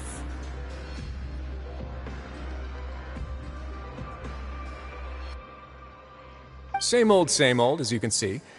Fontaine's undergone some changes, but this place is still more or less the same. Other than that flying ship, it got a tad too much attention, I think. That's why I decided to let the interview go through. We should direct more public opinions toward the behind-the-scenes heroes. Am I right, Mr. Jurrier? Miss Lurvine? You're too kind, sir. I believe that you too should have your day in the sun. Not that you would want that, which is a pity. I'll just leave the spotlight to you two.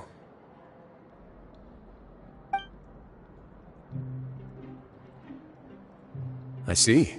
Lots of things happened that day, huh? Anyway, regarding that Harbinger, I'm not sure you remember, but his 3 young followers are still waiting for his return. He sure did win them over, huh? I'll tell them that there's good news and bad news. The good being that their boss seems fine, and the bad being that they must face extended sentences for abetting his escape. Oh, actually, what about you? Are things gonna change for you too? What change can there be? The fortress will keep chugging along, and so will my duties.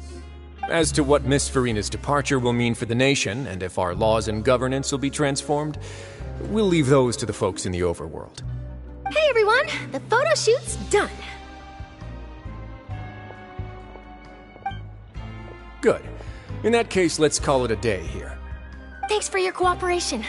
Come on, Traveler, let's go. Till next time, everyone. There'll be a next time? Maybe. Who knows? I might write a story about the underwater factory next time. Until then. All right, last stop, the docks.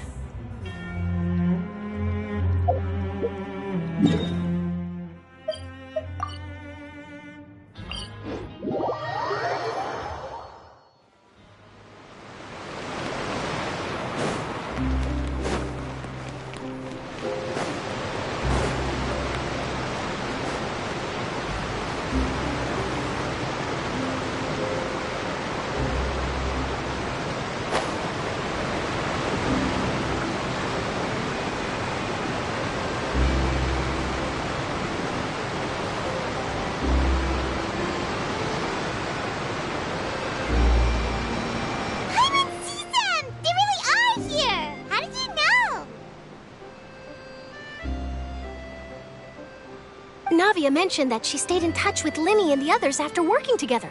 Apparently, they've been at the docks distributing these strange pockets the whole time since. Traveler, Paimon.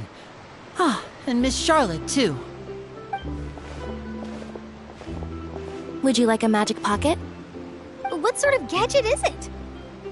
It's a wondrous bag that can be used to carry many things. The water level has returned to normal, but if you see any of your things floating around, you can use this to carry them. Or you could trick a friend into doing it for you. Trick a friend? I wonder which of my friends would fall for that.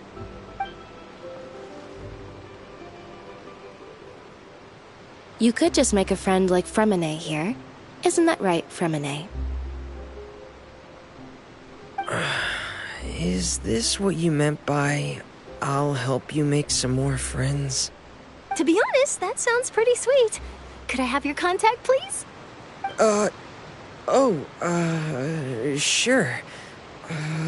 Please, write down my address. You sure are working hard to help Fremine socialize.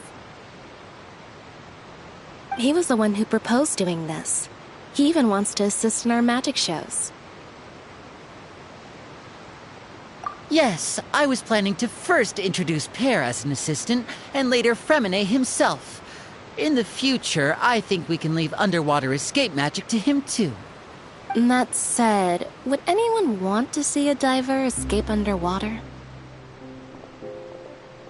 Oh, it'll work out.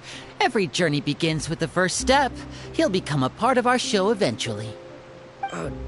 Lynette, could you come over? Miss Charlotte says she wants to take a picture of us. Got it. My, that Charlotte is rather perceptive. She got rid of everyone the moment she realized I had something to say to you. So, how have things been, Traveler? Father says that you did a great deal during the latest events. She's very grateful for your contributions to Fontaine. That's all right. We were more than happy to help. So, what's she doing now? Oh, I guess you haven't heard. Well, after Lady Farina left, Father and Monsieur Neuvillette opened negotiations, during which he gave Fontaine's gnosis to her as a diplomatic gift. A diplomatic gift? A gnosis? Yes, I was quite surprised at first myself. But when I thought it over, there were actually a number of things going for it.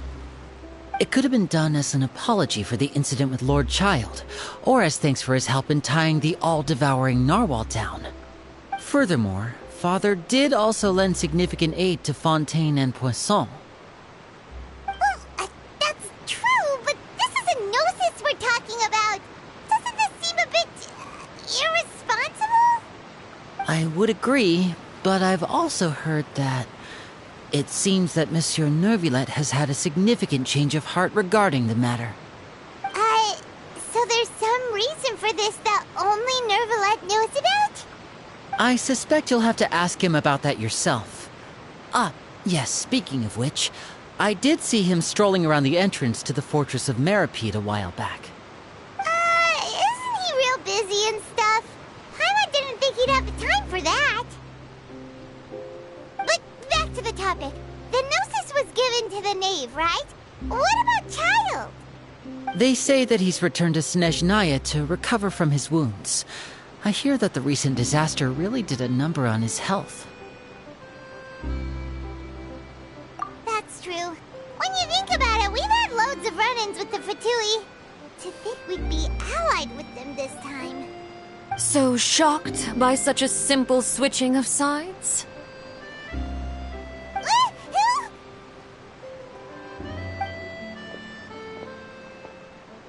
Father! Well, what do you know? Come to the docks to see how my children are doing and meet the Traveler by chance. Please do not pay my accomplishments in Fontaine too much mind. I would have done them regardless. Are you going to take the gnosis back to Snezhnaya? That is our duty as harbingers, yes. Don't be too preoccupied with sides. The goal of the Fatui concerns not a single place or person, but the entire world. With such a grand goal in mind, it is inevitable that we must wear many masks. Switching my masks is something I've always done.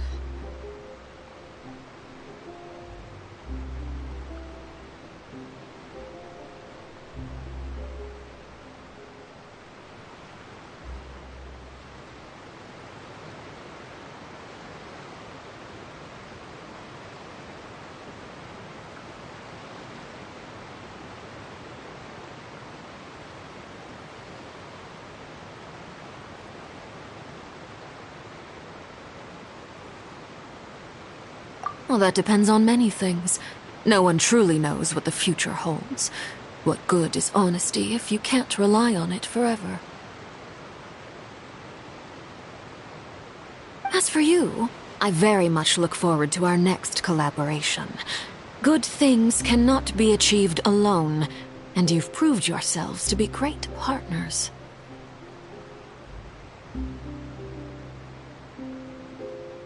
A vision? All right. I'll remember to return it. Thank you for keeping it safe for him this entire time. And that's a wrap for me. Huh? You're... Greetings, Miss Journalist. Hello. If I'm not mistaken, there are diplomatic channels I'll need to report to take a photo of you. That is correct. So forgive me, but I will not be able to serve as a subject in your article.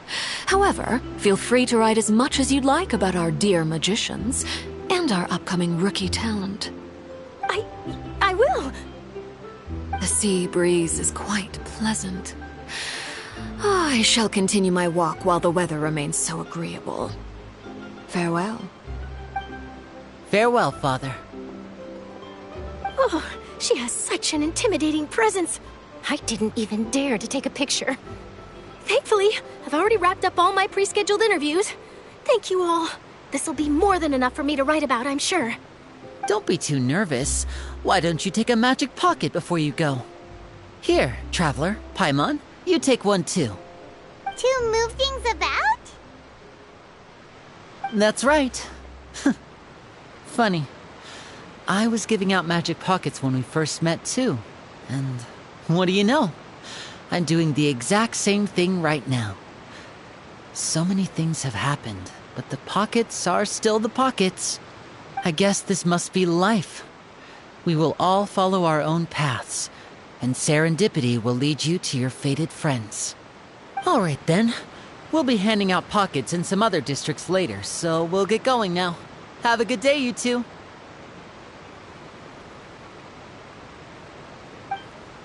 Well, guess we sent Charlotte, huh? Shall we go see what Neverlette's doing? As long as he's not so busy that he doesn't have time to chat anyway.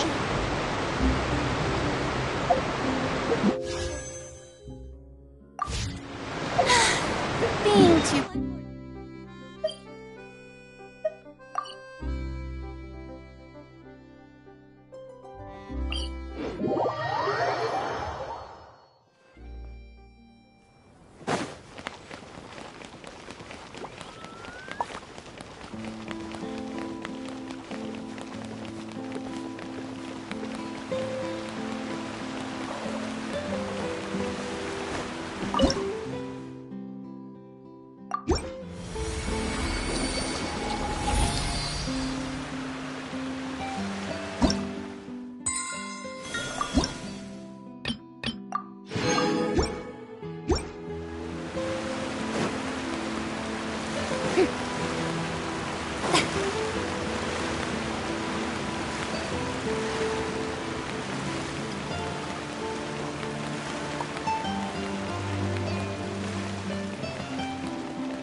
To the fortress!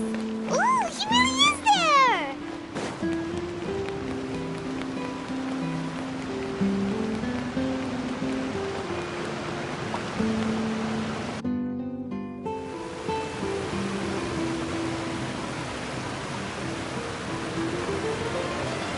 So, you really are here, Neverlette!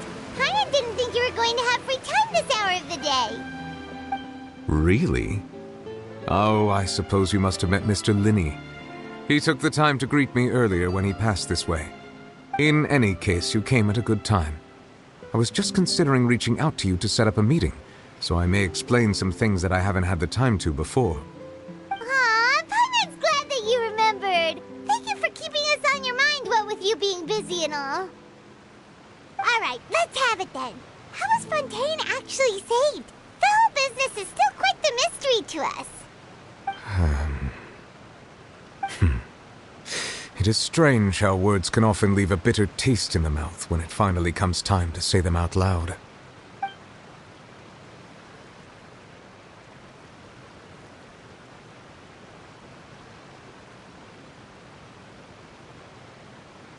Whoa. So that's what happened? Focalord destroyed the divine throne of the Hydro Archon and restored your power to you, transforming you into a fully fledged elemental dragon sovereign. But Paimon still doesn't quite get what you did to save the Fontainians from dissolving. For me, the authority of the ancient dragons refers to absolute control over the hydro element. Fontainians were incomplete humans born of Egeria's use of the power of the primordial sea, with constitutions similar to that of mimics. But so long as those primordial energies remain within them, I could use the ancient dragon's authority to grant them true blood, after the fashion in which life was first brought into being on this planet. In other words, when I gave my verdict, Fontainians became true humans, and thus would naturally no longer be dissolved by water from the primordial sea.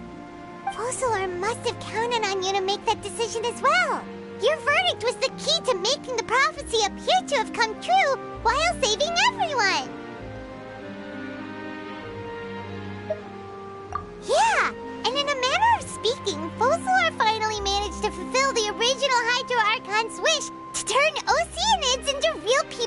too! It seems from your expressions that you still have more things you wish to ask. Ask away. I will tell you the truth as I know it.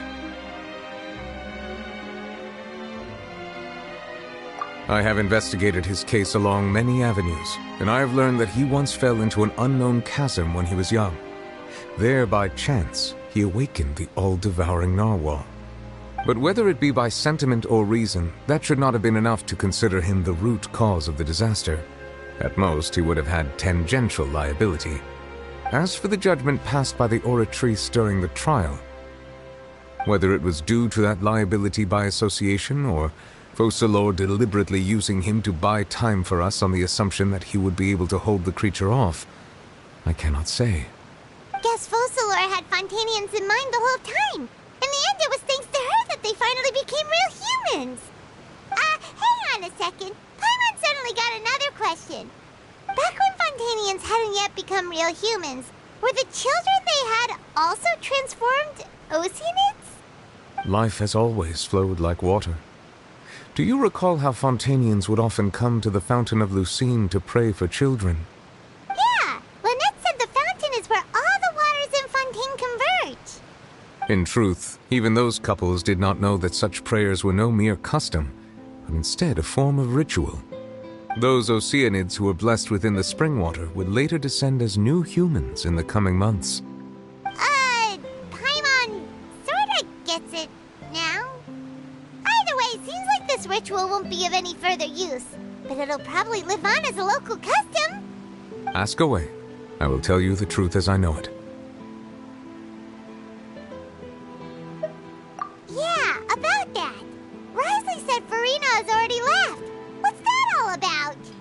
Ah, Lady Farina. The people are only aware that her death sentence has not been carried out. She abdicated the post of Hydro Archon and left affairs related to that title to me, before leaving the Opera House. I related Focalors' words to her faithfully and completely.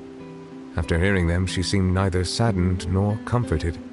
She simply said that she was tired and needed to rest. Having said that, she then packed her things and moved out of the Opera House, not unlike how an ordinary person might. But she's still got a place to stay, right?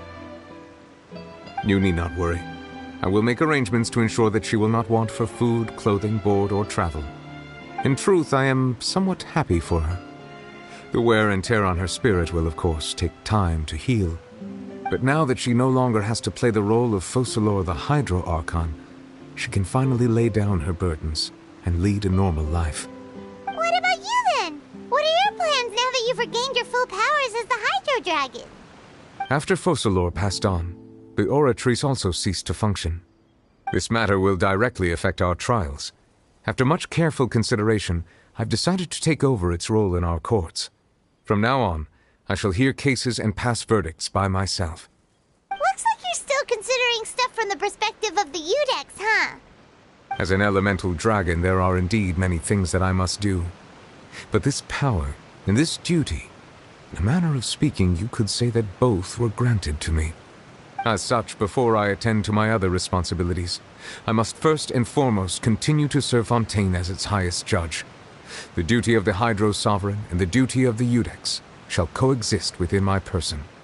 Additionally, the Hydro Archon's departure has brought about another problem, which is that the Opera House shall no longer produce indemnitium. That's true. That power was derived from the people's faith in the Hydro Archon, wasn't it? Wait, but the various mechs and machines in the city are all still okay. Where are they getting their energy from? As I am now, I have full command over New Musia, and it can serve as a complete substitute. Another reason why I cannot quite leave Fontaine immediately. Wow. This ancient dragon's authority stuff is really quite useful, huh? Ask away. I will tell you the truth as I know it. Oh, that's right! They say you've given it to the knave as a diplomatic gift or something! Leaving aside their intentionality, the two Fatui Harbingers have indeed done much for us during this crisis. Their sole remaining goal in Fontaine, at least at this point, would seem to be the Gnosis. The Oratrice has ceased to function. The Hydro Archon's divine throne is now no more, and I do not need the Gnosis's power. As such, it has lost all meaning for Fontaine. If the Fatui have impure designs, then we might as well accede to their request now and avoid unnecessary conflict. What complicated considerations? Paimon thought you were just giving it to them out of gratitude to the knave and as an apology to Child. Ask away. I will tell you the truth as I know it. You will soon be heading to Natlan, I presume? I'm afraid that I have little talent as a travel guide, so all I can do is tell you what I know about that land. As far as I'm aware, Natlan can be said to be a nation of dragons. A nation of dragons? You mean like you? No, I suspect that I would not find myself welcome there. Unlike ancient dragons such as myself, the dragons of Natlan have undergone long years of development and evolution. Large numbers of them have entered a form of coexistence with humanity. Natlan is also the nation of war. War ravages those lands like an undying flame. There is one other piece of information I got incidentally from my negotiations with the knave that I believe may be useful to you. The harbinger known as the Captain has thrown his hat into the endless ring of war. The Captain. Sounds like a real tough customer. Seriously, everywhere you look, there's a Fatui harbinger doing their thing. I suggest that you fully prepare yourself before going to Natlan. In the meantime, Fontaine's doors will always be open to you. Ask away. I will tell you the truth as I know it.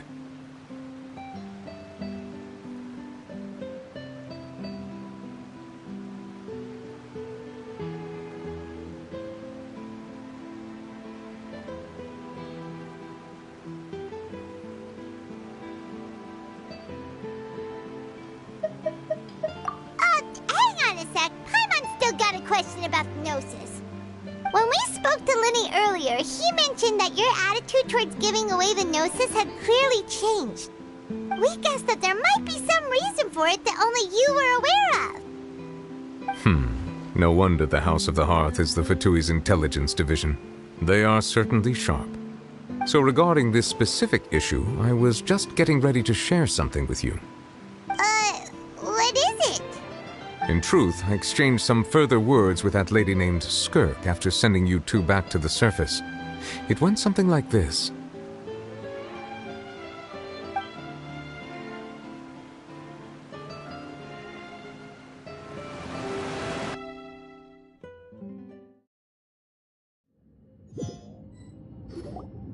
Well, we're going to head topside to see what's going on. You hurry over soon as well, all right, Nervalet? What next? The all-devouring narwhal isn't here, so I'm no longer getting any interference. I can finally catch the scent of your power, what it's made of. It is the authority of the planet's primordial dragons, but with something very similar to a god's curse mixed in. It's quite a novel blend. I'm sure I've encountered something like this before. What was it again? I do not know what you speak of. Of course.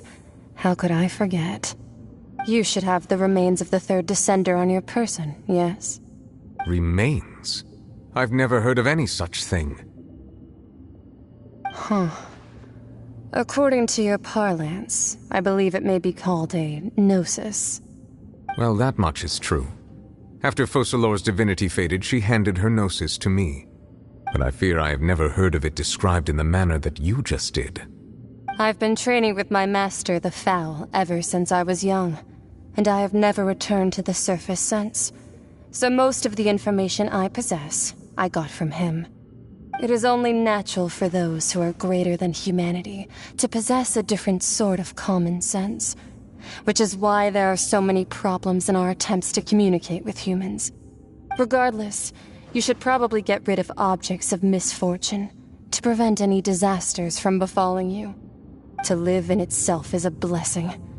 But once a person dies, the bonds he once had with this world shall all turn to curses. What do you mean by that? No need to fret. These are just my personal thoughts. and my reason for no longer wishing to return to the surface. This third descender you refer to, who are they? And when did they die? Master never mentioned them to me. Perhaps it just wasn't that important for me to know. If you're interested, though, I could ask him. I'll be sure to pass the answer on to you next time. Next time? You believe we will meet again? I do. Wait. I have a disciple of my own, don't I? He can be the messenger then.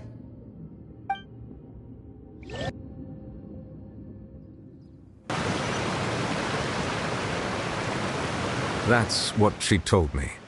Whether it would prove useful or not, I wanted to pass that information on to you.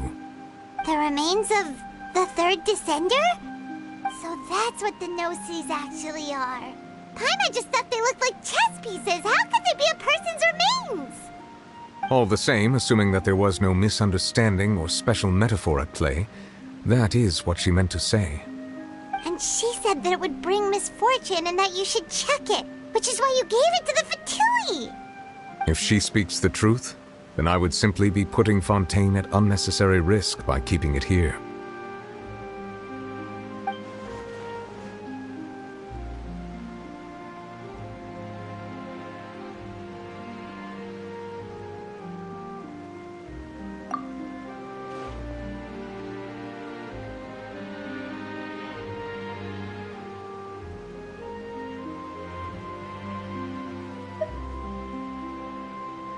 I had guessed that you might already be familiar with this concept, but I did not expect you to be one of them. That means that the Gnosis, which are exceedingly element-compatible and can even enhance elemental abilities, do indeed come from the third descender. I wonder, does your body also possess similar properties? Like being able to use elemental powers without a vision! That does sort of count as special compatibility, right? No, let's not think about this stuff right now. It just feels creepy. Comparing the Traveler to the dead third descender and all. That's what you say, but this topic still feels like bad luck. Once Child recovers, let's get some more answers out of him. Or go look for his master and get the answers that way. I too believe it unwise to make too many blind guesses when information is lacking. The same is true of being at court. All right. Whatever the case, it seems like the crisis here in Fontaine's over for now. Yes. All of Focalor's efforts were for this moment as well. But she sacrificed herself in the end as a god, and she suffered through all those years as a human. Was that really what she wanted? I suppose that would be the mystery of a god's will.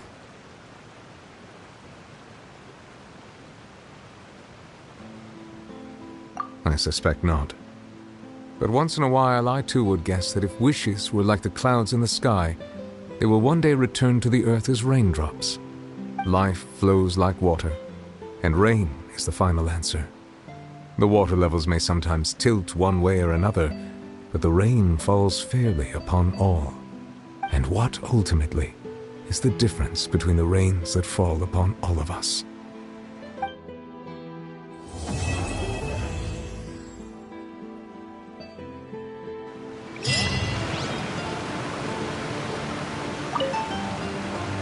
It seems from your expressions that you still have more things you wish to ask. Ask away. I will tell you the truth as I know it. I suggest that you fully prepare yourself before going to Natlan. In the meantime, Fontaine's doors will always be open to you.